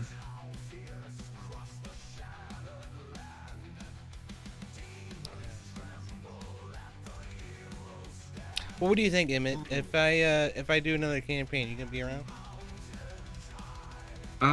Yeah. Yeah. I'll be happy to. Emmet just wants to play a campaign where we're all together. I just wanna play a campaign where I can be insane. I'm gonna play an insane character next. It's gonna be a rogue that believes he's a cleric. That's what I'm gonna do. I'm gonna play a full-blown paladin next time.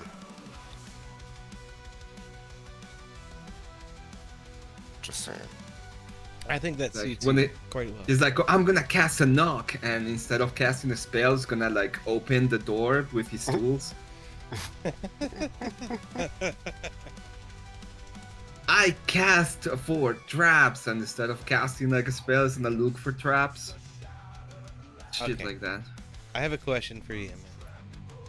Uh-huh. K2 asks, can I send $5 to make Emmet sing? Ah, fuck me. Ah. He is like the traveling bard now. Emmet has become the traveling bard. He goes to people's channels. People pay randomly to the channel for him to sing songs. Poor Emmet. All right, y'all. Ah. Fuck me. I'm gonna head out. I'll talk to y'all later. Or have a Thank good you, night. thank you so much for coming by, Z. Our next campaign, I want you to be there too, brother. All right? All right, I thank will you. not. I will Thank you, not thank get you. in the way of your grift, DoD. Take it easy, man. Hey, I'll talk to you will- later, dude. Later on, man. But yeah, I'm not happy about it.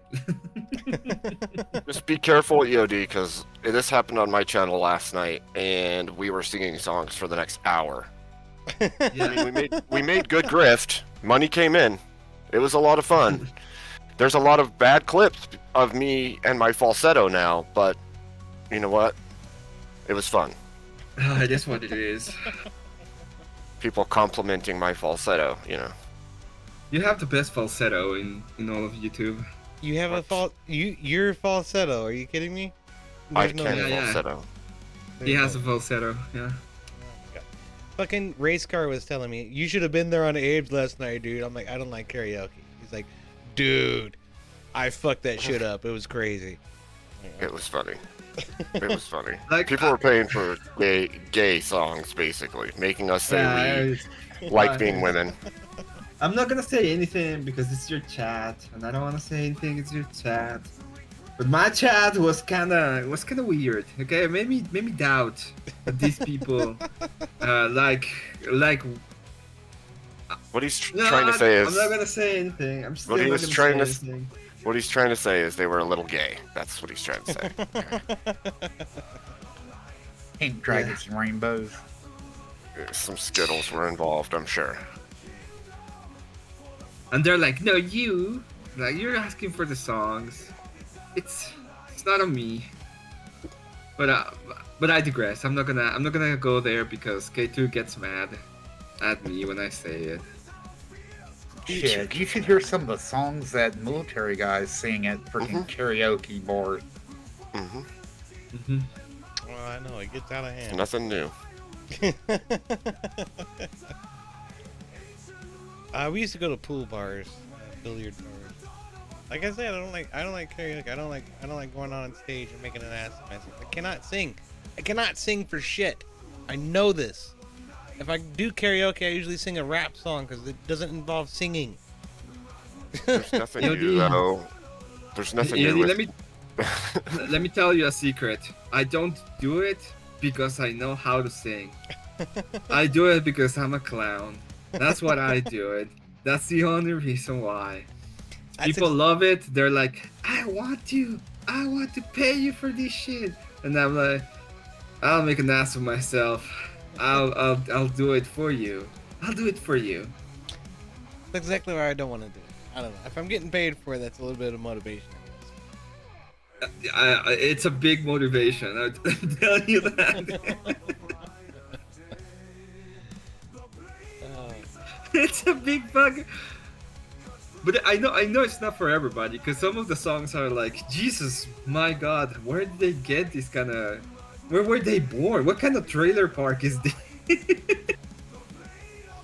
Okay, I just got this. I just got this from K2. I'm pretty sure. It says, "For make Emmet sing "Hit Me, Baby, One More Time" from Britney Spears. I'm pretty sure. Yeah. Okay. Oh, fine, whatever.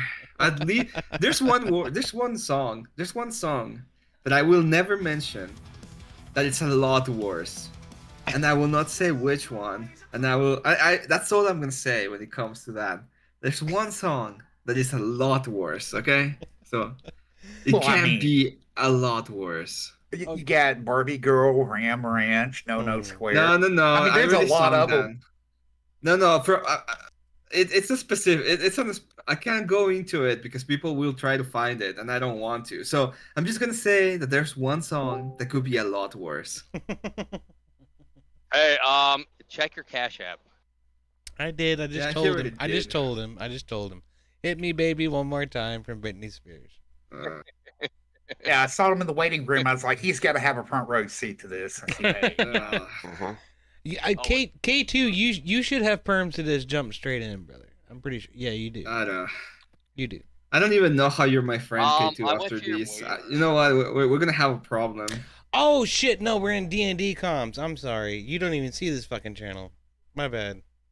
No, I do not. Surprise! No, this fucking sucks. Emmet, if I wasn't your friend, I wouldn't be paying for you to do this. You're not paying me. You're paying EOD. I'm sorry, worse. EOD. Yeah. Okay. I'm okay with this. I'm okay with the grift. It's fine. It's just, well, hang on. Wait, just a second. Okay, wait, just a second. 2 seconds. Okay, 2 seconds. Okay, hold on.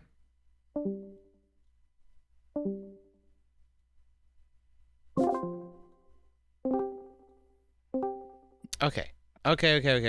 Now we're in the right channel. I'm sorry.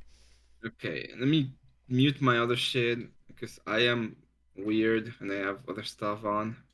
Assuming that's the case because you're wrong and you still carry that at the age of 38. I still stand by what I said. If I wasn't your friend, I wouldn't be paying EOD to make you sing this. It's good. I know, I know it, but I still, Jesus. You know what, Emmet? For fairness, Saturday I'll sing a gay song on your stream. Okay. So you can get me back. You don't have to convince me that you're gay, KT. I already think you are. You know what? EOD, just because you want to hold my hand. I think he wants to hold your trailer hitch, not your hand. What the trailer hitch? Exactly. Oh my goodness. The booty of your trailer? Oh, you're talking about the fifth wheel. Yeah, well. Yeah. That's a big trailer. The cushion. Okay.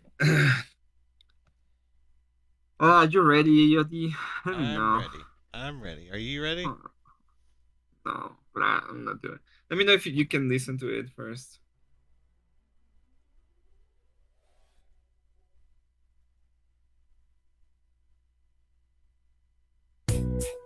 Yes. Can you hear it? Yes, I can hear it. Okay. I don't. Jeez. Going to the stream. Oh, but you can't because you're in the... Yeah, whatever, it's fine. It's whatever. I'm just want to make sure. It'll be even funnier. Baby, baby. Oh, baby, baby. Oh, baby, baby. How supposed to know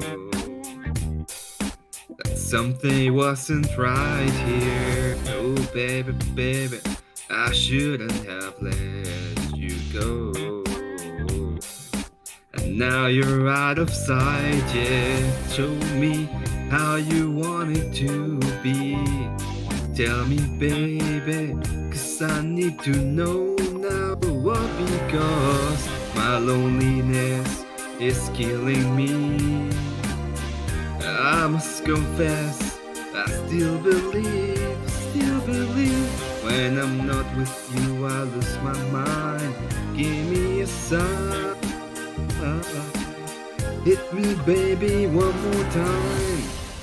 Yeah, baby, the reason I breathe is you. Girl, you got me blinded. Oh, pretty baby, there's nothing I wouldn't do. It's not the way I planned it. Show me how you want it to be. Tell me, baby, 'cause I need to know now. Well, because my loneliness is killing me. I must confess, I still believe. When I'm not with you, I lose my mind. Give me a sign. Hit me, baby, one more time. Baby, baby. Oh, baby, baby. Oh, baby, baby. How I was supposed to know.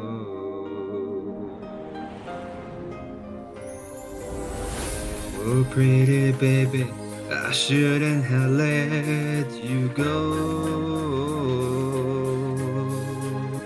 I must confess that my loneliness is killing me now. Don't you know I still believe that you will be here and give me a sign. Hit me, baby, one more time. My loneliness is killing me. I must confess, I still believe. When I'm not with you, I lose my mind. Give me a sign.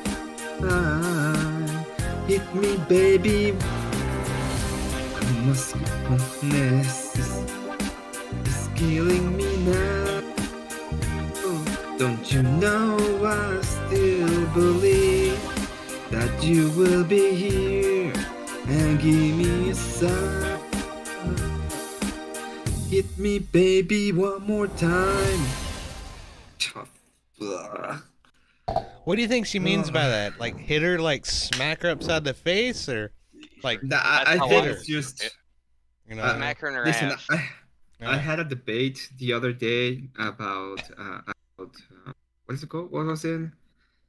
About prostitution, and we're going into the consent idea. And I said, imagine that you are with a woman on a date, and the idea of the date is that the person is gonna get raped at the end. I think that's what it means. I think this song is just that. It's you know, it's a metaphor. Well, thank you so much, Katie. I do appreciate it, man. Yeah. What's up, Bagheera? It's Yeah, good to brought see you you, some man. entertainment. Thank you. I'm Hey, not gonna sing more. Shakira. You know, if you send more money to EOD, I will sing, but I don't want to do this. I don't want to. If EOD wants to, okay, I'm not gonna do it. I'm not gonna. Saturday, you can make me sing anything. Saturday, anything, I'll do it. Okay. Well, why don't we save it what for I- Saturday on your stream? That'll be fine. Yeah, Saturday on my stream. Okay, I don't wanna make these my stream. It's not my stream. So you need to do your vocal exercises first. No, I just Yeah, sing, I- and then they made me sing whatever, and then I'm like, yeah, I'll do it. And then they're like, oh, you suck. It's like, yeah, imagine that. So Nobody said you suck, okay? Abe Dinkus said, damn, Emmet's killing it. That's what he said. I don't know if he meant it's killing it like he's killing a cat, or if he's killing it like he's doing a really good job, but he's killing it. yeah, I think it was like killing a cat. It was like, oh my god, he's killing it. He's killing my cat. Oh my god, make it stop. Yeah, I thought it was everybody. exactly what he meant. everybody, But think the- of the gayest song, write it down, and remember it for Saturday for Emmett's. Yeah.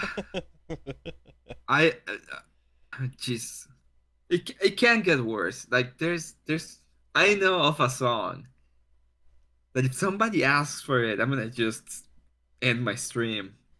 I'm probably Oh no. And Ninja. and I'm DJ. pretty sure that nobody knows which one is it. But if people knew it, I would be like, Jesus, no, I can't do this. This is too much. Now you're gonna be sending people out like Indiana Jones looking for this song, dude. You Yeah, can't. I know. Yep, Said it. now I'm writing a note for myself for when I get off work. Hold on, I gotta write this down.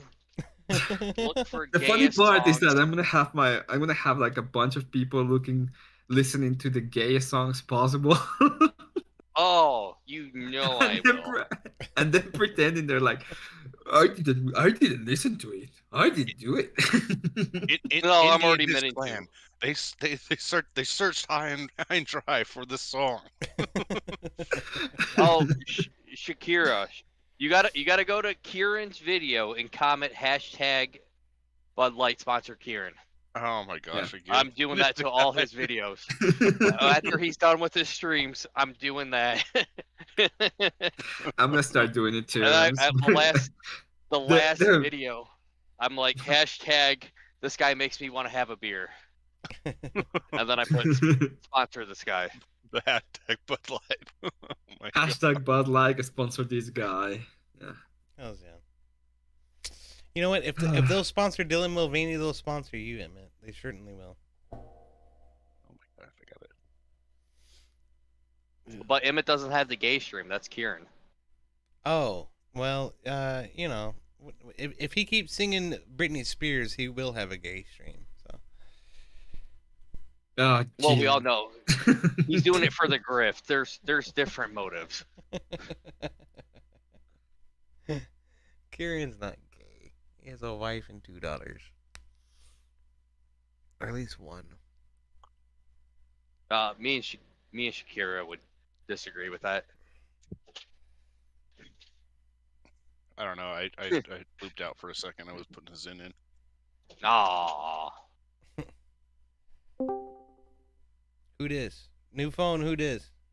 I am a non-grifter. Non-grifter. Oh, shit fire, Mr. Bill. What are you doing? Oh. I can't believe you survived the fucking Antifa fucking protest, bro. Well, that was easy. Easy my foot. You had fucking 500 people in your chat, bro. Congratulations, man. That was a great stream. That was really good. Yeah, congratulations, Mr. Bill. That was a really good stream. It was fun to have a few people watching it there. You got 300 or 400 new subscribers, so it reminds me of the good old days when I had like 1,000 people watching me for different events in Oregon. Dude, you met up with Portland Andy. That's like cool stuff, man. I wish I could meet Portland Yeah, Andy. he's a good guy. Yeah, everybody kind of watches him and does different things. I wish I met some of the other people that were there the other day or whatever. I should have went when you saw James Clue today on the thing. He showed up in Portland and Nick Sorter and there's other people. And I've met Katie Davis Court before a few times. Yeah. The person who got hit with a stick, you know. Well, gentlemen, I'm not doing anybody any justice by having to keep stepping away. I'll catch y'all later. Later. All right. It's good to see you, man. Goodbye.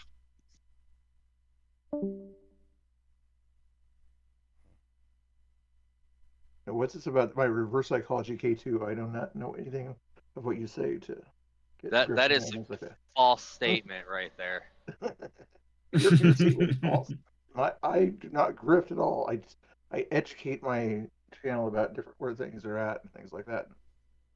If they want to feel sad for my emotional situation or whatever, they can feel sad. Go ahead. EOD, if you want to learn how to grift, you got to do it like the Bill way. Go, I don't need your money. I'm not here to grift. And then you're like, oh, I got to give this guy $2. Well, it seems like it works both ways, right? So you can say, I don't want your money, and then they give you money. Or it seems like, give me your money, fuckers, and they still give you the money. So it works both ways. I was gonna say a lot of times Bill kind of doesn't do a whole lot of traction, but when he's out there at Antifa Land, that's a different story. The weird thing is, the day before that, I went to a kind of prayer vigil in Salem. Only got 5 people to show up. Next day, I go to Antifa and I get 500 people to show up. Yeah. People want to see blood. Yeah, Bill. Yeah. That's true. You put Antifa in the title and IRL. Like, Gentlemen, I'm gonna go make some food. That's a good idea, Abe. Thank you so You much gonna for make coming that out, bro. I last? really appreciate you coming through on such short notice. It was really good. Thank you. Of course, bro. Yeah, it was a lot of fun. We'll do it more, I'm sure. And Saturday's coming, so. Yes, sir. I Still love on you. for Saturday. I love you. I love you. Smart asses. Y'all are gay. I love you. I love you. How did the campaign go? I had to work and then take a little bit of a nap, so I didn't get to see it. We did the conclusion. It was a little lackluster in my opinion. You're so far away from your damn mic, you can't hear. I'm sorry. I said it was it went it was a little lackluster in my opinion, but we did it. So campaign over. Okay. What's up, Race Car? It's good to see you, man. Dude, have you ever had sciatic nerve pain so fucking bad that your entire leg is numb? No.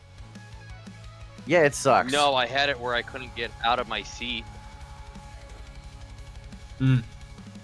That sucks.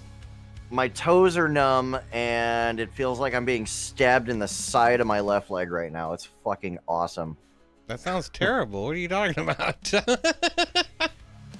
It's called sarcasm, sir. Oh, okay. It's just you know it seems you're moving up in life. Yeah, that's how it looks like. It's like, You know what it reminds me of? It reminds me of that scene. That's the problem. It reminds me of that scene in Talladega Nights where Ricky Bobby thinks he's paralyzed from the waist down, and he stabs a knife into his own fucking leg.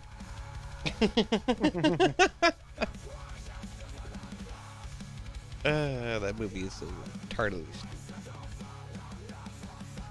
Oh, of course. Want to go get kicked out of Applebee's? If you ain't first, you're last. Like, well, wait a minute now. You could be second, you could be third, you could be fourth. None of that matters. No.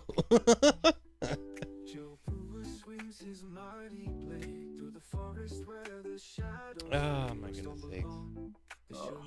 I have Chase in my lap, being a proper spoiled pet, unlike a certain somebody that we all know that exists in online spaces, that put certain types of collars on their pets. Hassan, indeed. Easy just made a song about. Easy just made a song about this. I was over there. Oh shit! Yeah, he just made a song about about Hassan and the collar. Oh my god! He's like editing it right now. I got a little bored with it, but It's fucking glorious. It's unfortunate. I just barely missed fucking Abe.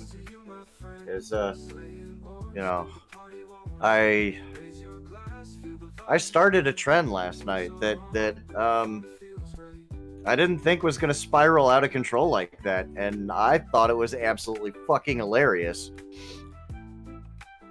So I messaged him earlier. The collar trend is like, what are you talking about? The song request after the Rob raid. Oh no, yeah, I don't know about Emmet was there for it. Sing a lot of songs.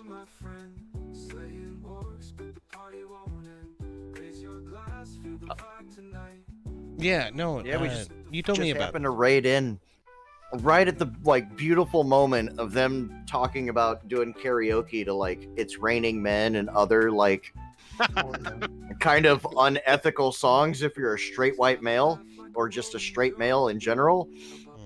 So I'm like, oh, okay, well, I'm gonna like jokingly throw a $5 super chat in there. It says song request, gimme, gimme, gimme, A Man After Midnight by ABBA. Well, remember, if you want Emmet to sing all the gay songs, come by his channel this Saturday, and he will sing. And I'm sad I missed this last Saturday. Well, I will either be at Cedar Point or sitting at my computer for DnD. I don't know just yet because I got a friend coming from Eastern Pennsylvania to hit up Cedar Point. To hit up Cedar Point this weekend as well as Kings Island. So is it Halloween? It is Halloween. It is spooky season. Yeah. It is also night ride season, which is my main thing. I'm not too much for the mazes and people jumping out to go boo and shit like that, and I'm like, yeah, I'm not into that because so I know reflexively I may or may not throw a punch at somebody, so I don't want to risk it. You can avoid throwing a punch. You know you're in a fucking Halloween maze. Come on. You know, I heard the best one in the area, haunted house, is Erebus up in Pontiac. It has like 5 levels. Pontiac, Michigan? Michigan, yes. Okay.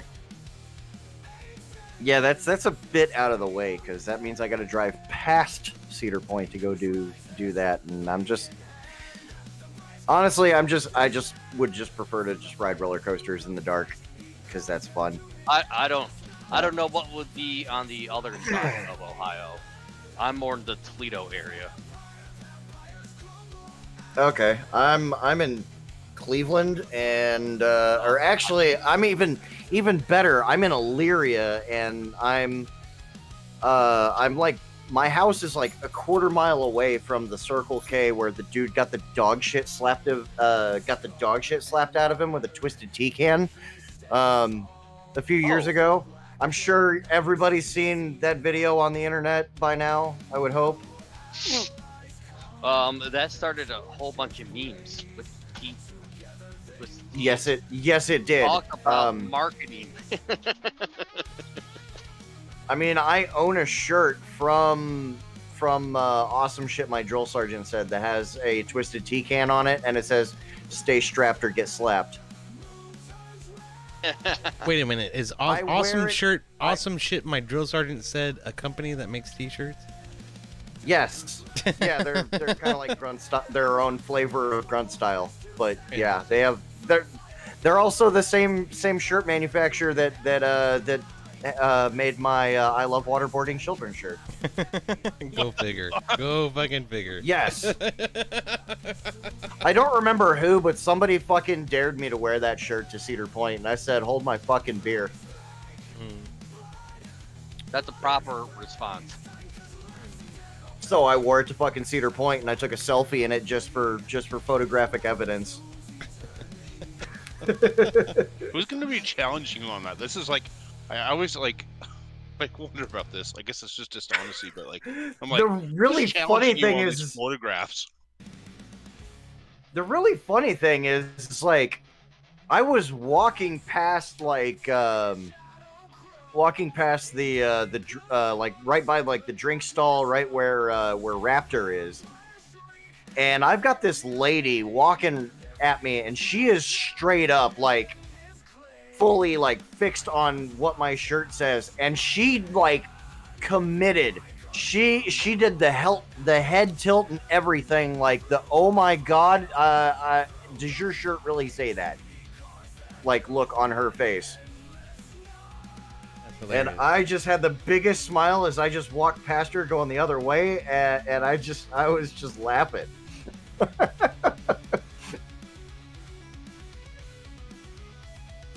don't know. It's a weird thing. Like I like, you know, like this is why I just wear like black t-shirt and jeans pretty much all the time, because I'm like, I never look at anybody's shirts or their clothing. I'm just kind of just doing my business out in public. So it's a goofy, it's a goofy thing to me that people would even care about that. I bought that shirt more or less like to wear when I go to like Walmart and the DMV and like all the places that I like that is the shirt that you wear when you're like, okay, I'm in public and I don't fucking want to be here. Unfortunately, it doesn't say the name of my dealership and Subaru underneath it, so I can't wear it to work, unfortunately, because otherwise I would. Well, I mean, if you drive a Subaru, you're gay.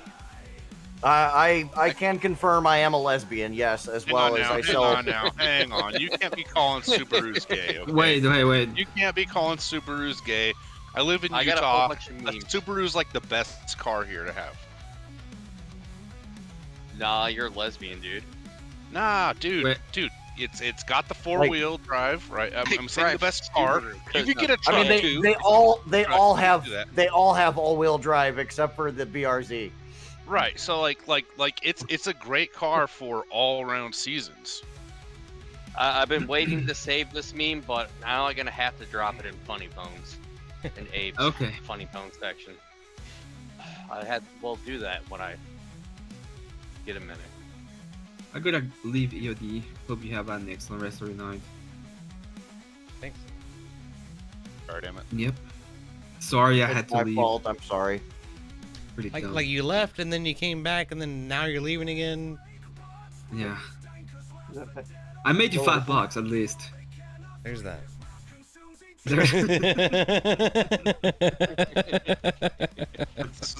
It's quality money there. Go. No, there was from that show, like, they were in jail, and a woman's like,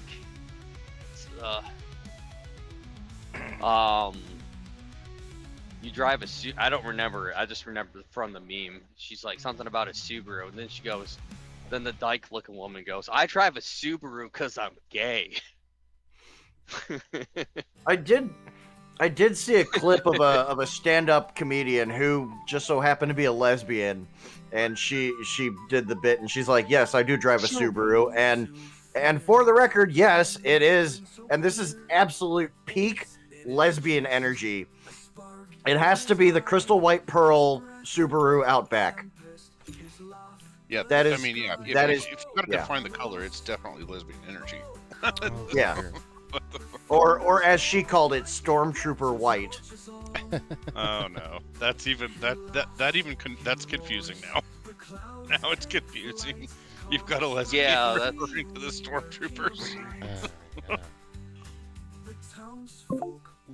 I mean, my Impreza is ocean blue, which is not quite like the nice like World Rally blue. It's like a few shades lighter than the World Rally blue, so it's a blue Subaru. You have to post a picture of it. Show us a picture. I don't have any pictures of it yet, and it's dark outside, so I'll just have to find a picture of one on the internet that isn't my car Yeah. You didn't like. Can't believe you bought I a don't know. blue car. If I bought a car, I'd be telling everybody I knew about it the day I bought it. Sending pictures and all kinds of stuff.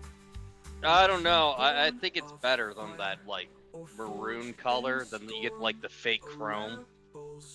I hate that. I think you just buy God, why do all the pictures of this car actually look better than what my car looks like in person? Well, surprise, like, surprise. like all the pictures on the internet actually make this color blue not look as gay. Oh my goodness.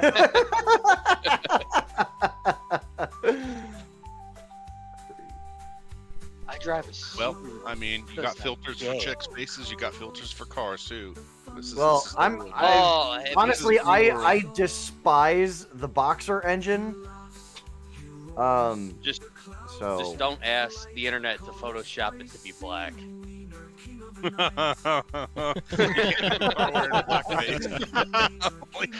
No, it's gonna end up robbing a liquor store. Or driving, or better yet, driving through the liquor store. Okay, here we go. This video has happened. Somebody took I think someone's like, can anyone Photoshop this Honda Civic to be black?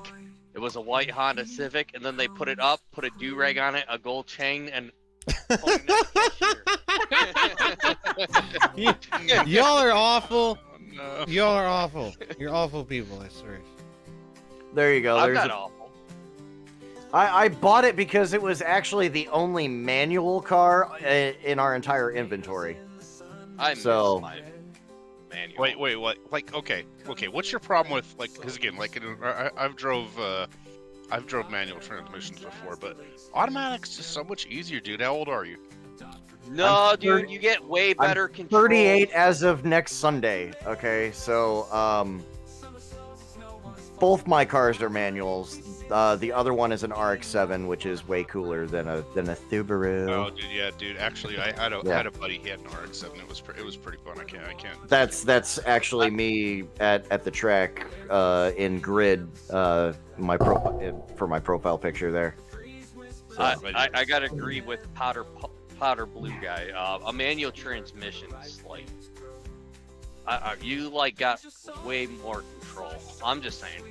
I would much rather. I mean, if I was gonna get a car that I knew that I didn't want, at least give me a fucking manual transmission, because I'll be damned if you catch me with a fucking garbage ass CVT.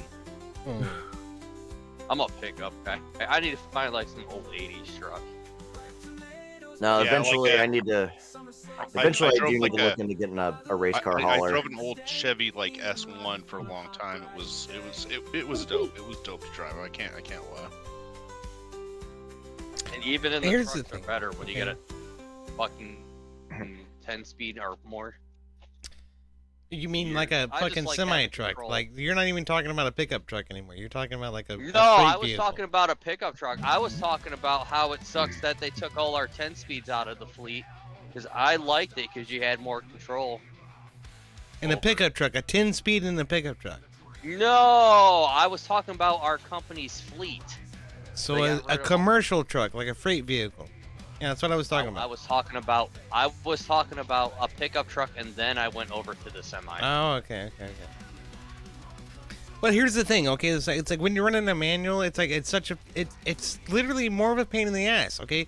Like, okay, I get it when I'm driving for performance, when I'm trying to get the most that I can out of that car, out of that transmission, absolutely, I want a manual. But like when I'm just like going to fucking McDonald's, the last thing I want is to have to fucking use 3 fucking pedals in both fucking feet, and oh my god, I gotta shift gears, and now I gotta shift down, and now I gotta put it in neutral in order to stop. Now I gotta put it back in gear in order to keep going. Actually drive a car. No. Actually driving a car is putting the pedal to the metal, is putting the pedal to the metal and pushing it to its fucking limits. It's pushing it to its limits. That's what it takes. And it's like, okay, great. When I'm on a track, like, that's what I want to do. The last thing I want to do when I'm going to the grocery store, I'm going to the fucking drive-through is fucking deal with the goddamn manual. No, thank you. 90% of my driving is all on the highway, so once I'm in 5th gear, like, yeah. Well, then it's not any fucking different, is it? Yeah. Exactly. Does stop and go traffic suck? Yeah. Uh-huh. But, you know what? At Make least I still focus drive more. a manual car, Oh so my that's like God. the only man That would only be thing fun- that would only be funny about if it my was gay-ass like fucking Subaru, okay? a transmission or something. No. At least he's honest Yeah. about Subaru being gay. Yes. Okay. But, I'm like a diehard like Mazda loyalist. Like I own fucking Mazda shirts that I paid money for. That like, unlike the Subaru shirts that I have that were given to me because I work at a Subaru dealership. So. Okay, I need you guys to put that into perspective. I need you guys to bear with me for like 10 minutes, okay? And I'm gonna leave, and all of you have to stay here, okay? Is that perfectly clear to everybody? You have to shit. stay here for 10 Oh minutes. crap! Now peer pressure. Come Oh, on, God. guys. And I'll be back in a minute, okay? All right. EOD's leaving us. He's gonna go buy cigarettes and never come back. You didn't say we have to behave. And milk. That's correct. No. You also have to behave, but please stay here. Yes. EOD is leaving us just like everyone else is dead. No. Exactly. God. Okay. No, Come on, guys. I love you. I will return. I promise. I love you. I'll return. Okay. That's I'll what be my back. dad said too. He was going out for a beer and he never came back. He's white. He will return. That's right. I'm not. How do you I'm know not he's not black wearing and I'm whiteface? not Jewish, so I'm definitely gonna be back. Oh my Actually, god. I'm speaking pretty of sure that, EOD is just wearing whiteface. That's all.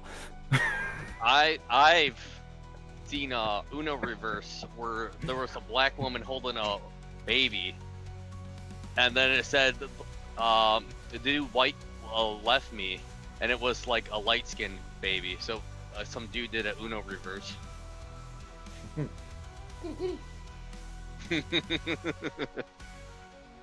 So What happened to old Mr. Bill? Is he dead? he's still here. Who's old? Who's old? Who's old? Gen X, not a boomer. Not a boomer.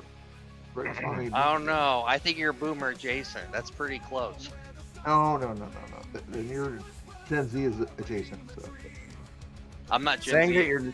that you're not a boomer when you're in your elderly years is like the most boomer sounding thing, and it's just It does. it is like just one of those things. It's like, yeah. What counts as elderly years? When you're old enough to say that you're not a boomer, Not a boomer. but then you sound like a boomer when you say it. What do you say? That is a That's pretty vague. I'm just saying. It is pretty vague, and I know it's. See, I'm not I doing think- anyone any I think favors the here. term has become more about the technology usage. You can't Yes. figure out the technology usage. That's when you're a boomer. Yeah, baby boomers are currently between 60 and 79 years old. I don't qualify. There we go. So he can use the technology. So Like, he's not. my- He's That's officially the not. thing, yeah. See, if I was a boomer, I wouldn't have He been can able use to Google search. that. My lower back feels like it's fucking 60 to 70 fucking years old right now. Jesus. Oh. no. Yep. Yeah, my knee is a boomer for sure. The knee is Especially the when boomer. you- The rest of the body's okay. But Especially I when play- you drive in Michigan. Holy shit. Sorry. I play beer league ice hockey because it's cheaper than having to hire a lawyer because I can go and hit somebody with my hockey stick out on an ice rink. And it's, it's called a sports injury. If you do it in the parking lot, then it's called assault and battery. Which to me Yep. sounds like somebody just needs to own a thesaurus. Oh, you play hockey too? Yes, I do.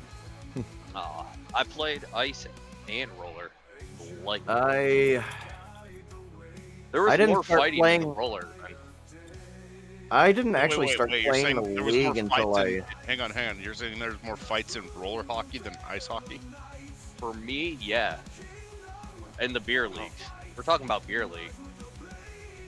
Oh, interesting. I didn't even know they were allowed fights in roller hockey, but interesting. Well, it's all the same. It's beer league. You're not supposed to fight in beer league, but you manage to fight in beer league.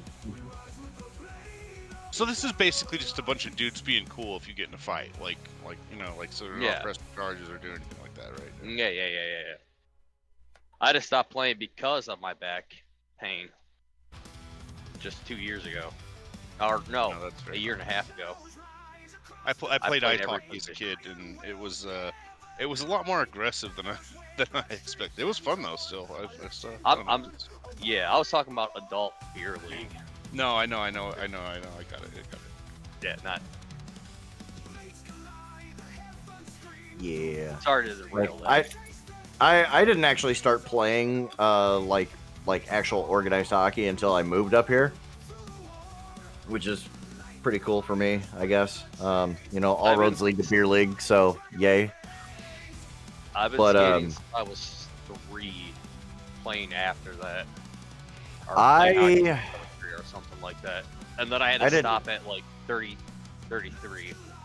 I actually didn't start skating until I got stationed at Fort Bragg, so that puts me at like my younger 20s, but I've been on roller skates and rollerblades like in my youth and stuff, so like I took to it like a duck in water.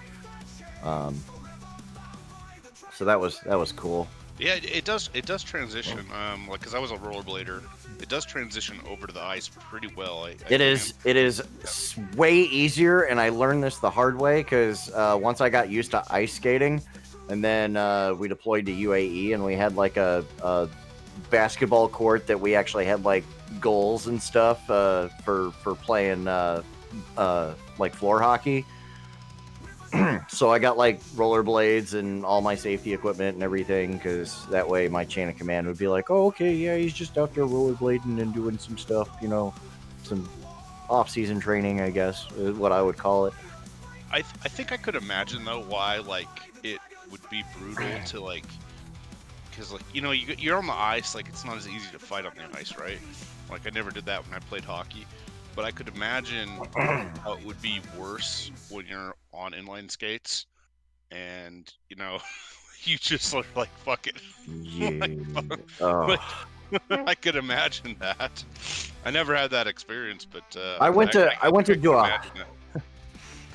do a hockey stop on rollerblades, and I just like completely ate shit. And I'm like, okay, yeah, easy. nope. That's easy doing like hockey stops on rollerblades. Inline skate. No, you got to swivel. I mean, like, you got to swivel when you're on rollerblades. Yeah, You can't. I know. Yeah, no, I tried to do it like you would on ice, and I'm like, okay. After that, like, I was like, yep, I haven't been on rollerblades since, because now I just have like so much availability to ice that it's just like, yeah, I'm playing at least once or twice a week.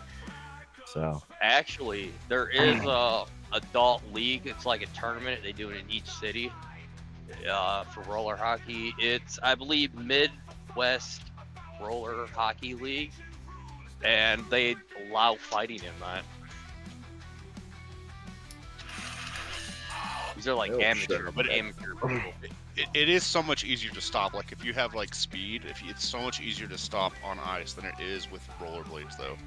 Like it's incredibly different.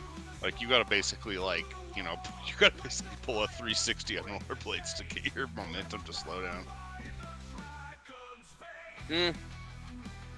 Yeah, I've been skating long enough now where like I've got like everything dialed in, and if my skates aren't sharpened like to like the certain way that I'm like, yeah, no, I can't go back to like, I don't use like a traditional hollow where it's like the semicircle cut and it feels like I'm skating in quicksand. I use that new like flat bottom V where you just have like the tips sharpened, and then the middle of the blade is not the middle of the blade is not cut so deep. So it's super easy to glide, and you can almost glide sideways, like super easy too. Well, yeah, but you can't pull off like a quick stop, like what I'm saying, like compared to like ice. You can pull off a quick stop on ice compared to like rollerblades where you have to do a turn of some sort. Yeah, you got to do that like 90-degree, like swing your one leg out wide, and I'm just like, I'm like, you know what? I don't need to go back to rollerblades, so I'm cool. I'm just gonna stick to ice hockey. Or for ice, I didn't like my. I mean, I would get them sharpened, but I didn't like them like super sharp either. I don't know. That was weird. But I would stand in front of the goalie, screen the goalie the whole time. In my high school career. Did you have a shitty goalie? No, I said screen the goalie, not my goalie. Yeah, you're the guy that's looking at. You're the Like, guy that's looking at your own players shooting the puck, and you're just like, "Fuck! Don't hit me in the nuts." Well, actually, for both roller and ice, I would play every position: forward, the defense, and the occasional if the goalie never showed up, or for the high school tournaments or whatever. If our goalie got injured, our coach would bring spare equipment in case. And I would practice occasionally as goalie. Goddamn, playing goalie's got to be hot as fuck, dude. I always thought about that. And roller hockey, yeah. Oh god, yeah. Like you're not moving, so you don't have like the airflow moving over your body to kind of at least cool you down to a certain extent. Some inline rinks put like a fan pointing towards the goalie. Like if they can.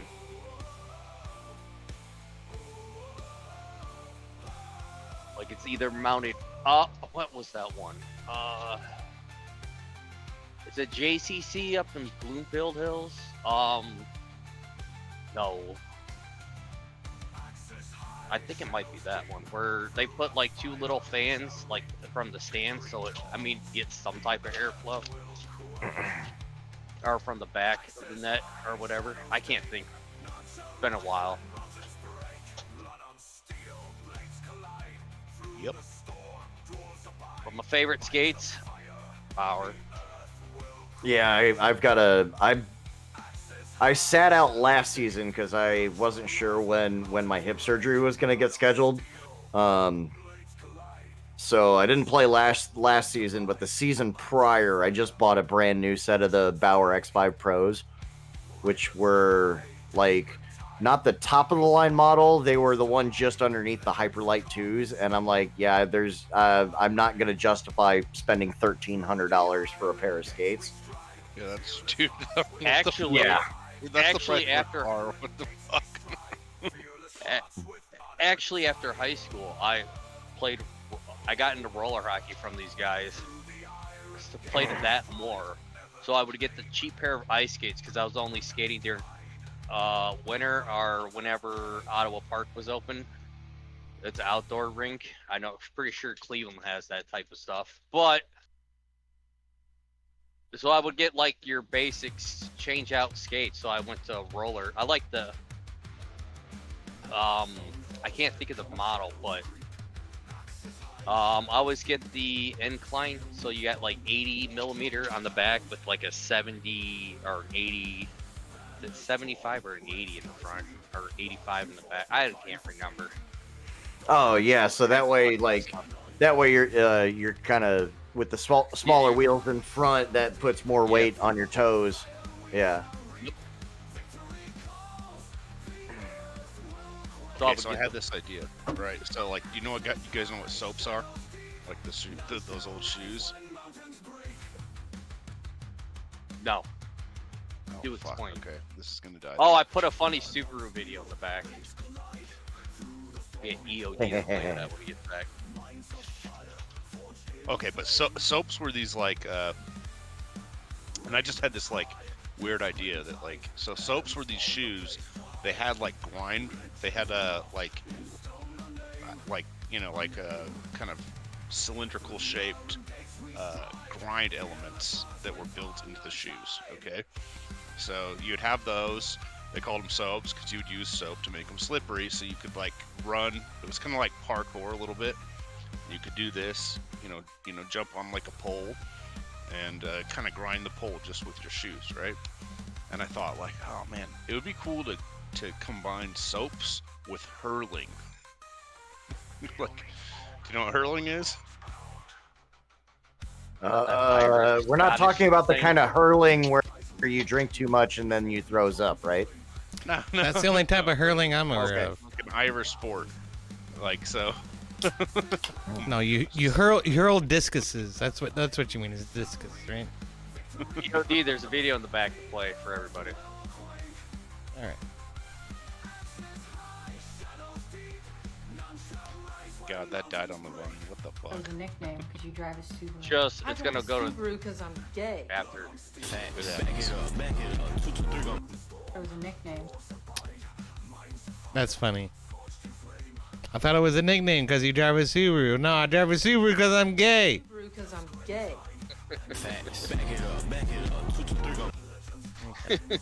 Very funny. Oh my goodness.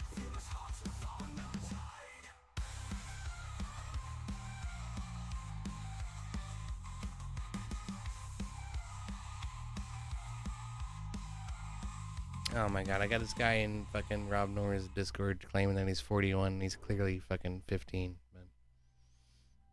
But... Okay.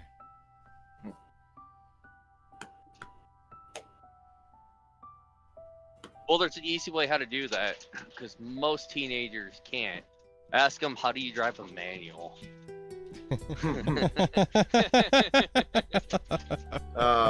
Oh yeah, that's also kind of like another reason why my Subaru has a. What's a manual? It's an anti-theft What's device. manual? Manual's the name of their boyfriend, dude. Yes. I think Jeeps Like will make I'm actually I haven't seen it in any of the accessory catalogs, but there are aftermarket companies that make replacement badges with the rainbow and trans fucking bullshit propaganda flag, like as the background of the Subaru logo. Dude, this is supposed to be a fun stream. I think it's supposed to be fun, and you're trying to bring up rainbows now. What the fuck, dude? Well, hold on. We were talking about Subaru, so they go. We were talking about Subarus being insanely gay, and I mean, like, for an aftermarket company to make a product like that and sell it, you know, then there has to be a market for it. So therefore, Subarus are insanely gay.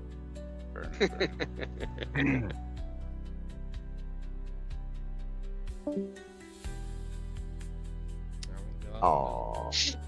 Who joined now? We lost I Mr. gotta Bill. go too soon, but Yeah. I do he too. did I got the work Irish in the morning. goodbye.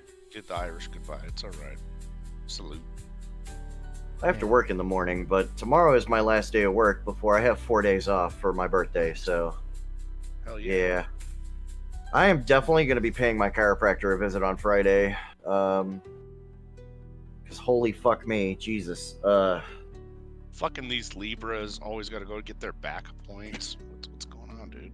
Oh, you know, hey, I mean, if I'm I don't need I don't believe in that need shit, by the sex. way. The government fucks me daily, okay?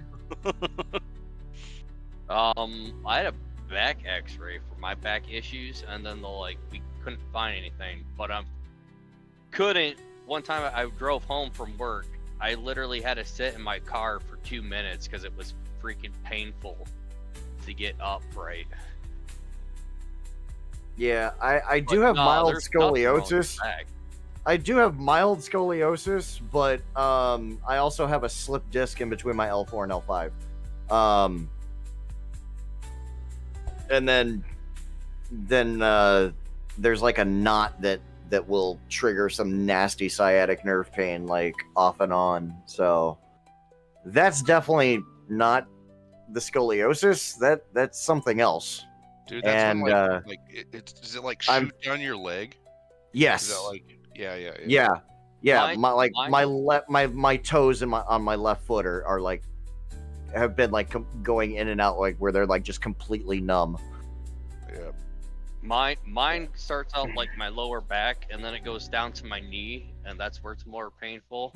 If it's really bad, it'll like make my my toes numb every once in a while. Yep, that's exactly what I feel right now. That reminds me of the sciatica. lovely feeling of being stabbed like right in the side of your freaking femur. Oh yeah, it's like one of the best feelings in the entire world. Yeah. My doctor's after that. She's just like, here's some. We think it's your sciatic nerve, so just here's some muscle relaxers.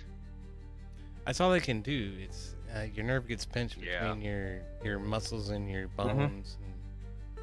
And the only other thing they could do is surgery. That's probably gonna make it worse. So they can give you like cortisone shots too to help ease the pain, but it's still just pain relief. That's still just pain relief. You're still just numbing nerves. Yeah. Like I the only reason I stopped because I was taking strides and then my back just felt completely on fire in that exact spot, and I could just not move. So I'm like, you know what? I think I'm done for a while. First time.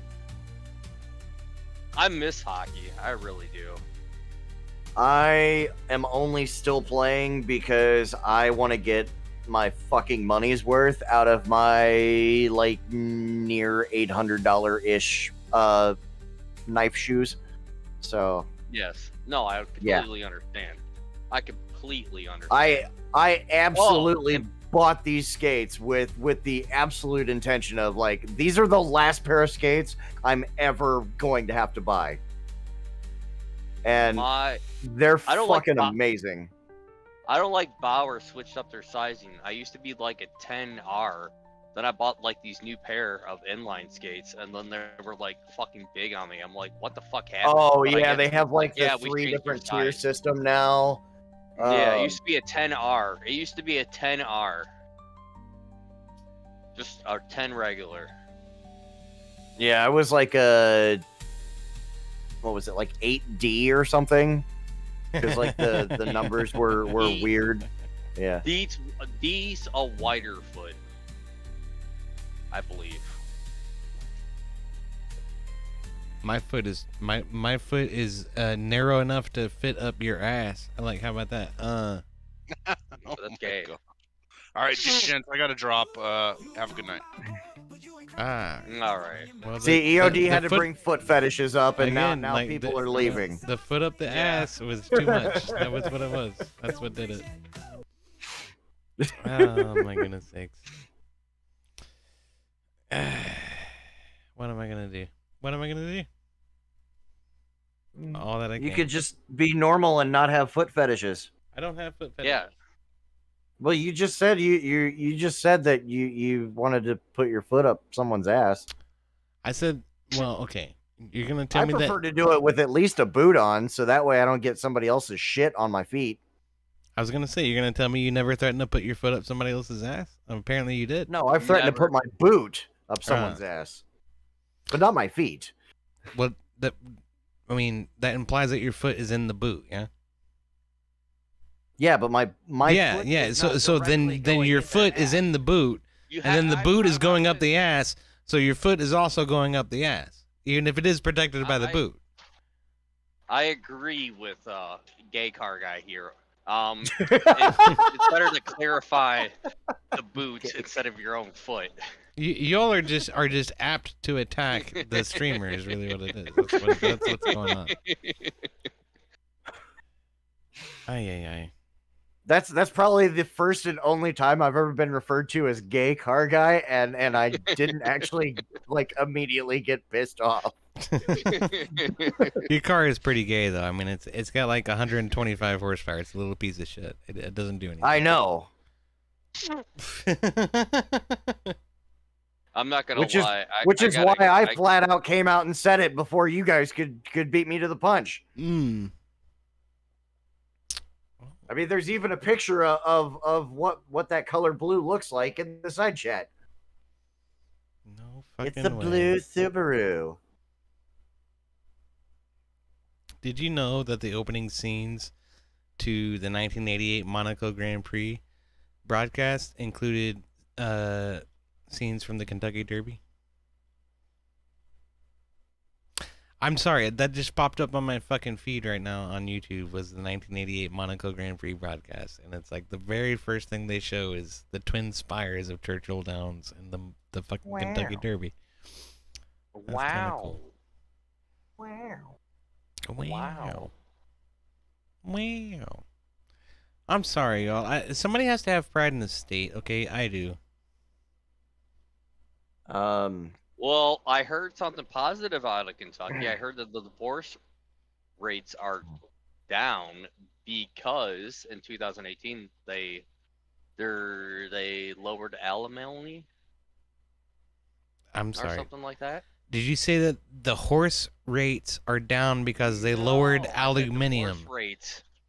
Divorce rates are down because they lowered the alimony payments. Right. Or Well, reduced no, the alimony. they changed it to a no-fault divorce state. So, like, we've been a no-fault car incident state for a long time. But they changed us to a no-fault divorce state so that everything gets split down the middle regardless. There is nothing to fucking negotiate for if you want to get a divorce. Everything gets split down the middle. Including the children. So... Just cut them from, like... No, it's 50-50 custody, okay? It's 50-50 custody. Come on. well, I was going to say you can cut them in half, like, from the crotch all the way up, across the nose and then the forehead, and then, like, one parent takes the left side, one parent takes the right side, You can split the kids that way. No, of course, that's not what they... It's a suggestion, but I don't think anybody's going to take it seriously. Maybe in Cartoon Land. But I do have Ohio pride. I for what I know about this state since I've lived here since October, almost coming up on 9 years now. Go blue. Kentucky is blue. Ohio is red. Okay, the Buckeyes are red. I know. Go blue. You're Michigan. You're fucking Michigander. You're a piece of shit. Yeah, that's how you piss. That's how you piss somebody off in this state. But the pride that I have for Ohio and I live near Toledo. The pride that I have for Ohio is solely in our roller coasters because that's what Ohio does best. Mm-hmm. Well, Ohio roller coasters and craft beer. As far as as far as major league, like the big four, Ohio has absolutely no business with like having professional sports teams. Well, you got the Toledo Walleye, Toledo Mud Hens, very proud. Yeah, they're an SPHL team. Yeah, I know. No, ECHL. Same difference. They're semi-pro. It's AAA hockey. Yeah. Double A. You got AAA in Cleveland with the Cleveland Monsters. Well, that's AHL. Yeah, I know. AAA is below that. That would be ECHL, which is the Cyclones down in Cincinnati. Speaking of monsters, Cincinnati sucks. Speaking of the monsters, though, I'm actually looking forward to going to the home opener next Friday. I need to get Red Wing tickets. I want to go to a Blues game when they're playing in Detroit. I'm older than the Columbus Blue Jackets. We're both older than the Columbus. Everybody on this panel is older than the Columbus Blue Jackets. And do you know, once you get like the Bowling Green, Ohio, they stop airing. They only air Columbus Blue Jacket games once you get to BG, and anything north of BG is Red Wings because they don't have the market. What? Did EOD even notice the raid? Are we not, man? Rob sent us here to tell you you're fired. My goodness sakes, are we not, man? I'm so sorry. It's good to see you guys. Welcome in. Rob Raid. We got a Rob Raid. How y'all doing? Welcome in. Hey. Well, I guess you just lost your job now, EOD. Because you got fired. Well, are we not men is not the person who makes that determination. But No, I know. I was just messing around. Well, I guess It's good if to there's see you a guys. job opening for a moderator for Rob Nor's there streams, wouldn't be. There wouldn't be even if I did. well, we were blaming you. We were blaming you in his chat last night for almost missing the donation goal last night. How is that my fault? Because semantics. Right. That's like I'm the most I would the most vague answer. because like, I'm the guy that's in why. charge. I guess I don't know. Yeah. I tell you what, man. Like the whole D&D session, I've been trying to manage Rob's fucking Discord and keep up with that shit. It's been a fucking nightmare over there a little bit. So doing my best. Okay, doing my fucking best. I'm not gonna fucking get into why it's a fucking nightmare, but it is a little bit. Go over there and check it out. It is a little bit. Speaking of D&D, did you not see my DM I sent you? Which one? The one about my buddy in Cincinnati that's putting together a custom campaign, and he's looking for a group of people to play. And I know you're looking for a break from DMing, so once we finish our campaign, I then also asked, should I invite my friend over into your Discord for said D&D things? Right. It sounded like he wanted to run a game. I don't know if I want him to run it out of my Discord. But he's more than welcome in the Discord. Absolutely, yes. I'd love to talk to him. Well, I mean, I suggested that he could do it. I suggested that possibly like the group of us could run his campaign. But since we're if we're already here, you know what I'm saying? And obviously the party has more control over it than the DM, you know what I mean? I mean, we have some influence over when and where and why it happens, but yes. Well, I mean, as far as bringing a new person into the community and playing and having him DMing a game, you know, as far as like the scheduling and everything, like that's pretty much mostly on us, you know, like everything's got to work with our schedule. I told him we could probably pick it up on Saturdays after we wrap up ours. So. Okay, well, I want to play this one for the Raiders. This is for the Raiders. Cheers, Raiders. Oh yeah, I'm sorry. I'm half asleep and I'm paying attention to 15 different things at once right now and trying to figure stuff out. Did not expect the raid. Thanks so much, Rob. Miniature. Okay, so yes, if our players want to participate, being part of this Discord is helpful. Yeah, definitely. So it'd be something to investigate. Get them in the Discord. Let's see if people are interested. I have a friend that I know personally that wants to run a campaign, and I'm like, hey, we're almost done with one. We'd be really good candidates for it, and I know you specifically haven't actually gotten to play, and you've been wanting to. It's true. So don't ever say that I never did anything for you, EOD. Man, this is a lot, EOD. This guy's doing for you. Yeah. You've done a lot. I do appreciate it. Like you better get and like Yeah. you and Heavyfisted You should drive up to Cincinnati on Sunday and go to Kings Island with us. You and Heavy have helped me hold this channel down quite a lot. I don't appreciate you guys enough. That's for damn sure. Oh, I thought you were about. I thought you were about to.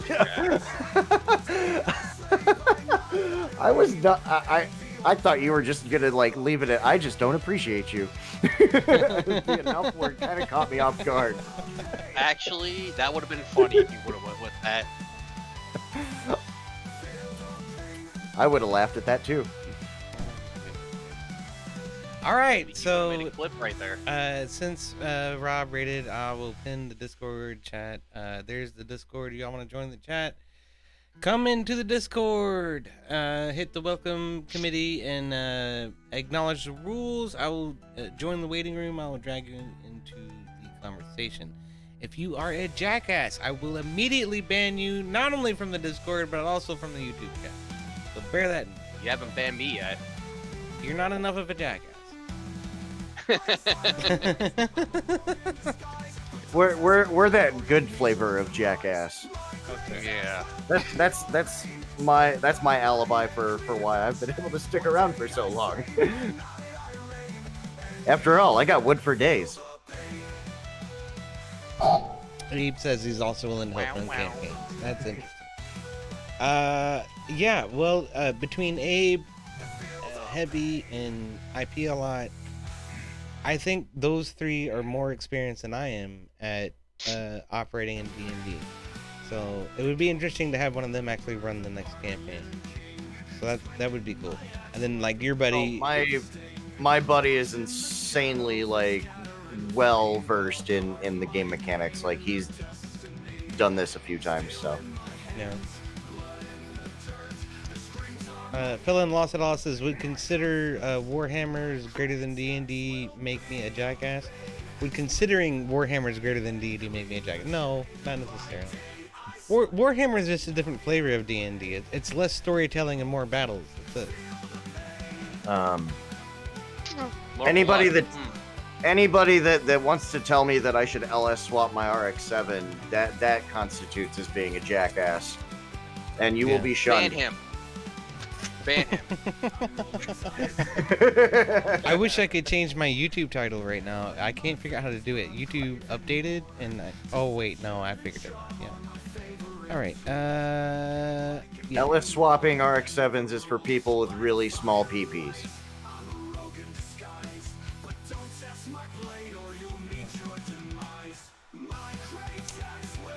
The thing about Warhammer, Phil and Lost at All, is I think Warhammer is actually pretty light on lore. I mean, you know, call me crazy for saying such a thing, but it's like when it comes to actually playing the game, let me put it that way. Okay, like lore doesn't matter at all. It's more the lore has led us to this point, and so now we're gonna have a battle, and that's the game. Whereas in D&D, it's like, okay, like we're sort of figuring out the story as we go, and it's create the lore. It's a much smaller scale, and yeah, a lot of shit just sort of happens, and like shit can happen in a battle that absolutely changes the direction of the lore, in one way or the other. So. Or you can make some random pig that you found in a cave your pet, and then EOD's going, what the fuck? Yeah. Now he's got to rewrite a whole bunch of shit just because. Pretty much. I did some dumb shit like that. Yeah, but Warhammer, it's like there are these well-defined factions that have a long history, which is interesting to explore. But when it comes time to play the game, I don't think a lot of lore happens. It doesn't.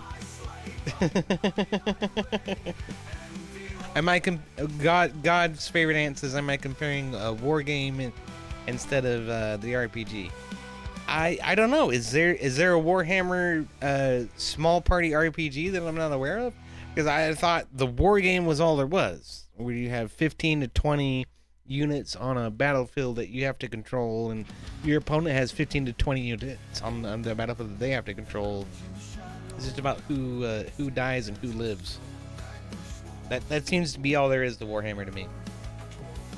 You live, you don't. Some of you may die, but that is a sacrifice I am willing to make. Lord Farquaad. Oh, goodness sake. You know, honestly, I am remiss to have missed Rob's stream tonight. I'm sure it was fucking fantastic. But it cannot be there all the time. I can't be there every fucking day, every fucking hour, of every fucking week, twice a day, 6 days a week. It's too much. I can't do it. I'm there as often as I possibly can be. I promise you, I really am. But there's some days I can't be. EOD has his own shit going on. Come on, guys. I have a life. Yeah. I do. It happens. What? You touched that stuff called grass? I did. I had to mow my grass today, and then I had to cook food because I can't afford to go out to eat anymore. So like I had to. What the fuck? My grass is dead. It just rained like for 2 days and it got great again. I'm gonna have to cut it this weekend. I must suck at cooking because like it takes me like fucking hours to cook or something. It doesn't. I have to do it outside when the weather's perfect, and you know, like I've built like a little wood fire inside of like a barrel-shaped container that's like cut in half lengthwise, and then you open it up, and it's got like little shelves, you know, and you put your stuff on there, and then you close the lid, and then like you just stare at the thermometer for a really long time, and when the temperature starts to drop too low, then you got to put more wood on your fire or something. Yeah. And that's a lot of effort just to cook. It is a lot of effort. mean- Charcoal is a lot of effort, no matter what you do. yeah, fuck charcoal. I do like all wood fire cooking, and it's fucking glorious. Because yes, it may take me over an hour to make a steak, but it will be the best motherfucking steak you'll ever have. I can promise you that. Put up a champion right there. Yeah. Even though he drives Subaru. Hey, I got a question for you, okay, race car, about. I won't be complaining about my Subaru once all the snow starts falling, though. I was gonna say, when you make hamburgers, how do you make hamburgers? You have a pound of hamburger, okay? You get a pound of hamburger. What do you do with it? Honestly, I don't actually make hamburgers because I just don't. But I could come up with a recipe for making a really good cheeseburger, without a doubt. But I smoke ribs and. Okay, I'll tell you what I did. Okay, I took a pound of hamburger, and I cut it into quarters, and then I sort of smashed those quarters together. I didn't ball them up and break them apart and ball them up or compress them or anything like that. I just sort of smashed them together a little bit, and then put some seasoning on them. Salt, pepper, garlic pepper, and then on both sides, and tried to press in the middle, and then compress it a little bit, and then throw it on charcoal. That's what I did. Then I put Colby Jack cheese on it. If I was gonna do burgers, for me, that's something I would want like a Blackstone to do, and do like smash burgers. But I have a smoker, so I do just about anything but brisket because I don't have the means to sit out in my backyard for 18 hours to add wood to a fire for like every 20 to 30 minutes. That's what the one guy does. Off of US, I think it's near Delaware. I forget it. Haven't drove past there. I haven't been to Columbus in a while. There's a log-looking cabin. Guy sells barbecue meats, and he's out there at like 1 in the morning with his grills cooking. But yeah, you give me a we add a Blackstone into the equation here. Like, yeah, fresh ground beef. You know, cut it, you know, just like you said, into your fourths, so that way you could make like decent sized patties that are not like all ginormous and whatnot. And you get your wax paper, you do the smash burger thing, and salt, pepper, garlic powder, and fresh onion, some cheese, and a little bit of mayo. Like that's really all you need. Burgers are best are best when they're simple. I think. What is a smash burger? What do you mean by smash burger? So a smash burger, you have like a big iron weight that you basically press the burger until it's like 3/8 of an inch thicker or thinner, but it's like really thin. But you develop a really nice like crust on the meat, on the outside of the meat. So you get like like a crispy outside of the burger, and then you still have like the nice warm like beefy center. It's a texture thing. So you just put a weight on the burger? Yeah, you press it down. I do that with a spatula. Does that count? No. Why not? Because you're not gonna make your hamburger patty as thin with just a spatula. You're putting even weight across the whole thing. Yeah, God's favorite Dan says I use charcoal and light with a chimney. That's exactly what I do. No nasty starter fluid flavor. Absolutely. Yeah. I do the same. Charcoal is superior in every way, as far as I'm. Oh, God but you. damn it, Bobby. That's.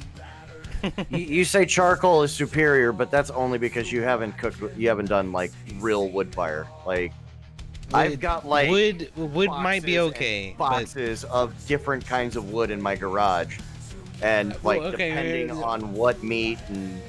Let's back up a little bit. You said you had boxes and boxes and boxes of wood. Yes. Yeah, that's the problem with wood, is it takes so much wood to keep the fucking fire going. That's the problem. Well, that's why charcoal is superior. No, let me rephrase where I was going with this. I have boxes and boxes of different kinds of wood. Cherry? Okay. Cherry wood I absolutely love using for poultry and pork.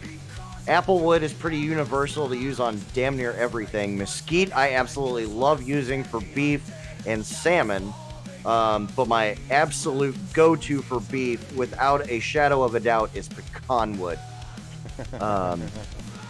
And then hickory for poultry as well. But I prefer cherry over hickory when it comes to poultry any day. And then also it really is going to depend on what I'm seasoning it with. So you're pairing the wood smoke, like the specific wood smoke, with the right seasoning, and it just comes together like magically. And that's one of the reasons like why I prefer pecan over mesquite for my beef, because I use the same two seasonings on all my ribeyes. And the pecan like blends in with those flavors, and it's just the most magical fucking thing ever. Are We Not Men says hickory for pork too. Hickory, yeah, that's good. Yeah, that is a good flavor. Yeah, I just don't do a whole lot with hickory, just because I really love cherry wood with pork.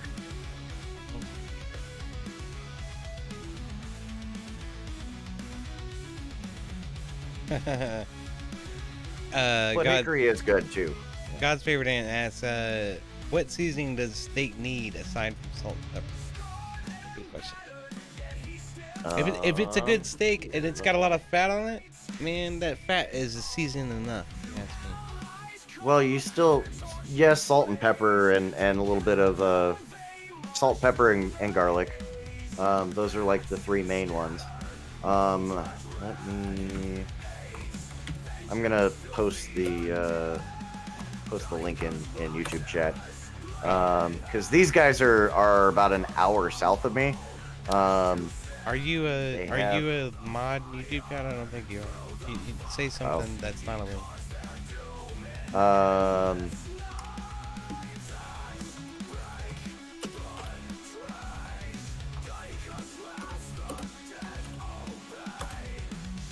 But beardedbutchers.com, I love going down to their shop down in Creston. You can't post a link. Post something that has no links. I didn't post a link because there's a space in between .and .com. It still didn't post. It didn't? It No. shows on my end that it is. That it's Yeah, there. it's lying. Well, okay. Say boobs. Boobs. Okay.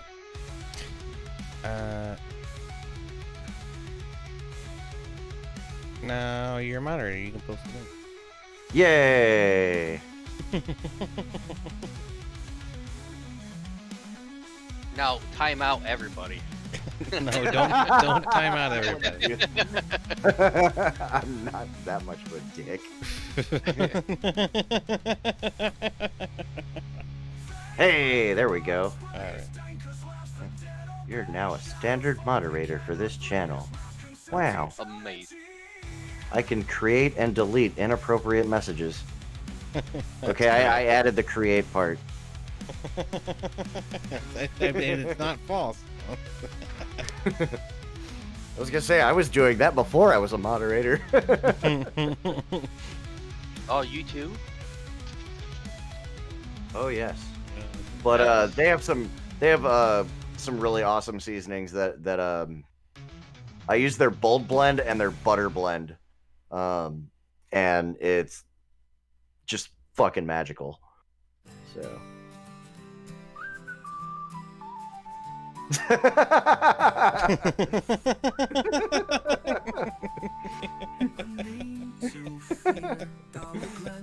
I mean, I'm still in Discord, so like, tie me out there, are we not, men? Yeah,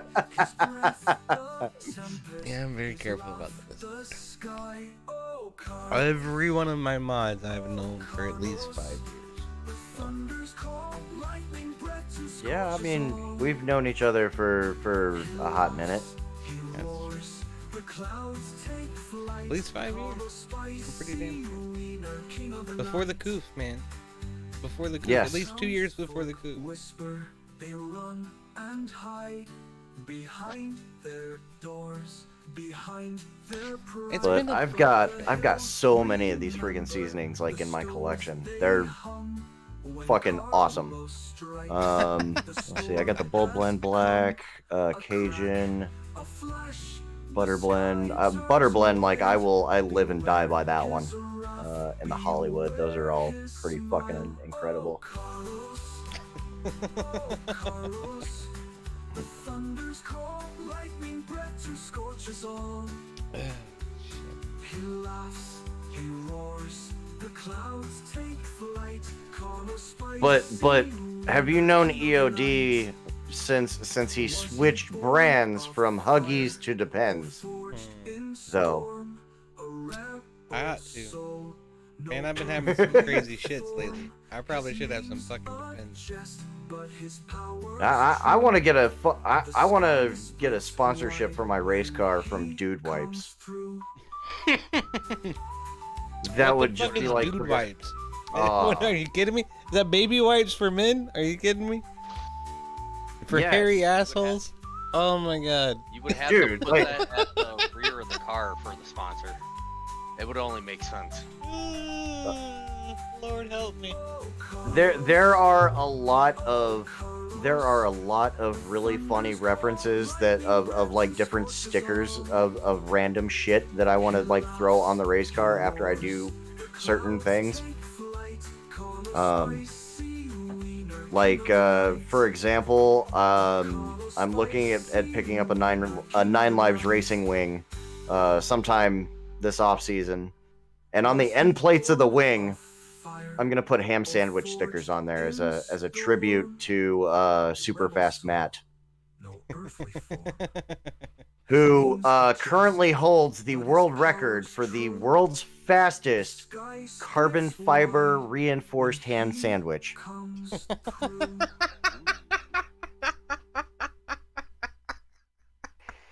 Because he made a video like God knows how long ago where he was quote-unquote making a forged carbon fiber piece for his land speed car, and they ran out of carbon fiber to fill the mold, so they just started filling it up with random bullshit, and one of those actually two of those things that they put in there were two separate ham sandwiches. Oh my god. It's Come on. really fucking funny. Give me a.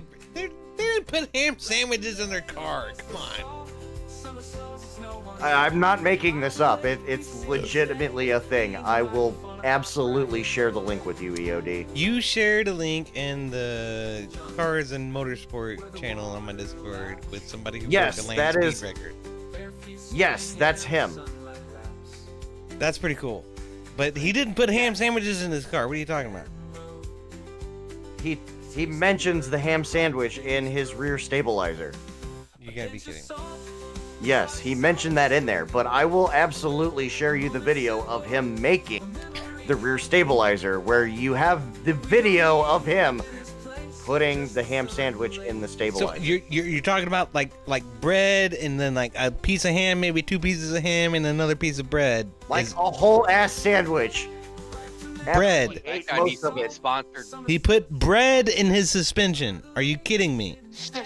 No, Sounds his like- stabilizer. It's in his aerodynamics. Sounds like that guy needs to get sponsored by Arby's. He's actually sponsored by Sencut, Sen, Bamboo Labs, and there's like a spill mat company that also sponsors him. Let me find this video. It's fucking insane. And then also, oh no, I'm sharing this one too. That's racist, John Ruck. You can't post just a period. That's racist. That's a dog whistle to No, hate, no, no, hate, that's hate not groups racist, that's misogynistic. It's a dog whistle to hate groups of misogynistic white supremacy that believe that trans black people don't exist. That's what it is. Okay. Amazing. So there's the video of him sticker bombing the rear half of the car. That video is absolutely fucking hilarious. I promise you're gonna absolutely fall in love with this guy's YouTube channel, like after watching that video alone, because that's what suckered me into it. And then there you go, in Cars and Motorsports, I also shared the video of the forged carbon fiber rear stabilizer, where you will actually you watch that video and he actually puts it in. It's in there. There's a ham sandwich in his car. There is carbon a ham fiber sandwich in stabilizer. his forged carbon fiber bottom portion of his rear stabilizer. Yes. Now you're gonna have to show the whole class. That's what he's doing. I'm working on it. Good job. The problem is, Good job, race yeah. car, is when I share this, you are not going to be able to fucking hear it. It's fine. I've seen this video like 4 times or more. Yeah, but K2 hasn't seen it yet. Okay. I can watch it on the replay. Just send me the time art. The link's in the Discord in Cars and Motorsport. That's true. Ah, that's true. Okay. Or you could open another window, watch the video. Or you could just fucking share it to the Discord instead of asking me to do it. Well, you know what? Why don't I just do that then? That would probably work better. Yeah, I think I'll do that. Okay.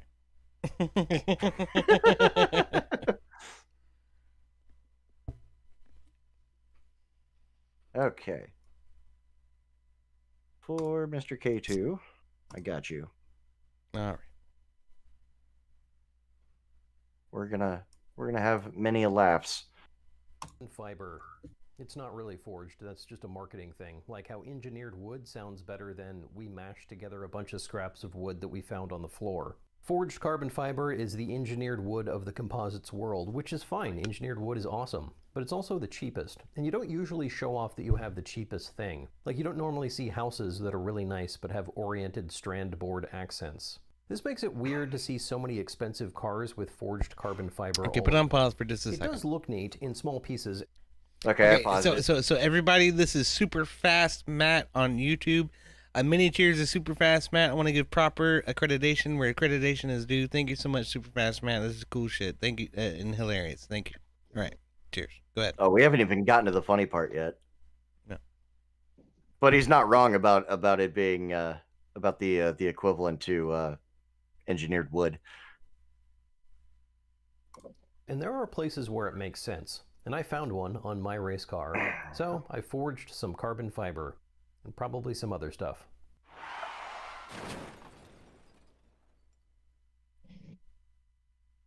My race car needs stability, aerodynamic stability, and for that we will use a vertical stabilizer. The original design of this was pretty basic. It's just an extruded airfoil shape with an angle up front. And this would probably work, but it doesn't look super cool. And what's the point of having a race car if it doesn't look cool? So I looked at some subsonic airplanes that I thought not only looked pretty good, but also probably had some aerodynamic analysis work done on them, and I copied their design. A lot of planes have this intermediate transition into the stabilizers. I'm not entirely sure what this does, but I do know that the junction of wings to a fuselage are often areas of high drag, so I'm guessing this is a drag reduction feature. And guessing is enough engineering for me. It also looks cool, so we'll make it.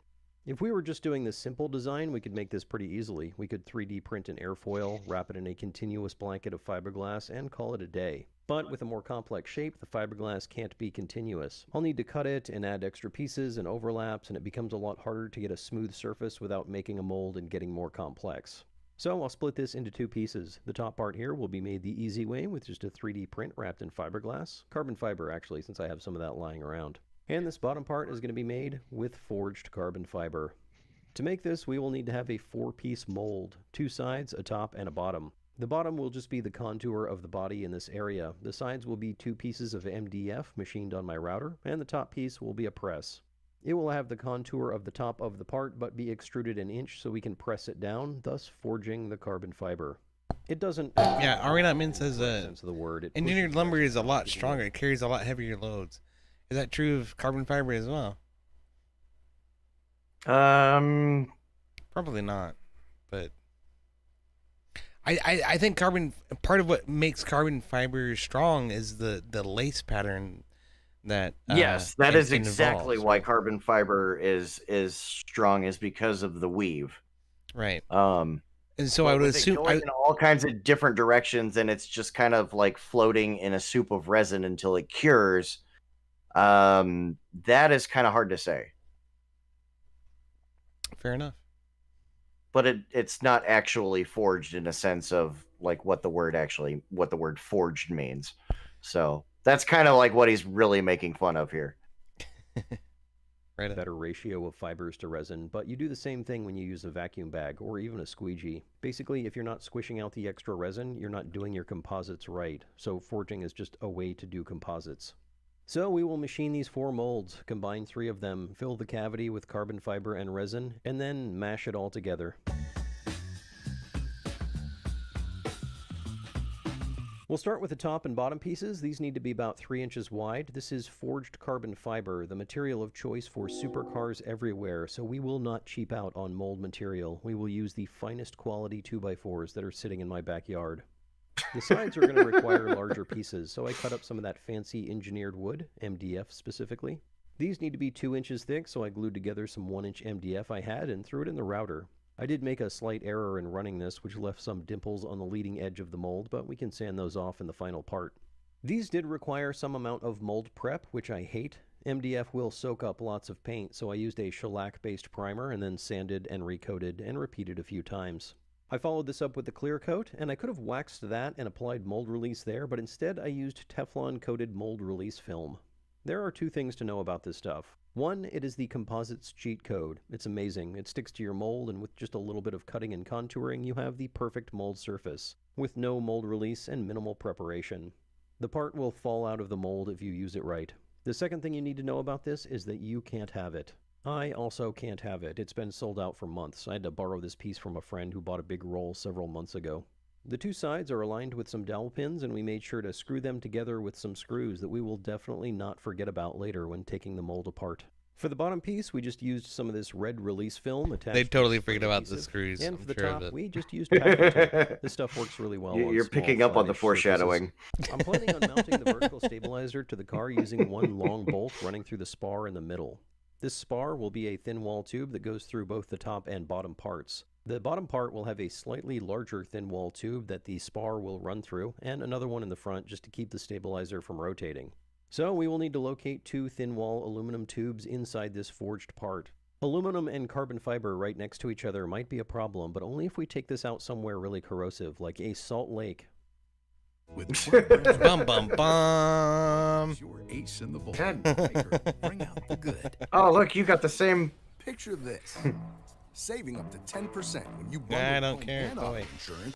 But that is a problem for future Matt. The problem for current Matt is locating these 2 tubes. I milled some holes into the top and bottom mold pieces, but since we will need to have one of those pieces off to fill the mold with resin and carbon, I made some 3D printed spacers to hold the tubes in the right place temporarily. I printed these in 2 pieces and glued them together. After they were printed, I noticed they didn't line up with the holes, and after lots of double-checking measurements, I realized they shrank in the printer after the print cooled down, so I had to reprint them 0.7% longer so they would shrink to size. My original plan for this was to fill this thing up from the top and then use the top piece to forge it all together, but I didn't think we could fill this area in the front up here. So instead we decided we would fill it up from the bottom with the intention of screwing the bottom mold on when we were about 95% full.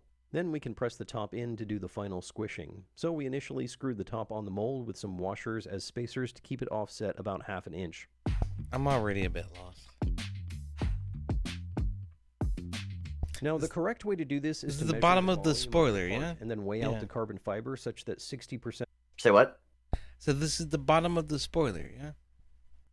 This is the bottom of. This is the transitional piece to the vertical stabilizer that's going on the back of the race car. Yes. Right. I'm Like just if you look in the thumbnail, it's like the part with the shallow angle that transitions into the steeper angle. So it's kind of a complex shape. So it's easier for them to make this mold and then stuff it full of cut up carbon fiber and resin and other stuff. Righto. Yeah, there you go. Okay.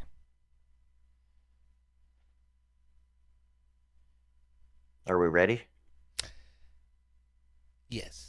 I'm just saying, it's like of your final the part mold with isn't carbon fiber and about 40% indicative of the resin. final shape. Another less better way to do this is to just pour in resin and mash down carbon.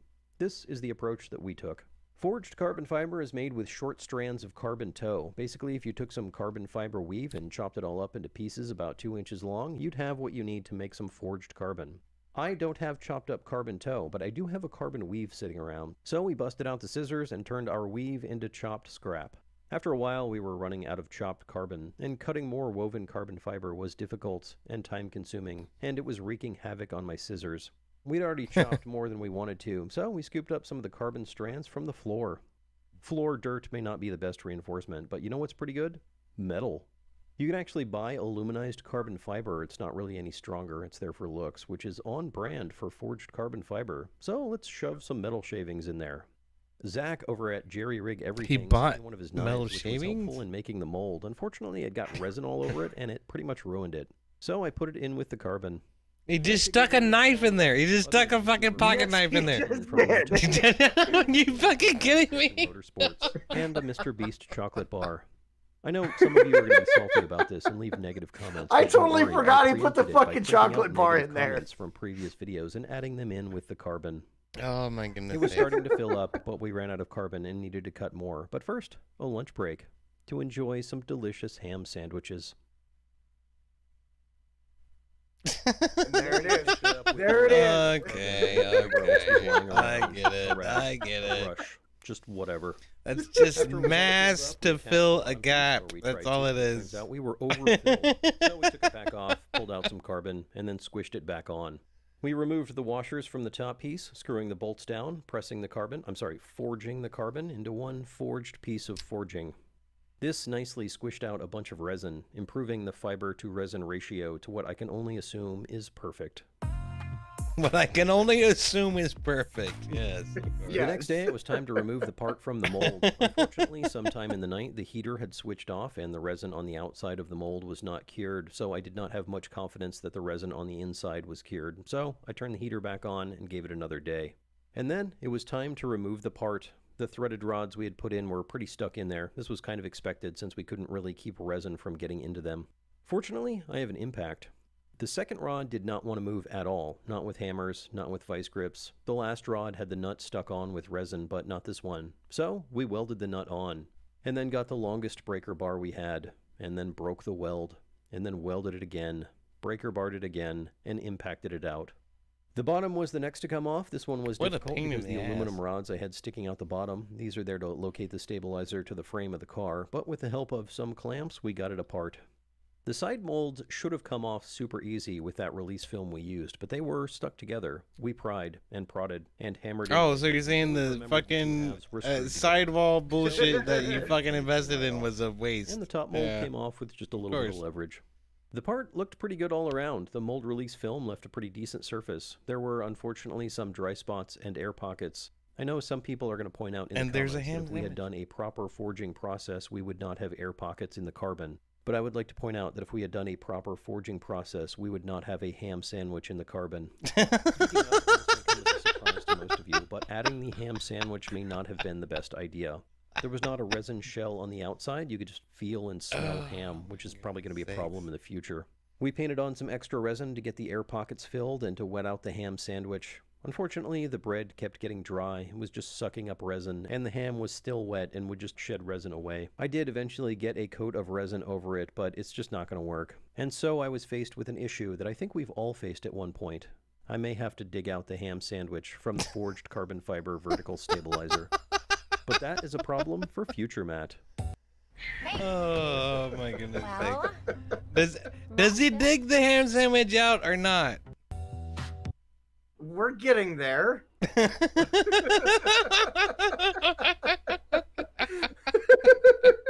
Okay, before you go, stop, pause.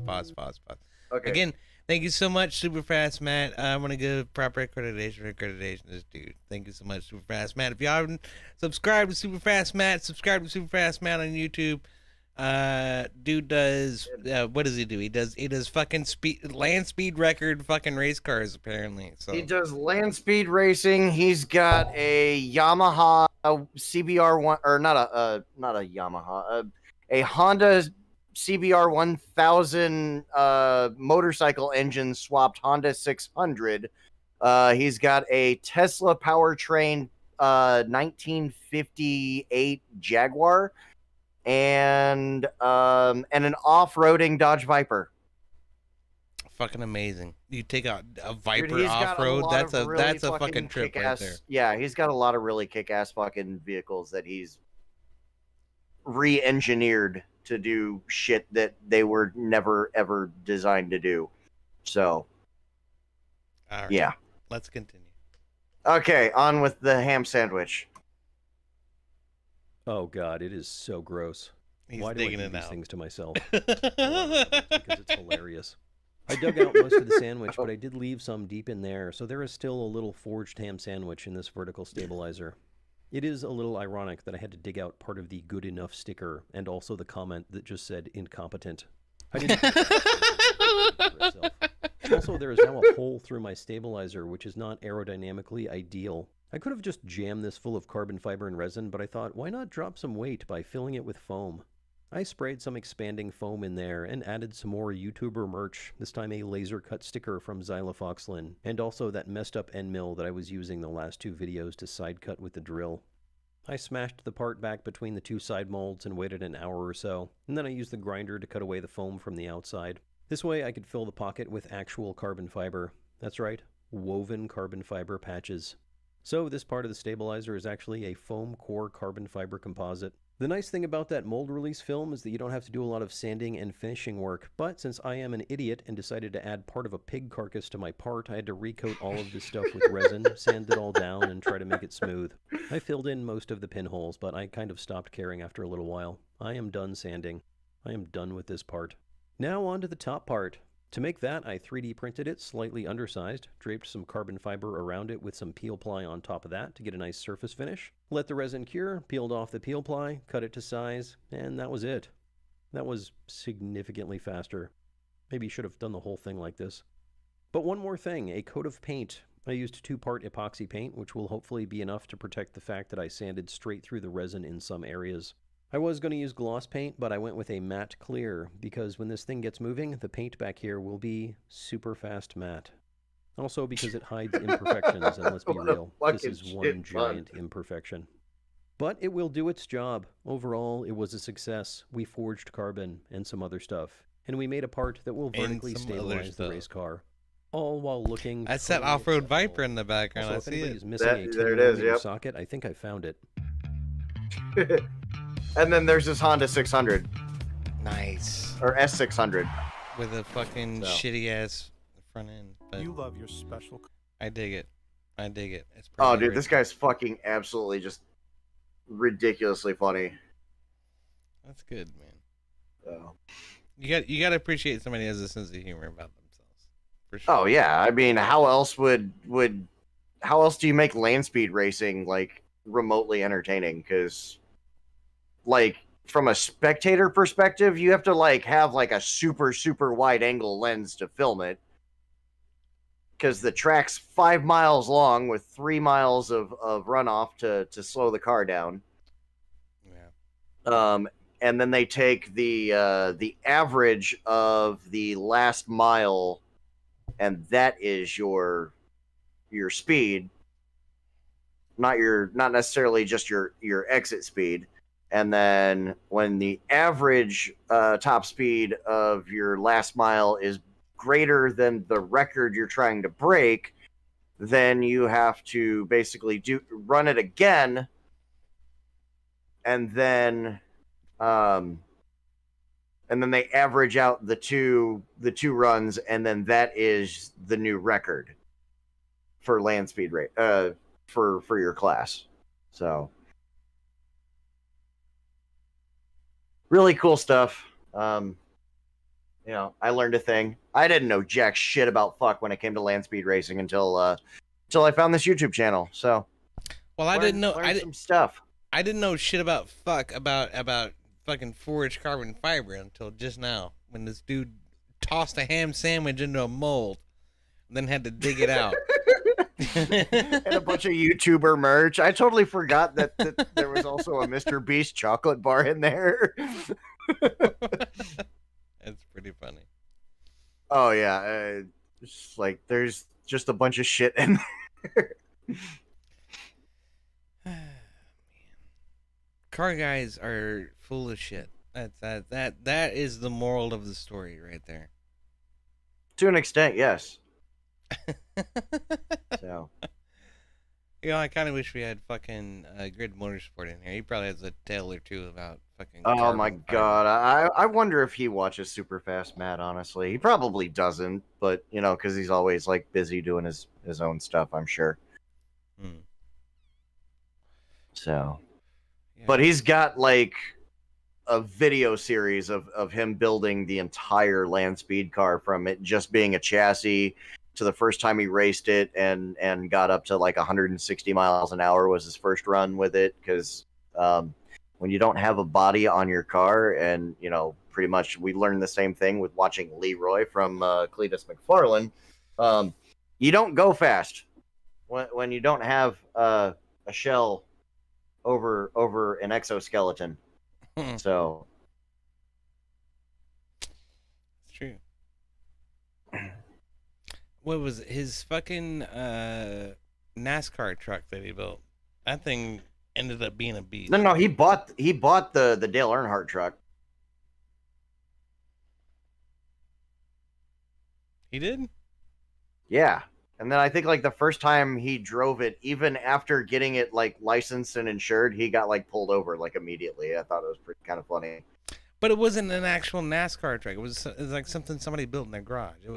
It was an imitation. It's not an actual race car. I'd have to go back and watch just to verify, because I was certain that they fucking built that truck. I was certain of it. But... No, I know he bought it. That's the most I know from that. But as far as if it was an actual, I'm pretty sure it was an actual NASCAR race, like truck series truck. I don't think so, man. I think it was a customized truck that was built to appear in spec, but probably wouldn't pass NASCAR inspection. You're gonna make me look that up, aren't you? I reckon I am. Well, I don't want to do it right now, but I'll definitely do it and get back to you tomorrow, so that way we have content for later. Well, all right then. That'll work. Yeah. Oh, okay. Do you want to watch? Do you want to watch the sticker video because it's actually shorter, but it's also hilarious? This is more funny than it is about actual race cars. It's about stickers that are on his race car. I'd rather argue with you about what is the more appropriate form of racing: drag racing, oval racing, or road racing. Well, you know my answer is always going to be road course racing because road course racing is the supreme race. Mm. But you don't even mean it's far superior to the human race too. You don't even mean road racing. You mean street racing is what you mean. You mean no. I'm talking road course, like Mid Ohio, Circuit of the Americas, pit race. Rest in peace.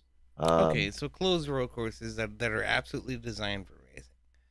Yes, but street. I'll even say the NASCAR street race that they did in Chicago that brought back this year. I found that race to be in very entertaining. Sure, street racing can be entertaining, but is it superior to road racing? Right, to closed road racing.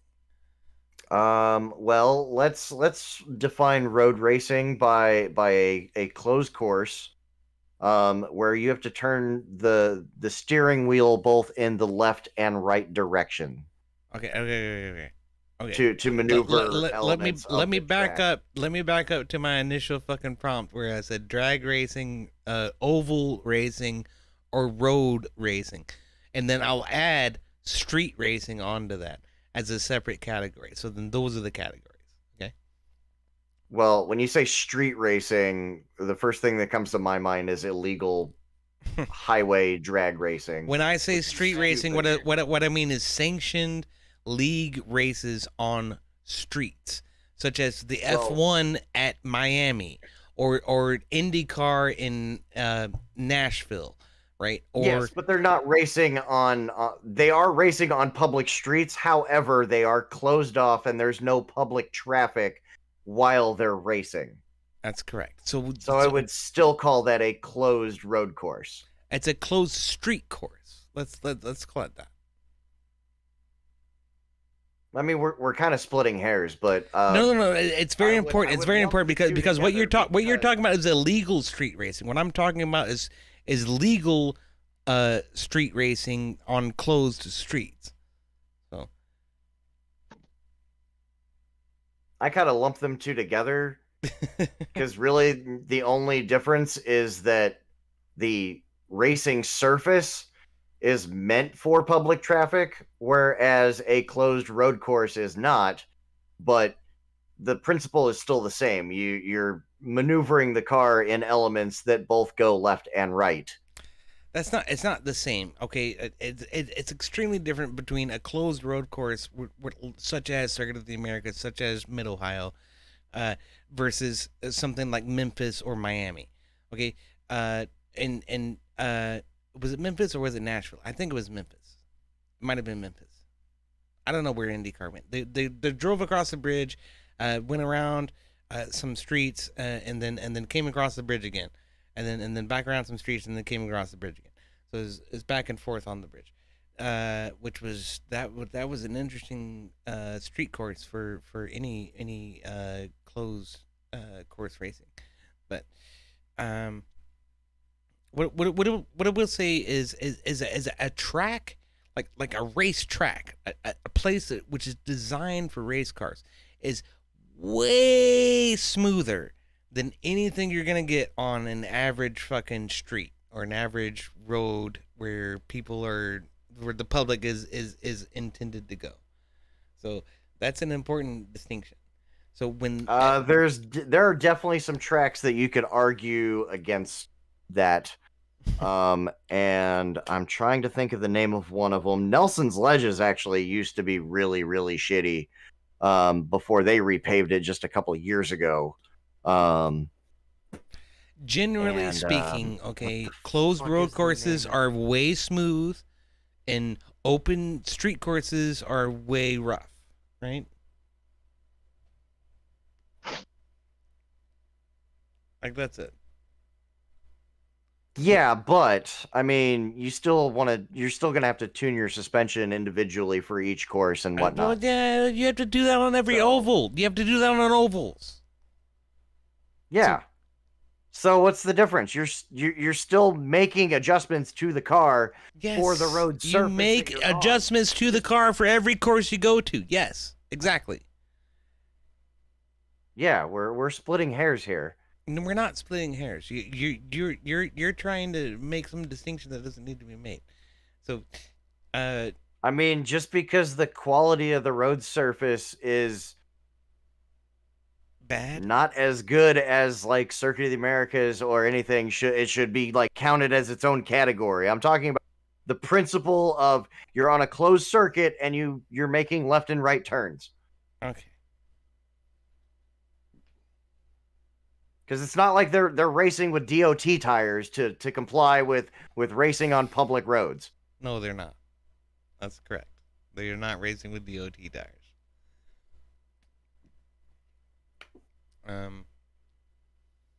Okay. So what's superior? Street, road, or oval, or drag? Right. This is for category. Like I said, because we were just arguing about it, street and road are. I kind of lump those two together. So that is my final answer. Okay. And then you could also argue that autocross is a form of drag racing, a hybrid between drag racing and road course racing.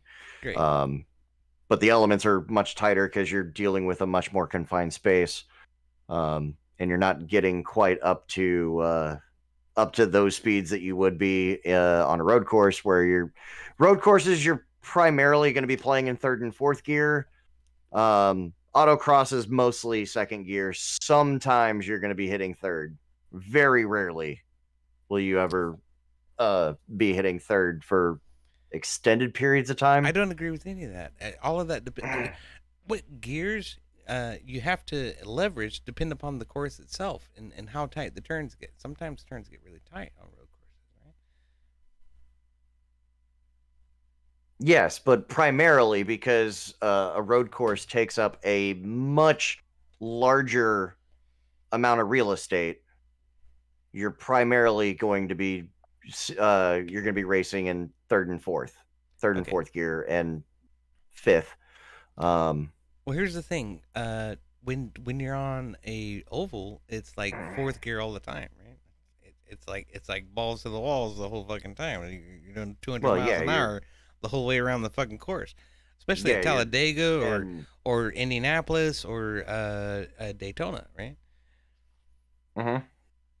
I'm trying. I was making that distinction between road course and autocross just to make the distinction between road course and autocross, not necessarily. So there are some distinctions that you're not willing to make about ovals, right? Like Darlington is like way fucking different on 1 and 2 versus 3 and 4. Right? Can't really compare autocross to oval racing, though. No, you can't. But you can say that it is a challenge to go from a place like Darlington or Bristol or Iowa compared to Talladega and Indianapolis and Daytona, right? Like those are completely different fucking arenas.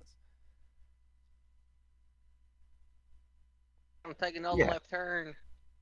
Yeah, well, it's all left turns. It's all left turns. Yeah. But some of those left turns are sharper than others, and some of those straights in between the turns are shorter than others, right? So. Yeah, I mean that's what makes each individual track. That's what gives it the entertainment. Because you're not watching the same thing every single time. And when you're racing on multiple tracks, every season, it's not the same thing all the time. But it's easy to follow if you're hammered. Can confirm, because the one time that I did go to a NASCAR race in person, I mean, I was sitting in turn 4 at Charlotte Motor Speedway, and like You went to fucking Charlotte? Are you kidding me? I was stationed at Fort Bragg. Yeah, the USO paid for us to go or pretty much covered our tickets because we were part of the opening ceremony because the Coca-Cola 600 is on Memorial Day weekend. It is. It is a very pro-military fucking weekend. That's very true. Yes. So where do all those soldiers come from? Fort Bragg and the surrounding air bases. Indeed. So. Sucks to be in Dayton. It does. It does suck to be in Dayton when that's fucking going on. That fucking sucks. There ain't no fucking ovals in Ohio. I mean, we got Mid Ohio, which is one of my absolute favorite road courses. Shit fire. I really wish Pit Race wasn't being shut down. You know, like that track was a very, very well organized establishment, and that track was also technical. You're not only going left and right, but you're also going up and down at the same time. So you're taking turns that are blind. You don't know where the exit of the turn is because it's on the other side of a hill. I like Ohio. I mean Mid Ohio. I like Mid Ohio a lot. Mid Ohio is absolutely fantastic. It's got a nice rhythm to it. It's fun. You know, especially if you've got a faster car. Here, I'll. Mid Ohio is a road course track that will let you use all your fucking horsepower. Because the back if you know how to straight put is it down, 3/4 mile with like a kink in the middle. If you know how to put it down, for sure. You gotta be real careful about that fucking power though, because of those elevation changes. So, let's try this. Let's see if this works. No, it don't. Okay, that's fine. You want to send me the link and then I'll stream it? Yeah, sure. Okay. I'll put it in the side chat right here. Okay.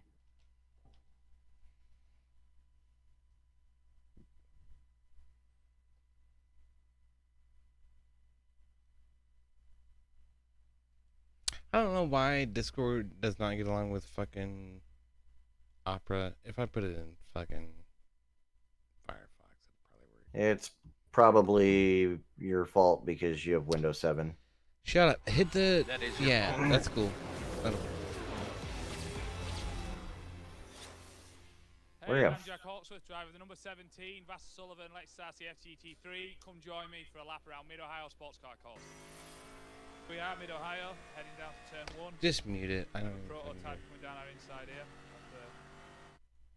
Yeah, so there's a chicane right here. Not gonna take it because these guys are in prototypes. So this is F1 spec track. What's up? I'm just mute it. I don't even want to hear what this guy is saying.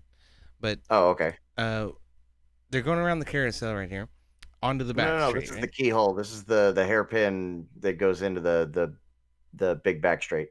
The big back straight. That's right. Mm-hmm. So there's the carousel's at the end. Up and then down through that keyhole, and then up, down, up, down. There's the kink. Yep, a little bit of bump here, and then huge break, huge break, huge break. Otherwise, you're off in the fucking sand trap right there. Yep, And China then beast. This fucking turn kills me every time right here. Oh my god, that will completely upset the back end of every car. It doesn't matter what car you're in. And left, right, left through this little fucking section through here, and it's all super tight through here. And then what do they call this? This is Thunder Run, yeah? Or Yeah, Thunder Valley. Thunder Valley. Excuse me. And then off to the left, and then this is the carousel here. This is the carousel right here. Yeah, Yes. yeah. Right before we come to the front straight. Oh my god, that left? sweeping turn into the front straight is just one of the most fun corners on that track. It's a good one, man. It's a fun track. I like it a lot, but it is very tight. So it's a lot you have to think about, and there's a lot of like temperament that you have to have in order to get through that track, because the elevation changes and everything else about it will completely fuck you up if you're not paying attention. So meow. Ginger Wave K2, are you still alive, brother? What are you doing? Me? Yep. What Holy I'm doing? shit! It's fucking 3 in the morning now. I'm driving a truck. I'm on my way home to finish up my day. Well, Or fucking A. back to my yard and then finish up my day. And then I'll drive home. That's where I clock out. Can you not tell by all the big, loud Freightliner floorways? No. Clunk, clunk. Not hearing a whole lot of it. Beep. Yeah, your microphone's not really picking up any of your background noise or anything. Wow, whenever I'm on StreamYard, it picks up everything. Holy shit. That's surprising. That's why I like I Discord. will say there is one thing that Discord actually does well is their noise gate to cut out background noise and filter that out. Like that's like the one thing Discord actually has right. Yeah. They put a lot into that.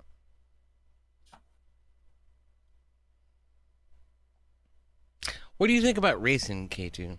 What's your favorite type of racing? I don't know. I'm not really a big car racer guy. I did get into NASCAR until Dale Earnhardt died, but that was like what? When I was let's say 2001 8 years old. 2001. Yeah. So what was that? 5th grade? Yeah, because 9/11 happened. 5th grade? You were in 5th grade in 2001? Are you kidding me? Yes. I'm only 34. Good lord. Well, you got to give me some advice on how to drive a truck, because I think that's about the only thing I can do now that I can't code. So. We're about to get replaced anyway by robots. That's what happened to me.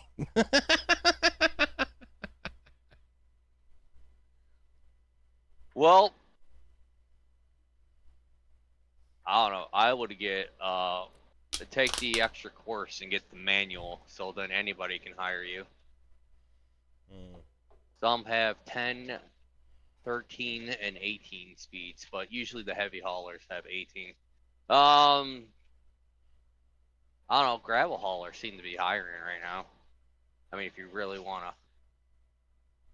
I've played ATS. Like, I'm a little bit familiar with the basics. Let's call it that. You're gonna have to get the CDL manual and actually read through that. You can't pay for your CDL anymore. They're investigating that. Trump and DOT, FMSCA is cracking down on that. They busted places, and then did you see where the people had no names on their CDLs too? Yeah. From New York and California. Yeah. So the easy way is out the door. I heard they took out parallel parking in the standardized testing, which is bullshit. That is bullshit.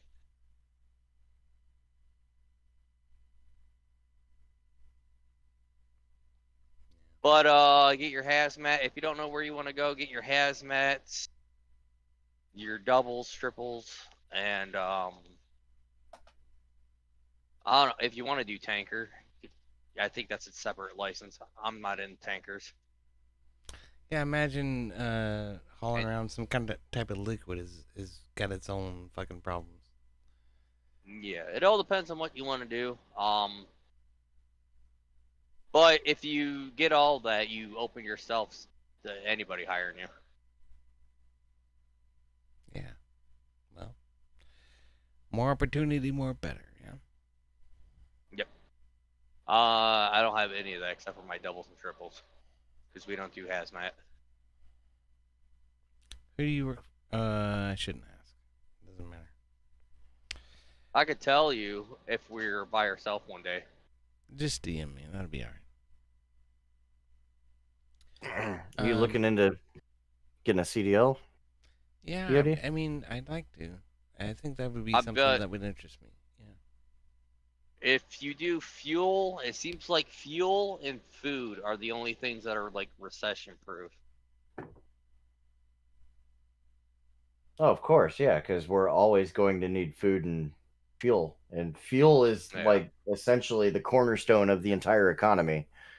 Yeah, but food is like that's 3.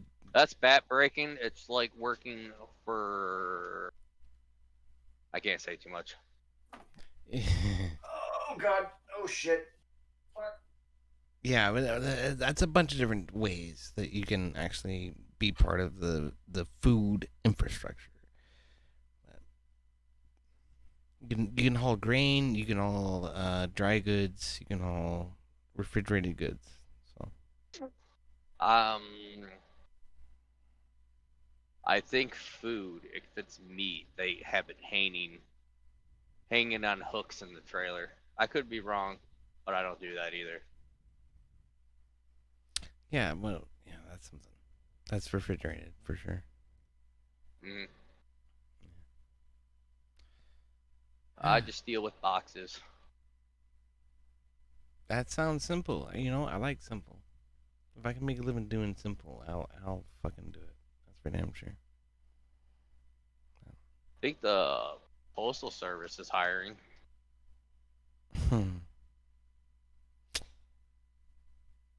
That's an idea. Postal Service is always hiring, and unfortunately, always under like the conditions of my resignation, it's really hard for me to go back. But I mean, I'm doing fairly well with where I'm at now. Well, they got their own CDL drivers. Hey, buddy. Which is weird. I went down to Florida. They're up in Michigan. They got like. I'll be right back. They bought freaking cab overs.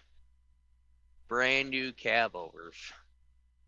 Wait a minute. You mean a government agency bought fucking cab overs? Yep.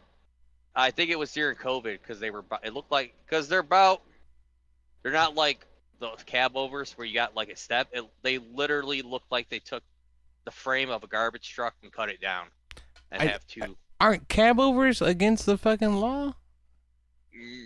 Depends on the state. Not necessarily. Michigan, there's a whole bunch of cab overs. People remake them. God damn. All right. It is after 3, and I do have to be at work in like 5 hours, so I'm gonna go ahead and head off. Then later. Yep. I'll catch y'all later. Hey, Shirego, night night. All right. See ya. Later.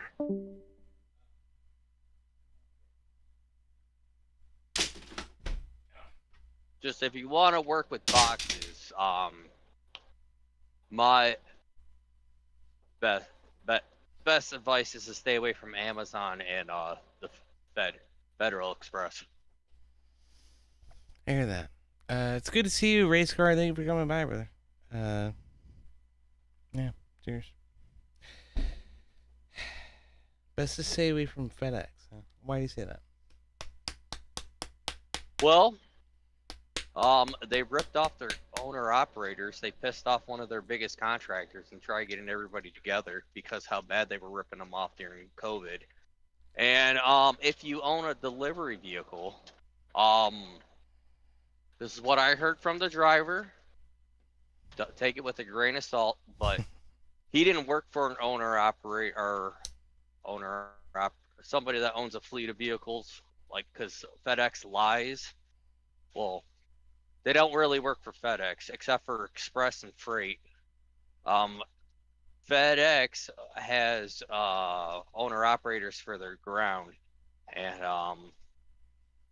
which they're really not. They're just work for them. They don't go from place to place, but that's neither here or there. I'm gonna simplify it. But the bench they like to get people to own their own van without that for delivery driving. Well, this is the one guy, and he owned his truck, and then after he paid it off, they literally forced him to sell that to them, and then had to rent that truck from FedEx while he was in the process of getting a new van, delivery van. If that makes any sense.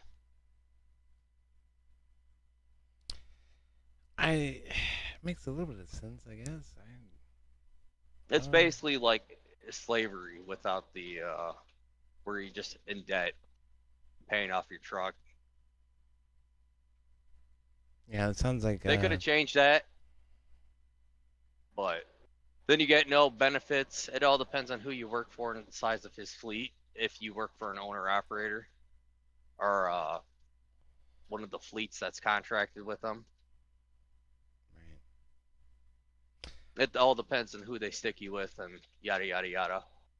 I feel like that would be ideal. Maybe being with some type of buffer corporation in between. Maybe I'm wrong. Yeah, just I've never heard anything good from. I mean, Walmart I heard pays good. You're in a sleeper though, unless you can get one of those day cab runs.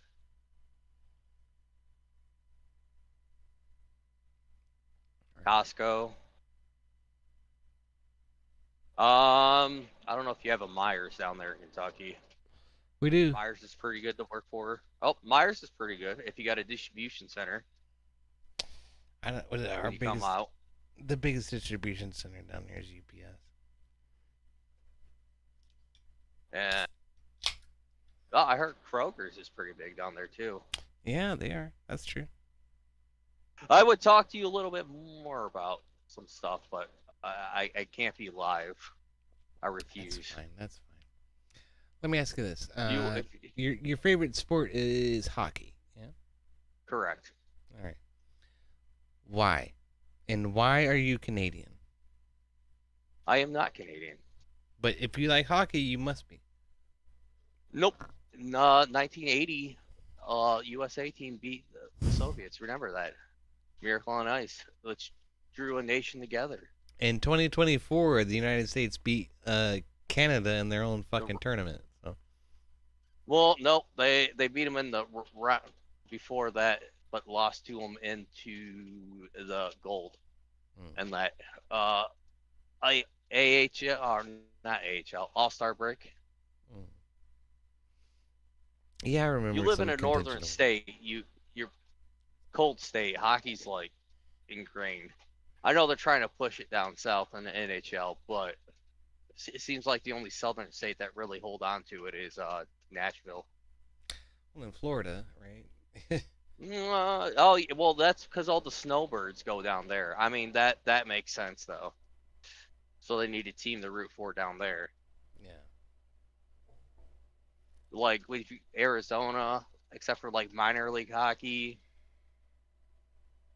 like, that didn't really work out, and they were struggling with the Phoenix Coyotes, even though they were trying and trying. And then the Atlanta tried for 2 NHL teams, the Atlanta Flames and then the Atlanta Thrashers, and they both failed miserably. But they got a good ECHL team.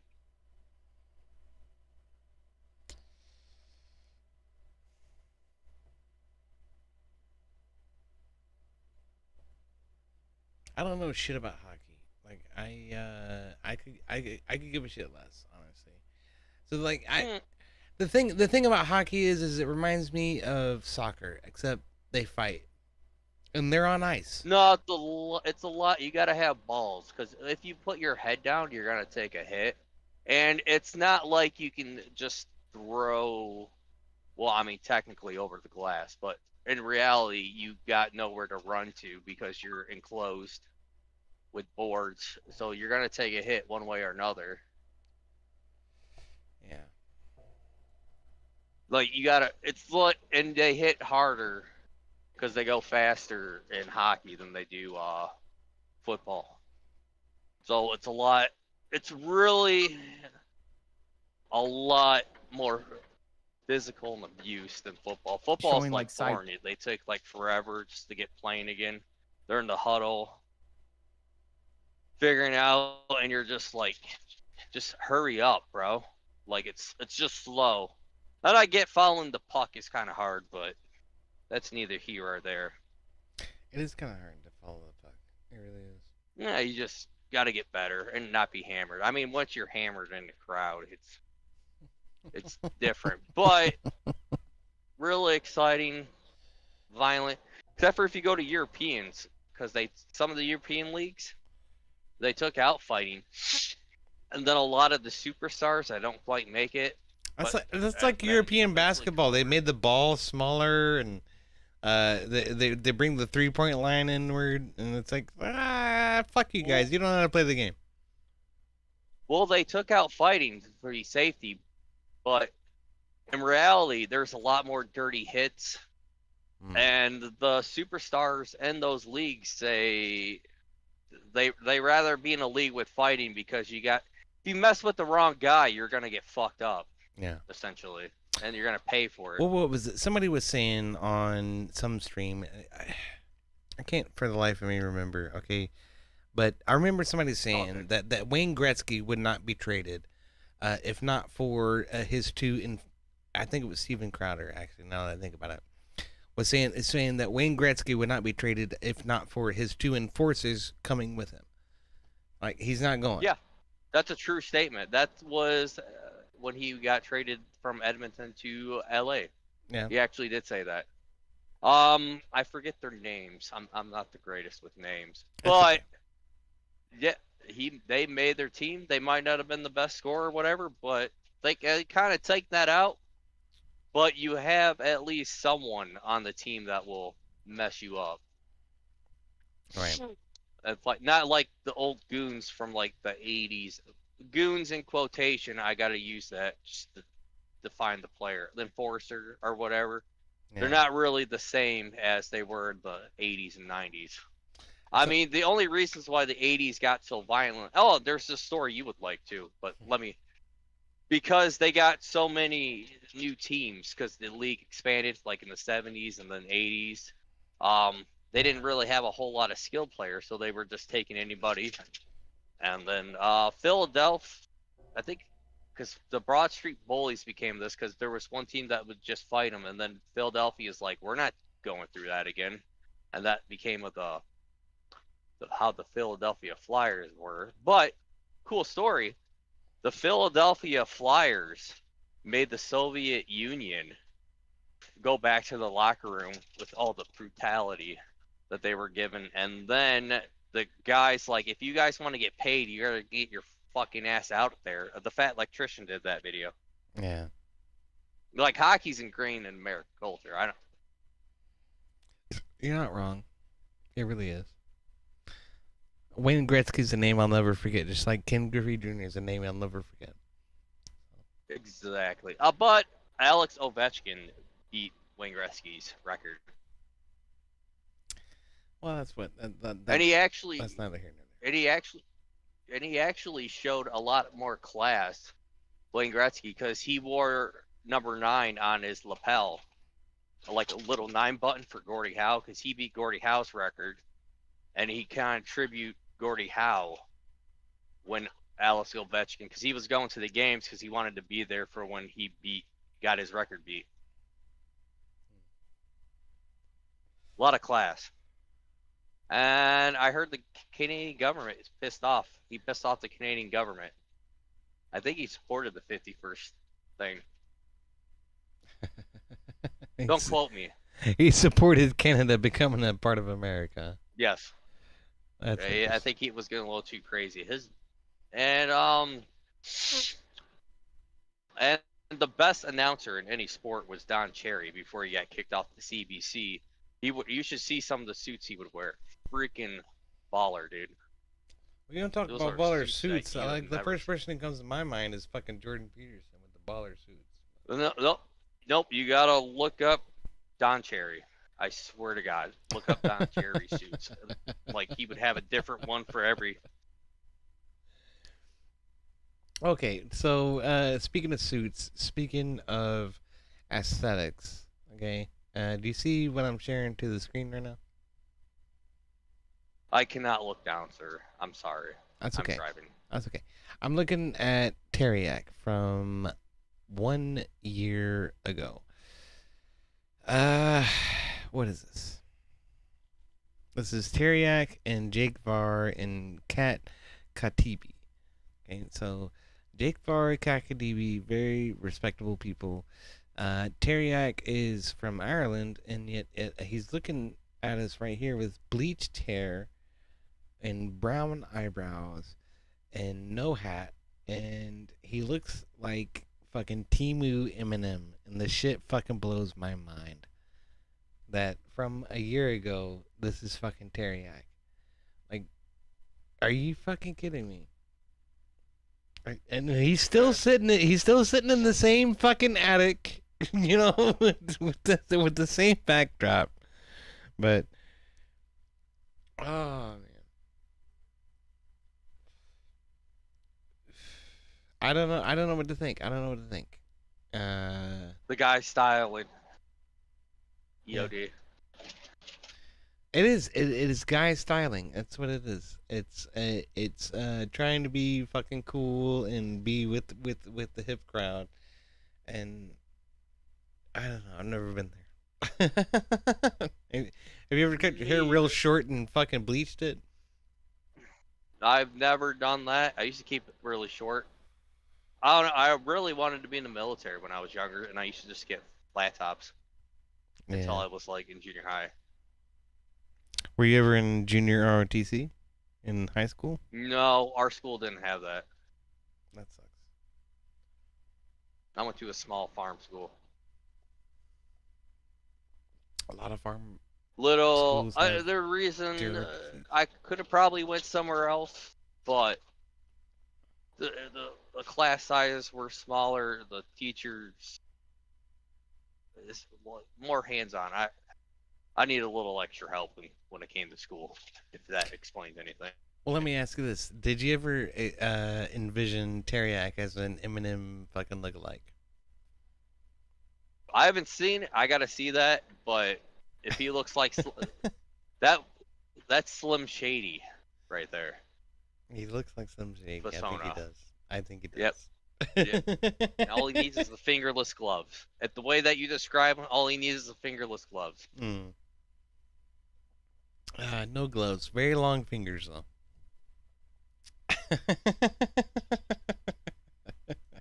Alright, that's enough of that. Shit. Alright, K2. I appreciate you so much for coming on, brother. You're good people. No problem. I love talking to you. I want to talk to you again, alright? Yeah. It's all good. I'll catch you later. Alright. Later. Wait, do you got anything you want to shout out? Let me. Oh. Guys, go to Emmet's Force Karaoke this Saturday and make him sing all the gay songs. All the gay songs you can think of. He'll sing it. He'll sing it. So, shouting out Emmet's channel. Alright, definitely. Alright. I'll catch you later. Thanks for having me up. Have a good night. Cheers, K2. We'll see you around. My goodness sakes, y'all. It is that time. It is that time when the star of our solar system rises over the crest of the planet. So that means it's time for me to go. So here's what I will tell you. Is that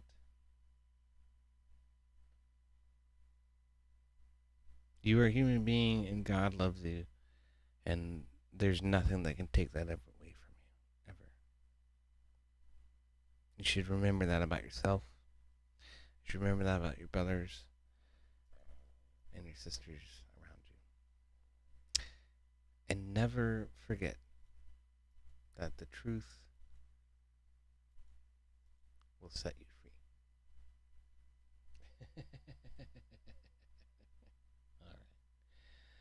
We'll be here again on Saturday for DnD. So do join us for that. 10 p.m. Eastern Standard Time. We'll be around.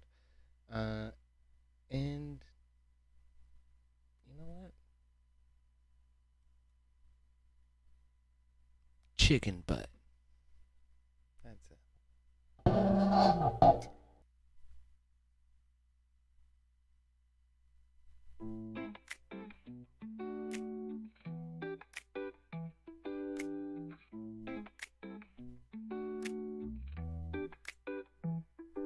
Joe Brewer swings his mighty blade through the forest where the shadows fade. Oaks don't belong, they shouldn't stay.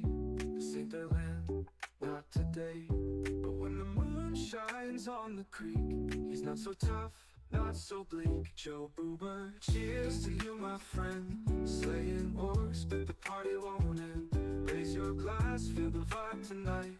Don't so wrong, but the fun feels right. He's got a laugh like a rolling drum, a barbarian who's not so glum. Smashing skulls, but he's got a flair for cracking jokes while tossing his hair. And when the air flows like a stream, life's a battle, but it's also a dream. Joe Boober, cheers to you, my friend. Slaying orcs, but the party won't end. Raise your glass, feel the vibe tonight. What's so wrong, but the fun feels right.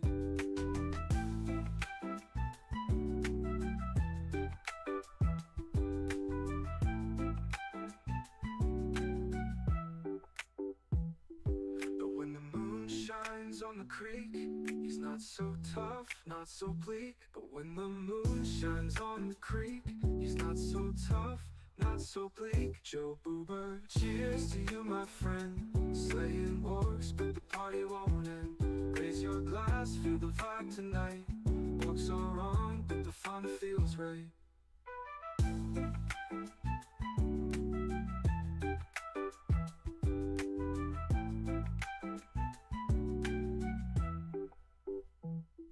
He's got a laugh like a rolling drum, a barbarian who's not so glum. Smashing skulls, but he's got a flair for cracking jokes while tossing his hair. And when the air flows like a stream, life's a battle, but it's also a dream.